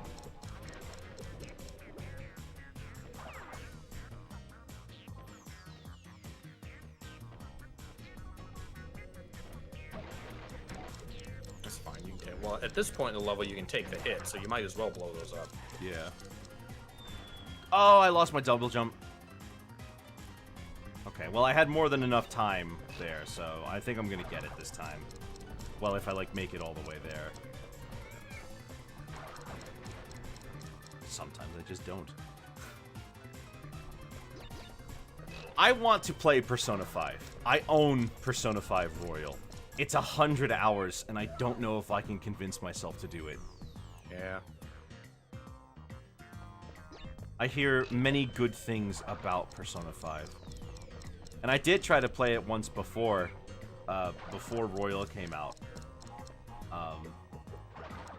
And I was, like, watching the opening cutscenes, and I'm like, oh my gosh, this is, like, how long has it been? An hour? Oh my gosh, can I play now? And then the answer was still no, because there's still more tutorials. I was so unreasonably upset by the fact that you don't get to the Kingdom Hearts 2 title screen until like 3 hours of game. Like the title shows up after you do After all the of the Roxas Roxas stuff, chapter. yeah. Yeah. Honestly, even with Splatoon, the Battle Pass equivalent they have is sometimes kind of tiring to get through. Though for its credit, if I knuckled down and just did it instead of doing it via daily wins, I could probably get it done in a week or two. Yeah, but that's like optimizing all the fun out of it at that point, right? If it's jobs aren't fun. I don't want my video game to be a job. No, but they want it to be a job so that you play every day. I mean, that's why games with battle passes become so popular.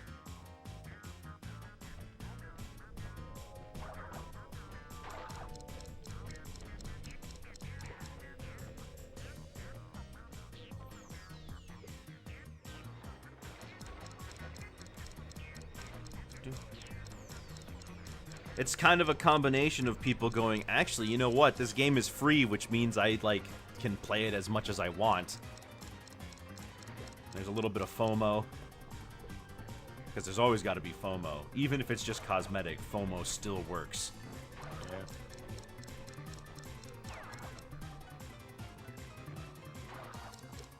That was the selling point of mythical Pokemon. Yeah.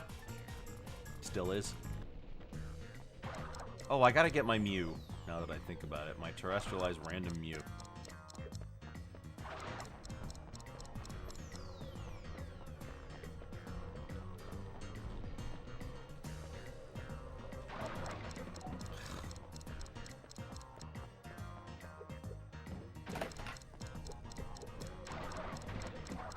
Great, that's like twice. This game gives you a lot of Aku Aku though, which is nice.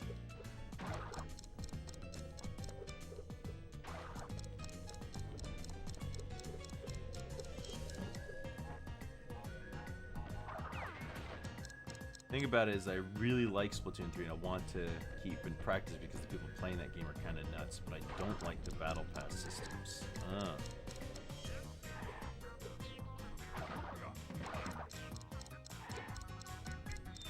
Why didn't I grab the ceiling? Ugh. Timed exclusivity of hollow weaponization of FOMO, but unfortunately it works. Well, I was saying the other day that it's nice that with this new Battle Pass they've got, they're having a lot of old items.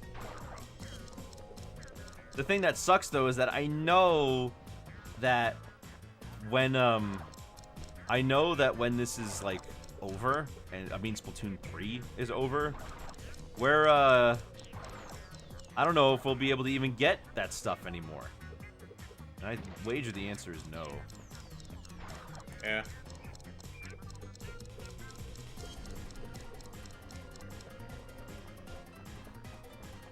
I guess it depends how long until the next Splatoon game.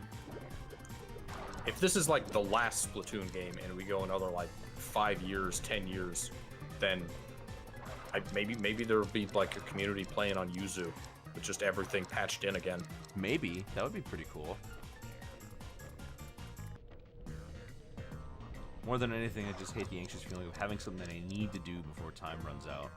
And you're not exactly... anxiety is not exactly something Sorry. that you've got to hold on. Sorry, is that a Majora quote? Yeah, that was Majora's Mask. Well, no, but I mean, like, was that something that... That's the main complaint people have with the game is that I don't like the moon looming over. I don't like being on a timer. I'm anxious. Oh, right, okay. Straight up, I think everything that's been a catalog should eventually enter a shop rotation. I'm inclined to agree. Same. Just Like, stuff, content in video games being permanently gone is just... It's Like, you can either get it right now and work for it, or you can wait, and then all you have to do is just pay money. Ironically, I adore Majora's Mask. I mean, you don't really have a timer in Majora. I mean, you kind of do, but, like, you can It's go not try bad. again as many times as you want. It's also a really forgiving timer once you learn about the slow song, which you do immediately. But it's the feeling of being under pressure that a lot of Right. people have problems with. Have you seen those commercials for Majora's Mask? Where it's like one kid has to like beat the game or else the moon's actually going to crash into the earth. I think I have seen those, yeah. They're crazy. Love that. It's like everyone cheering for the kid. Yeah.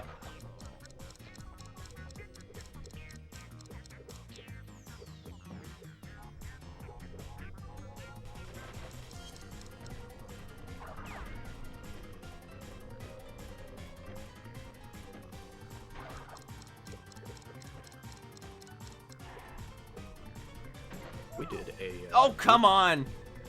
we did a big group Majora's Mask randomizer party with myself and Wickersham and other people. That's right, I remember can that. watch that on And YouTube. everybody ended up ditching halfway through. Well, two of the 5 people did. Yeah. I also love We the stuck it Pikmin out. series. I We think the beat it. difference is a game that's designed around a timer, an experience bar that goes away if you wait too long. Yes. Timers in themselves are not evil.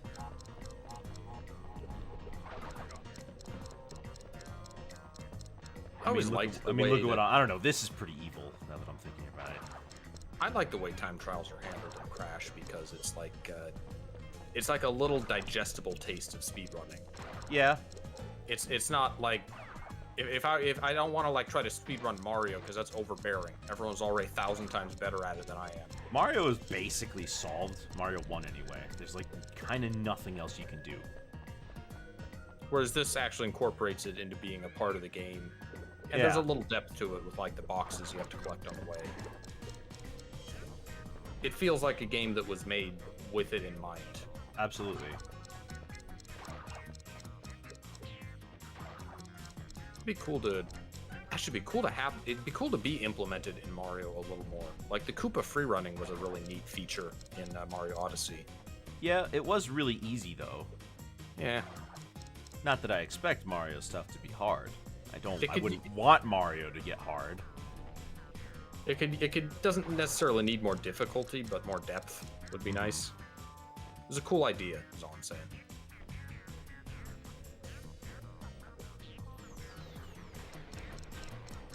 I'm kind of amazed that Mario Odyssey never got any DLC. Luigi's Balloon World.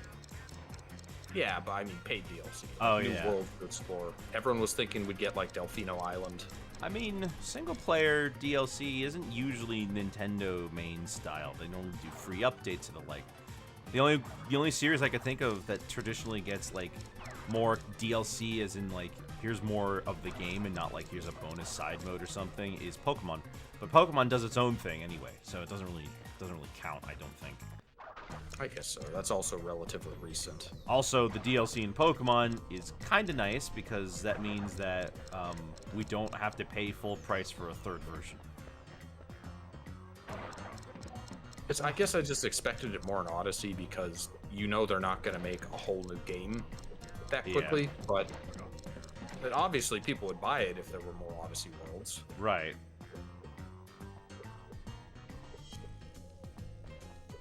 I don't know. I can't say for sure, but I liked what Odyssey had going for it. But at the same time, I don't know if I want the next Mario game to be like it or if I want it to do its own thing, because the fact that they did their own thing is how we got this, you know? Because Mario Wonder looks like it's going to be amazing. It's going to be it feels like it's like a real evolution of the 2D Mario. Yeah. I have a hot take. I kind of want the next generation of Nintendo games to downsize. Really? Because we can't just like keep getting bigger and bigger forever. You mean you want like less games or you want smaller games? I think like, for example, the N64 Zelda games were the perfect size, and Majora's specifically was like packed with content. Everything in that game was by design and everything mattered. There was nothing big and empty. Oh, about it. what? Okay. So they deal damage when they pop out of the ground and when they explode. I think it'd be cool to get a few more kingdoms to play through, but that maybe had their own interesting spins or something. And Breath of the Wild has an expansion pack. My guess is that we'll eventually get one for Tears of the Kingdom. I'm a little surprised they haven't announced it already. An expansion pack. Yeah, because like they added more content and more items and things like that you can get.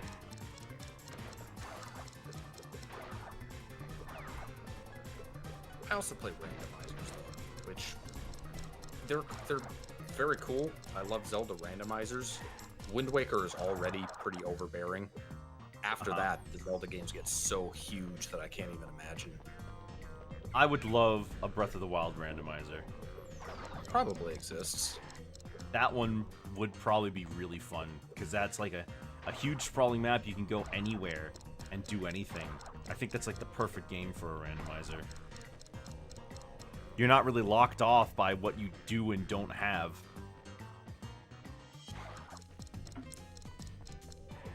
There is a randomizer for both the Switch version and the Wii U version. Oh, well, there you go.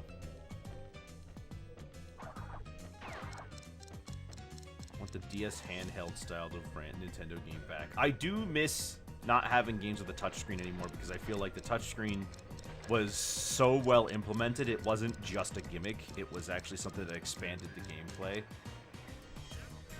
I felt it was forced in a lot of games that didn't need it. Like, I think that the Zelda games really benefited from it on DS.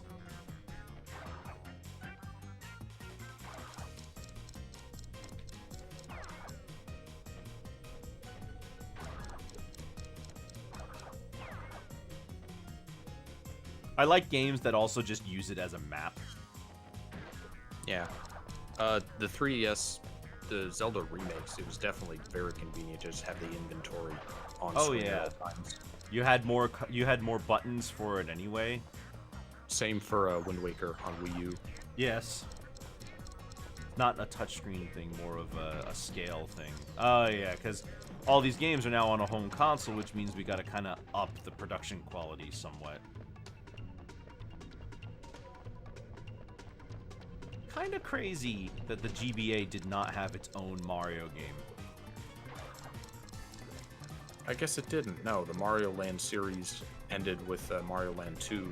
And then there was the Wario GBA Land. had the Super Mario Advance titles, which were all ports. Yeah. But they all came with Mario Brothers, which is, like, amazing. I love the GBA versions of Mario Brothers. GBA was kind of a port machine. I mean, it had It was. plenty of original titles as well, but they put everything on that. If you like Super Nintendo, then you'd love the GBA. They put NES classics on it.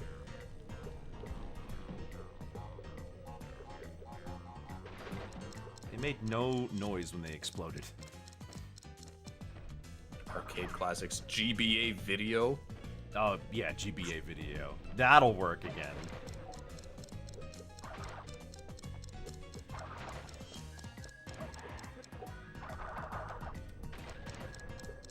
Yes. All right, I got it.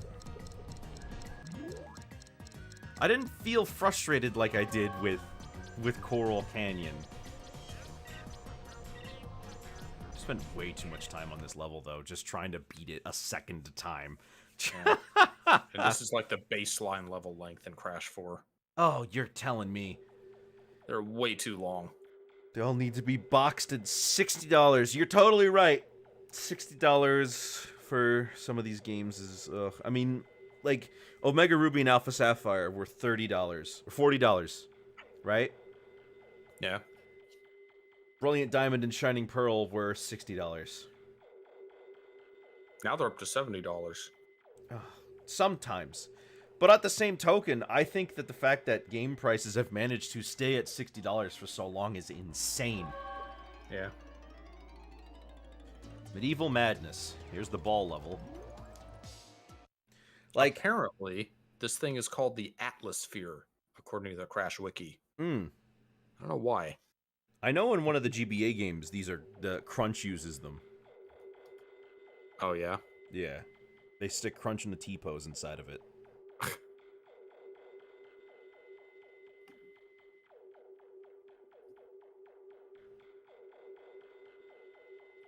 Used in Crash 2 Entranced by Crash and Crunch in 3 levels. Oh, yeah. There's also a multiplayer mode in that game, where every other character can use it. Oh, cool. It's a Dingodile ball. Where's, Bottom oh, you was out on the left up there. So I think you can break crates before the clock, but they don't come back when you collect the clock. Yeah, I mean, yeah, that's fair. I mean, that's the same as before. There's kind of been something that games on the handheld are okay to be a bit lighter and are priced accordingly. Yeah. I don't know if Nintendo's released like a single $30 game on the Switch. Like games, like AAA games, emphasize size too much anymore. Yeah. There's a lot of plenty quality games. They're just all indie, the small ones anymore. Yeah, and the indie games like have so much hours of gameplay and replayability, and they charge you like $10.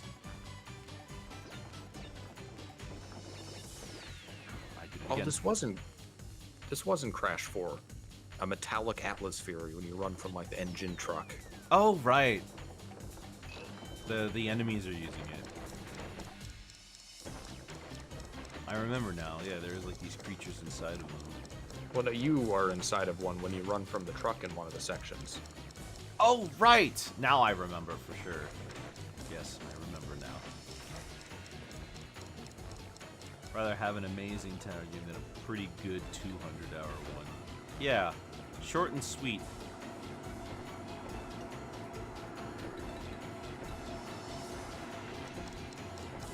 The timer on this one isn't too insane. They're pretty bad for Platinum. Probably not for Sapphire. Some of these levels have been surprising me, and you've been saying like, "Oh, you're probably going to get gold on most of them." Did you miss the time the first time on the ice ball level? No, I think I got it on my first attempt. Because I just died so many times before I got there, though. Time for this one is 140. 140. Got it. I bet you in that pit with all of the nitro, there's probably a whole bunch of time crates at the end, but then it's like, what's the point? Because like, if it doesn't actually let me get back to the pathway before it runs out, then why, why are we doing it? Yeah, I don't think they put any there.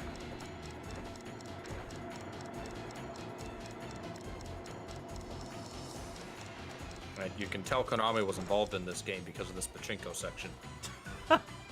Oh, right. Yes, of course. It's a classic. I do wonder what Konami actually did on this game.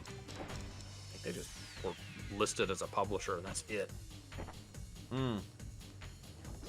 I guess Universal didn't want to publish. Because Konami's name isn't even mentioned in, like, the opening with Cortex.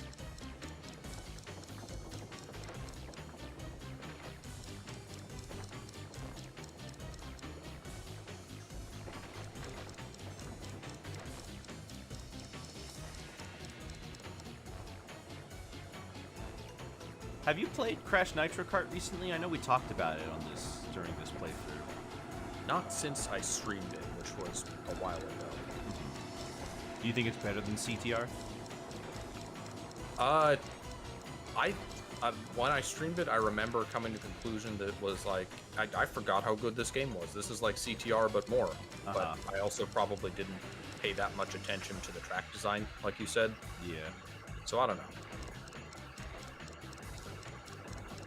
Hey, Tiny. Obviously, the story is not great, and the bosses have less character because there are these new characters that you don't really care about. I mean, they have character. Very one-dimensional character, but yeah. I like Norm. Oh yeah, the mime. I liked him. Not so 'Cause- much the annoying shark. No, and then Geary was just a neat freak. Norm was cool because Norm was actually like a nice guy. At least Big Norm was.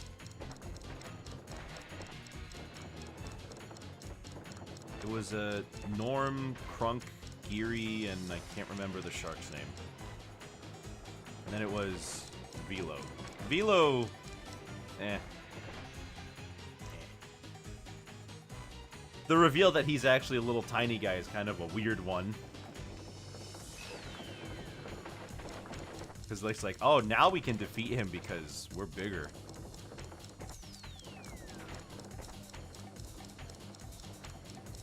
And then Crunch is like, they don't make him like they used to when he dies. When he's a fake body. It's a weird Space Jam adaptation. Yeah. And then Tiny in the Tiny's ending, he gets worshipped. Well, we have to do what he says because he's bigger than us. Wait. No, because like those people were already like worshiping Tiny, like on the Tiny Temple stage, right? Oh yeah. It sounds like you've played the game more recently than I have. I've played CTR Nitro Fueled, and it has all of the tracks in it, and I've seen the cutscenes on YouTube. So I've never played Nitro Kart. I don't think I ever did a stream of Nitro Fueled. I own it. I played it on my own. Which version do you have? The Switch. I don't. Was it ever? It wasn't on PC, was it? Nope. Didn't make its way to PC. The PlayStation version has an exclusive track, though. I don't know why there's even time crates down there because the path is too narrow to dodge the nitros. These are lined up differently on the greatest hits version. Oh, yeah? I don't remember them desyncing like this.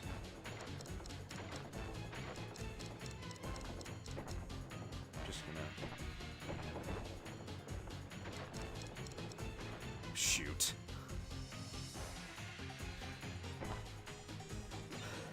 We're near the end. Or at least we're past the halfway point. Apparently, Konami published the PS2 version of this game, Oh, so they only did the PS2 version. Interesting. but they published all versions in Japan only. That's the I- sort I- of... Yeah. I mean, I don't know that what makes means sense. Exactly. Like they paid for it to be produced.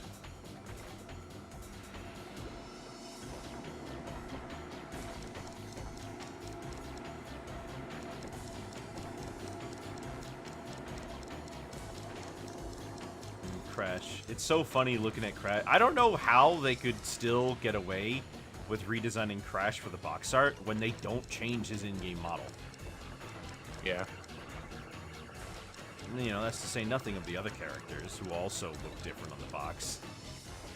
I guess 'Cause you by- can make an argument in the PS1 days because it was so. It was, low yeah, res, you but- had low poly designs. There's only so much, you know, you could, like, games looking different than what the box showed you was common. But even then, like you had cutscenes, you had close-ups of the characters. Yeah. By the time we're getting to Crash Twin Sanity, I don't even know how you're doing that.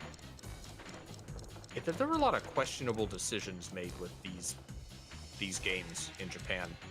Well, Crash and Spyro both specifically.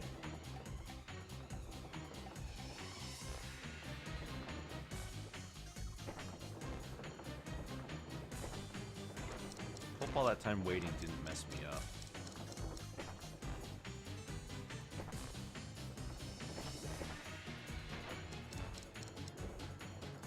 Did Ratchet and Clank also have like really cutesified Japanese box art, or am I misremembering? Yes, Ratchet, the artwork usually contained 2D. The artwork was usually 2D, and Ratchet had big, thick brown eyebrows. He does. He has like he has big eyebrows, a big Luffy smile, and like Rock Lee eyes. Yeah.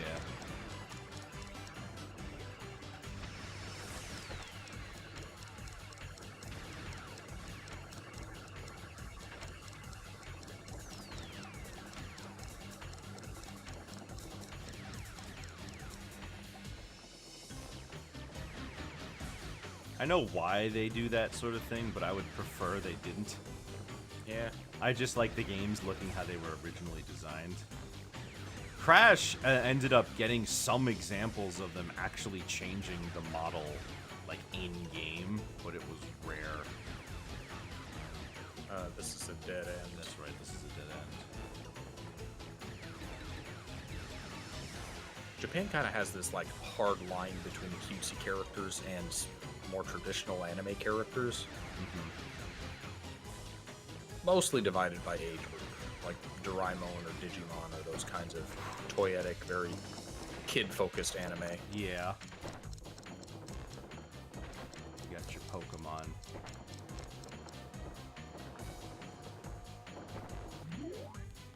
I missed it, didn't I? Yeah. What was the time? 140, I think? Yeah.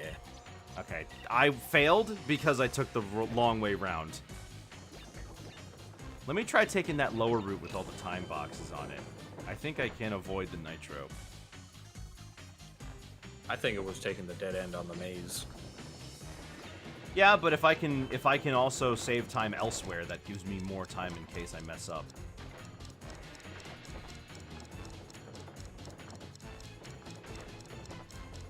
Still, not as bad as Coral Canyon.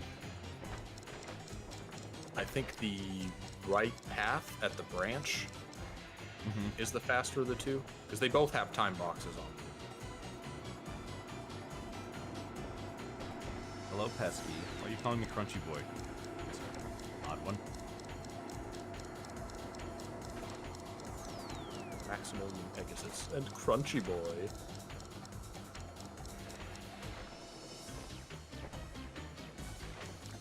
Ugh.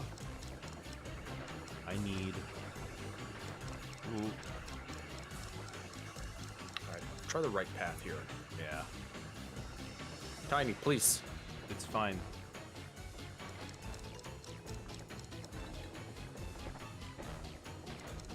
This looks like you can avoid the nitro just fine. Yeah, I did. This wasn't the path that I meant. I mean, this was the right path, yeah, but I was talking about the area earlier with like all the nitros down at the bottom, just Right. up ahead here. Oh, I could just go over the top.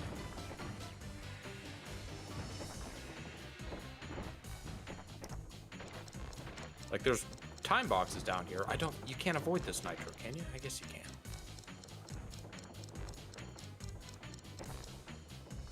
That is tight. It is, but not impossible. Also, it does save you more time, because you're only waiting for one platform, and you get more time boxes to do so.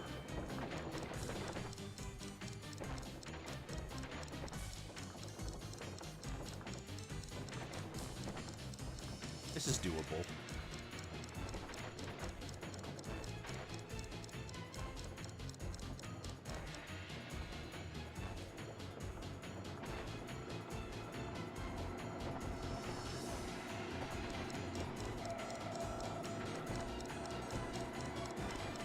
What are those things? They're like, I forgot what those things are actually called. They're like the balls that generate lightning. Is it just a plasma ball? Something Tesla? Is it a Tesla ball? I don't think Tesla had anything to do with plasma. Plasma globe. Plasma globe sounds right. That's the Wikipedia page anyway. I'll just take this way. This is easier.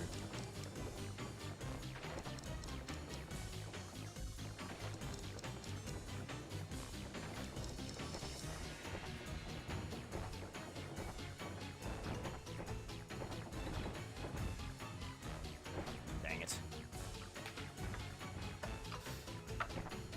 Oh boy. Also waiting for those, not having to wait for those saves some time. This level isn't that long. It's a bit longer than some of the other ones, but at least it's got more structure than, like, the first two, right? This one doesn't feel like there's as many things just placed haphazardly, like, in the Eskimo roll. That's my least favorite of them, is the ice one. Yeah. They just kind of place the bosses around.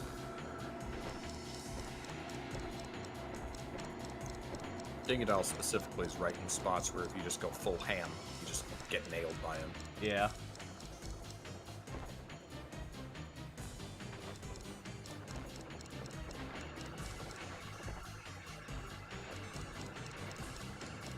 Seems like if you get a good bit of momentum going, you can go cross over the top of the Rams. Yeah, I can. I don't even need that much momentum for it. But yeah. Oh, well, I suppose.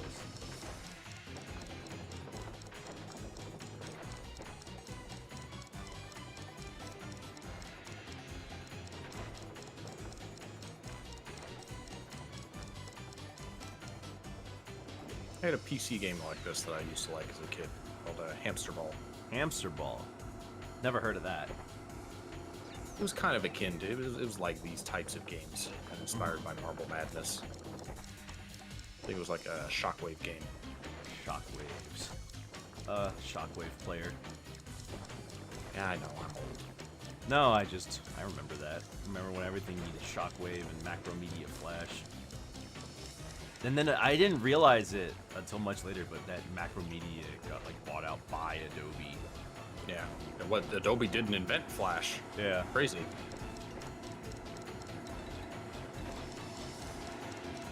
And everything used Flash when it first came out, my goodness. Kind of inspiring how everyone just came together to, like, save Flash as it was going. Yeah. You know, I mean, there's save. just too many things to not save. Yeah.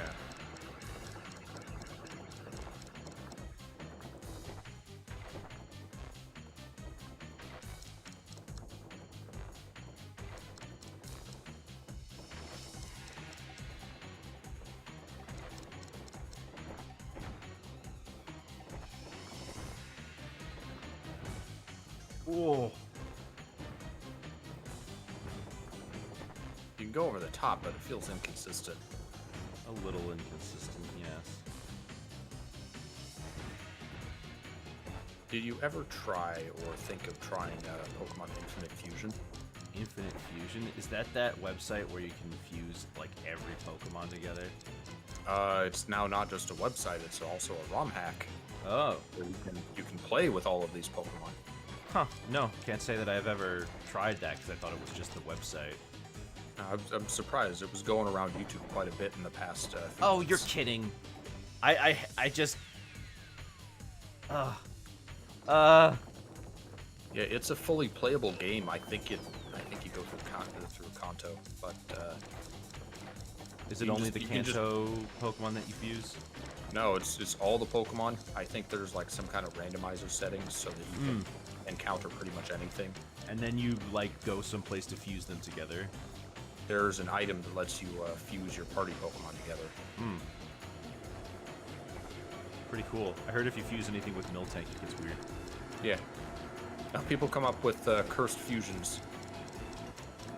So a lot of them are the site originally did it automatically, but over time they've added custom like ones. yeah. Right. I mean, I remember the original, like, ones, the original combinations way back where it was just like, we put the face sprite on the body of a different one, and we can That hold was it it. based off of the face.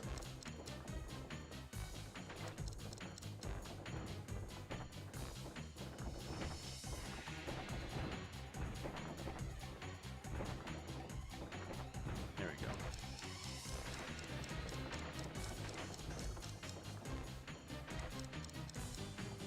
I'll just wait.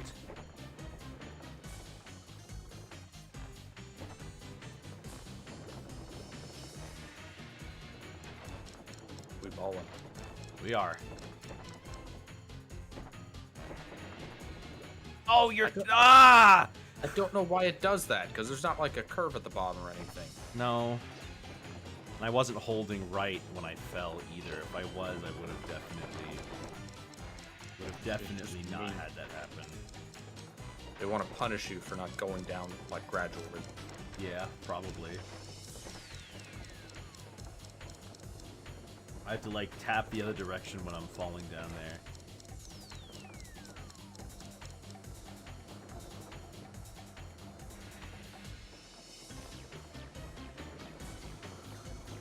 Goodness me. Some of these are like one and dones, and others just take so long.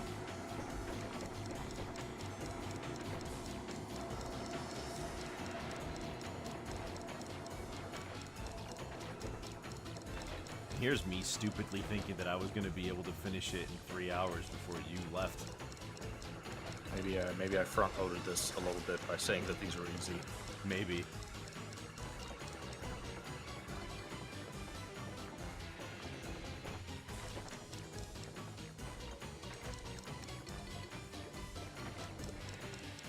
What's left? We've got this one. We've got 2 more of those levels.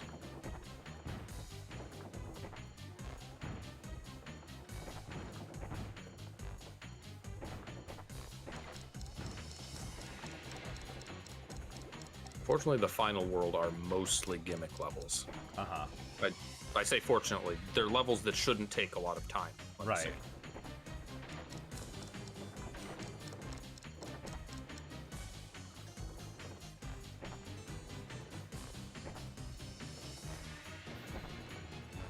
All right. Great. Nitros.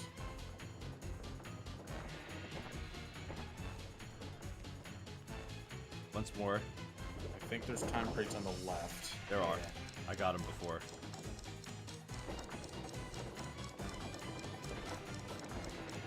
I'm glad this isn't like Hamster Ball or like Marble Madness, and you don't just shatter by falling 10 feet.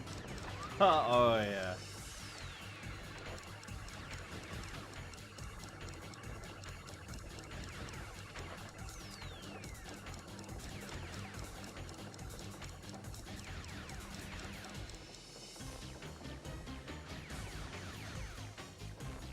Alright, around the left.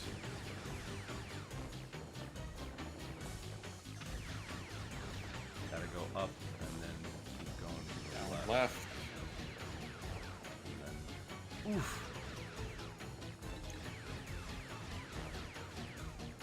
Here we go. Alright, book it. Ah! I shouldn't have booked it. Well, time's 140, so you kind of had to. I had time crates.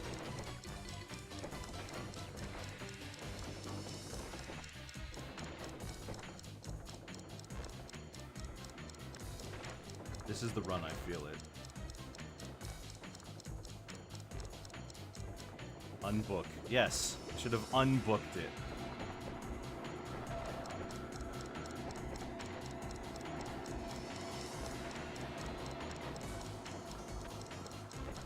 Oh, come on. Is this like his reservoir? Is this Cortex's drinking water? Maybe it's just a lake he built the whole thing around. Yeah.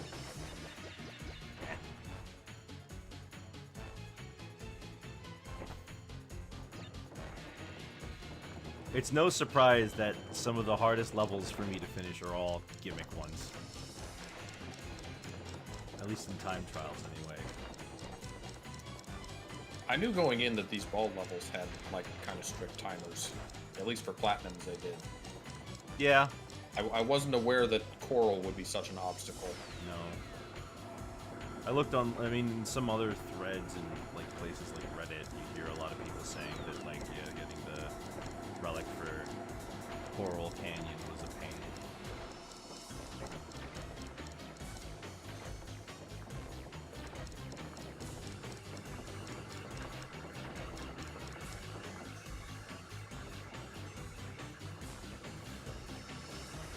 Tiny looks so weak in this game, doesn't he? He acts weak. Yeah. In the next game, they gave him like a new design, but he doesn't appear after the intro. Insanity? Yeah. They shrunk his mouth a lot.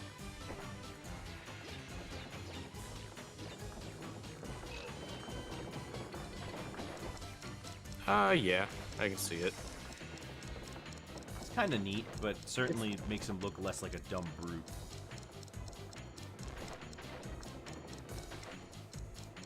Still the same basic design, but it is Yeah, no, it's accentuated it's differently. changed a little bit. I like Dingo Dial's voice in Twinsanity. It's actually a little threatening. And then his music is also really threatening. But he does just kind of come out of nowhere.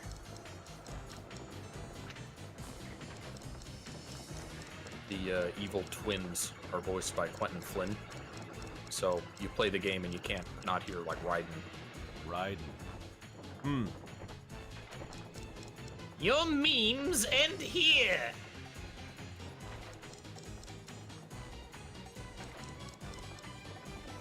I still haven't played Metal Gear Rising. Oh yeah. Yeah, people usually just talk about it for the meme value though. It's a very silly game. I mean, it is a silly game. It's from Metal Gear. Metal Gear games are ridiculous. Yeah, but you don't get like that plot fascination out of Revengeance as you do other Metal Gear games. Uh-huh. It's mostly just kind of flash and Well, campiness with like the villain. It's platinum. Yeah. It looks like it just kind of pushes you if you're not careful. It just kind of pushes you to the left a lot.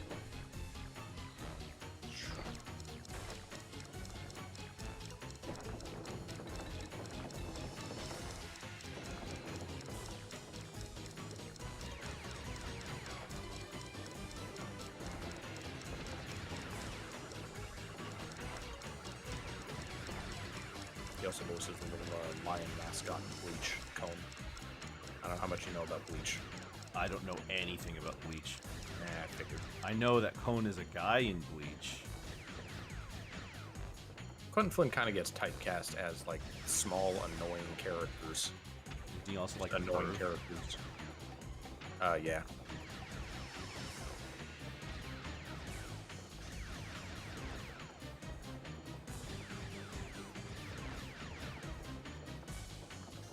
Book it. Trust me. I'm not You gotta booking book it. I'm not Book booking it.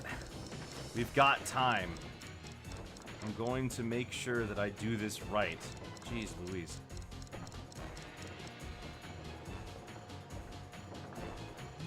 There we go. There, I made it. Good job. Don't freak me out.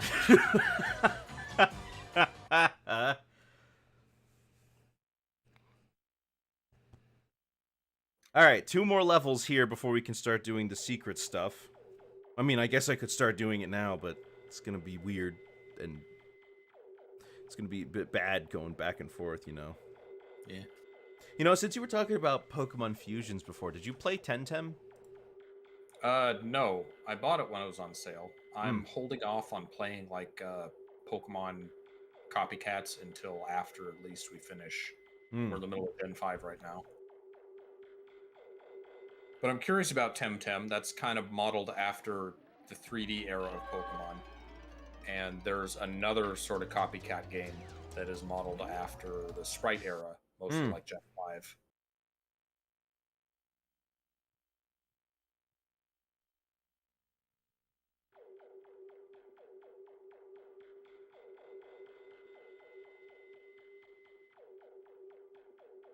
I just realized that this is the only warp room without any Coco. Yeah?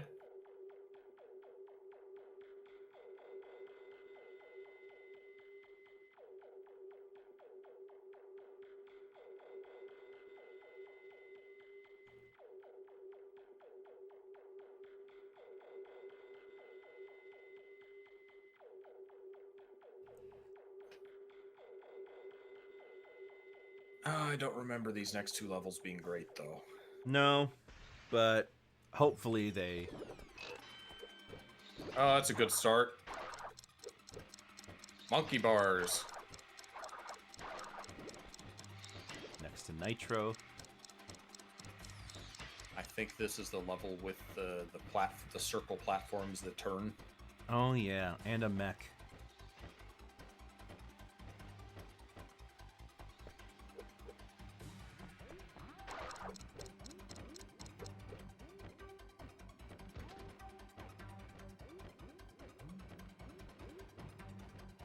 I remember I tried going to the left, but there's nothing there. Shoot! Monkey bars. Son of a gun. Yeah, you did the double jump thing. I guess you don't want to break those because those are about 3 boxes. I know, that's why I...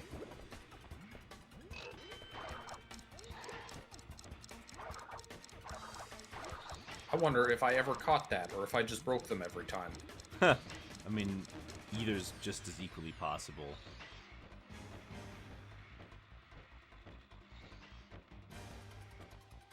This music is way too exciting for all this nothing happening.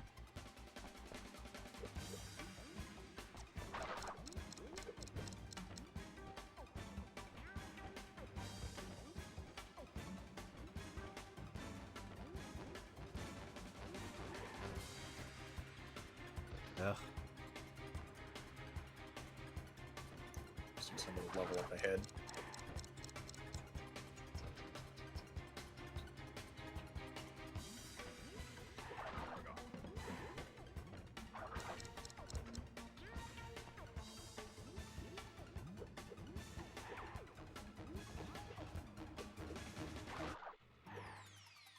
No more monkey bars? Are we done?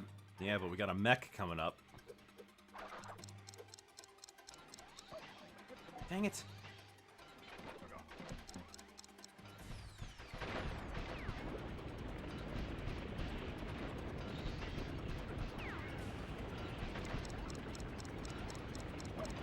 Dang it.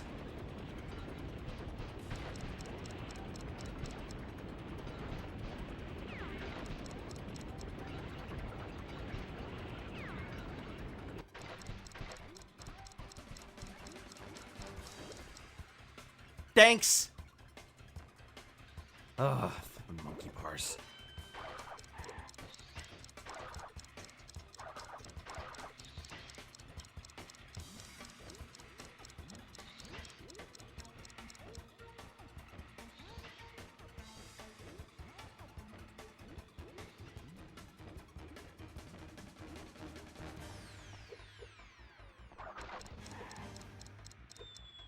Okay. I guess that's a way to skip some of the monkey bars is to do a big old double jump. Yeah.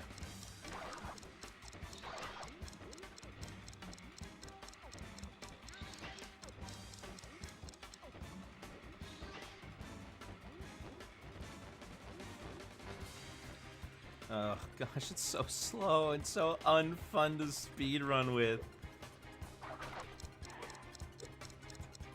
What? No? He doesn't grab them there? And every other level we've done so far, Crash has grabbed them from the top.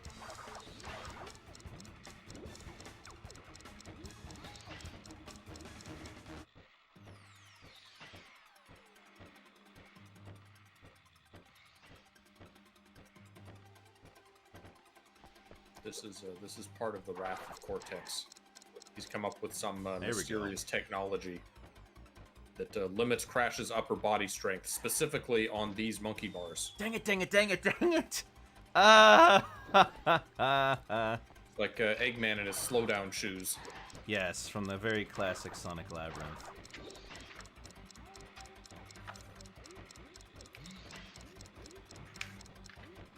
I like how Nintendo was presented the idea of a game where Mario could not jump. And they said, no, that would be stupid. Give it to Toad instead. That would make more sense. Yeah. But Sega, presented with a game in which Sonic cannot run, said, yeah, great, go ahead. Probably because, like, at that point, Sega was experiencing an unprecedented popularity from their company. Like, before they had Sonic, they did not have anything nearly as big. Yeah. So they would just slap Sonic on almost anything they could think of back then. I mean, all the Game Gear titles were all just little experimental weirdo games. There was Sonic 3D Blast and Knuckles Chaotix and you know, it's just they would try literally anything because they'd never seen as big of a hit as they had experienced there.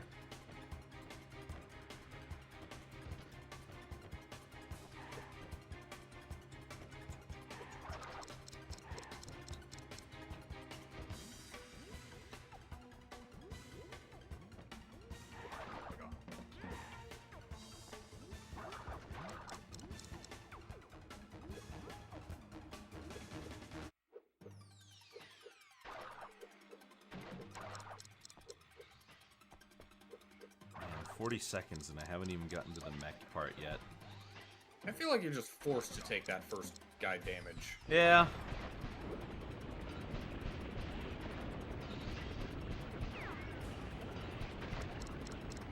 Green robot coming up. There he is. Can't stop him.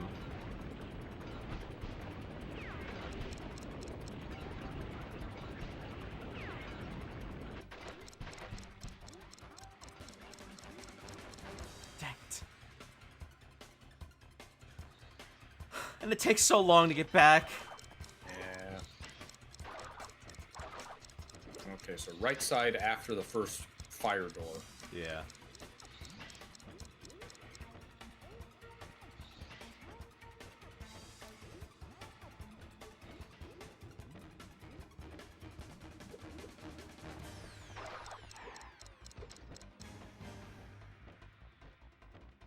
It's just very inconsistent. You seem to have figured it out. Yeah.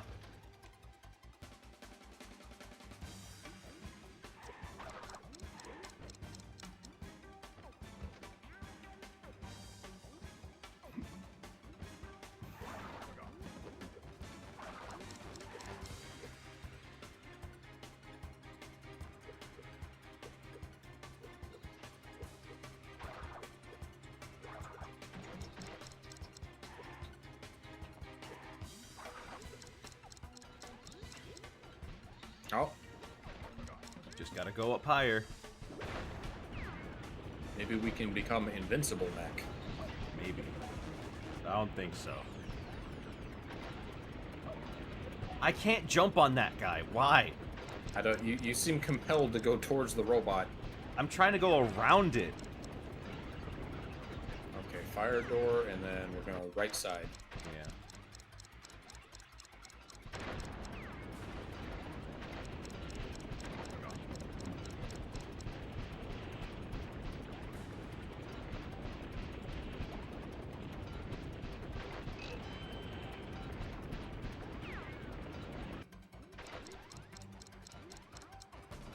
I'm a little surprised I also didn't disable any of the one-up boxes. Eh.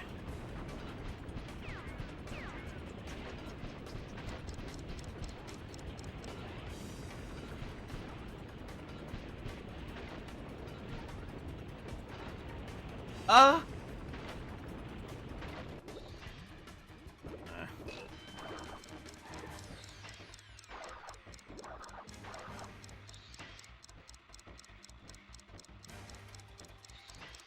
Hello. Move along, please. As long as I don't have to do any fighting with the mech, I'll be okay. Ah!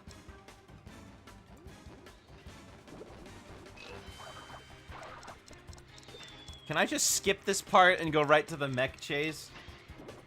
Wouldn't that be wonderful?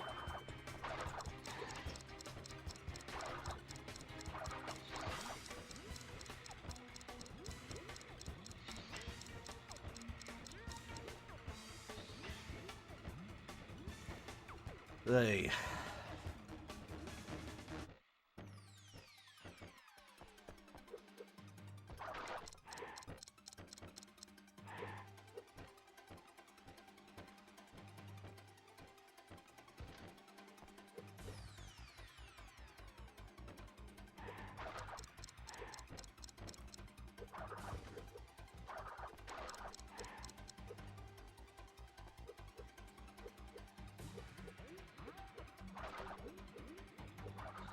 Say about 8 seconds. Yeah. That's a pretty major time gain. Gotta make real sure you don't get hit by those guys. Yeah.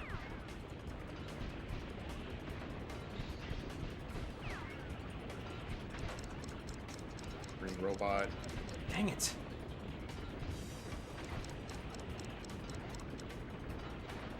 I am really trying to go around that thing. It's the way that, like, the camera is, like, looking towards the left. And then, like, that thing is moving to the right, so I'm trying to get around it. I don't know. Excuse me, that thing is moving to its left, and it's just, ugh.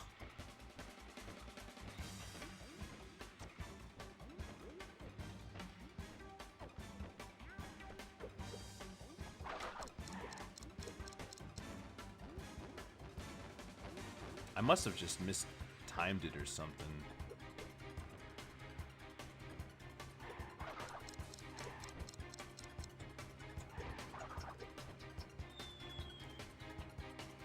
If I could avoid jumping high enough to touch the monkey bars, I could get all of them really quickly.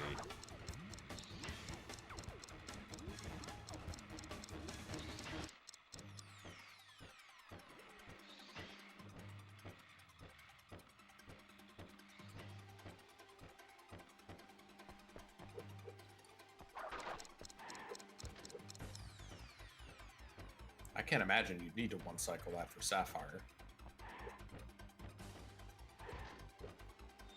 Well, maybe not, but I hate that part and I want to just get past it. I agree. The monkey bars are so stupid finicky. I just want to get to the part I need to practice, which is the part with the chase. Because then I bet the last part of the level is going to be a lot easier because it's not a chase.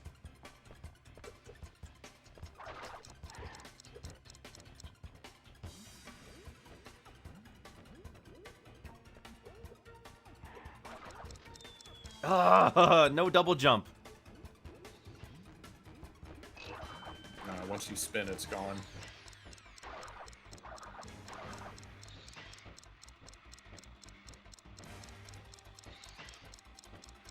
It saves a lot of time if I don't, you know, and I keep missing all the time crates in the chase section too. Imagine, in order to make Crash feel like his original series in Smash, they have his double jump, like, stop his horizontal momentum. Oh my gosh. The PS2 era, I noticed, was kind of a time of, like, bad double jumps. Compared to, like, other games with double jumps. Like, Ratchet and Jack and Slide really don't gain any height from theirs. No, but Sly gains distance. Sly is like a completely different kind of game anyways.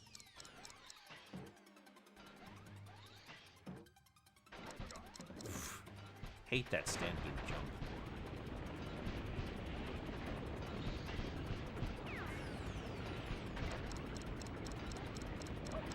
Whatever.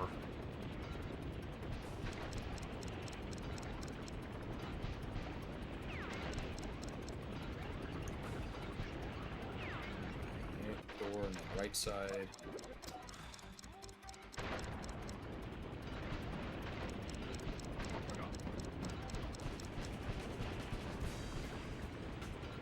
Still abundant masks.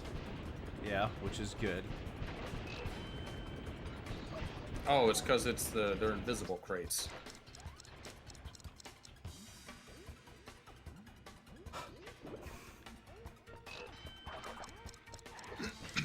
Oh. Crash, what's the matter? Great. We love it when Crash can't move. At least we haven't crashed again since the dragon. True. Okay.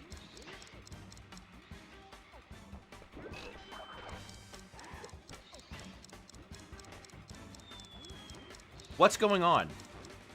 I don't know.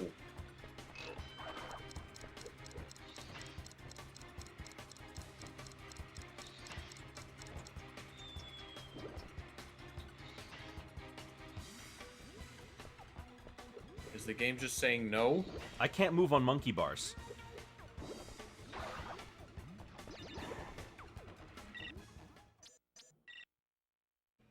You know what? I don't need to do these two. Yeah? I don't, because I can instead do them in the next one. There's no gem for doing all the relics, right? So I don't need to worry at all. Flippin' weird bugs. We'll just do them in the special missions, alright? Good. Now I just need to go save before something bad happens.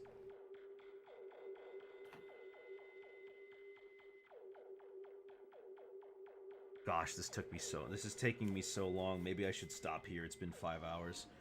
And Yeah. we'll do this on Monday. I wasn't expecting this to take this long. We can do that. It'll only be 1 or 2 hours on Monday. Yeah, I should have stopped a while ago. Let's see. How bad is it? I can just tell you. There's a Coco platforming level. There's the Crunch minecart race. There's like a helicopter race. There's an atmosphere level, and there's a snowboarding level. It looks like the only rewards they get. Yeah. Let's just wait until Monday. I don't want this to take forever, huh? Well, heck, maybe I'll be able to do the last 2 relics in the main levels then as well. That's unfortunate. I really thought we were gonna finish today, but those time trials kicked me in the nads. Sorry. Yeah, it's all right. All right, good. So we have all the save. Well, that's fine. Well, that's just the way life is sometimes. We don't really know what's gonna happen until we do it. So tomorrow is Friday, which means I'll be doing Super Smash Fridays. And then we got the art streams this weekend, and I forgot to give you guys the things to vote for, so I'm just gonna pick 2 characters instead. I'll have you guys do a proper vote next time. And then we'll be back with more Crash on Monday. So I'll see you guys later. Have yourselves a very good night, and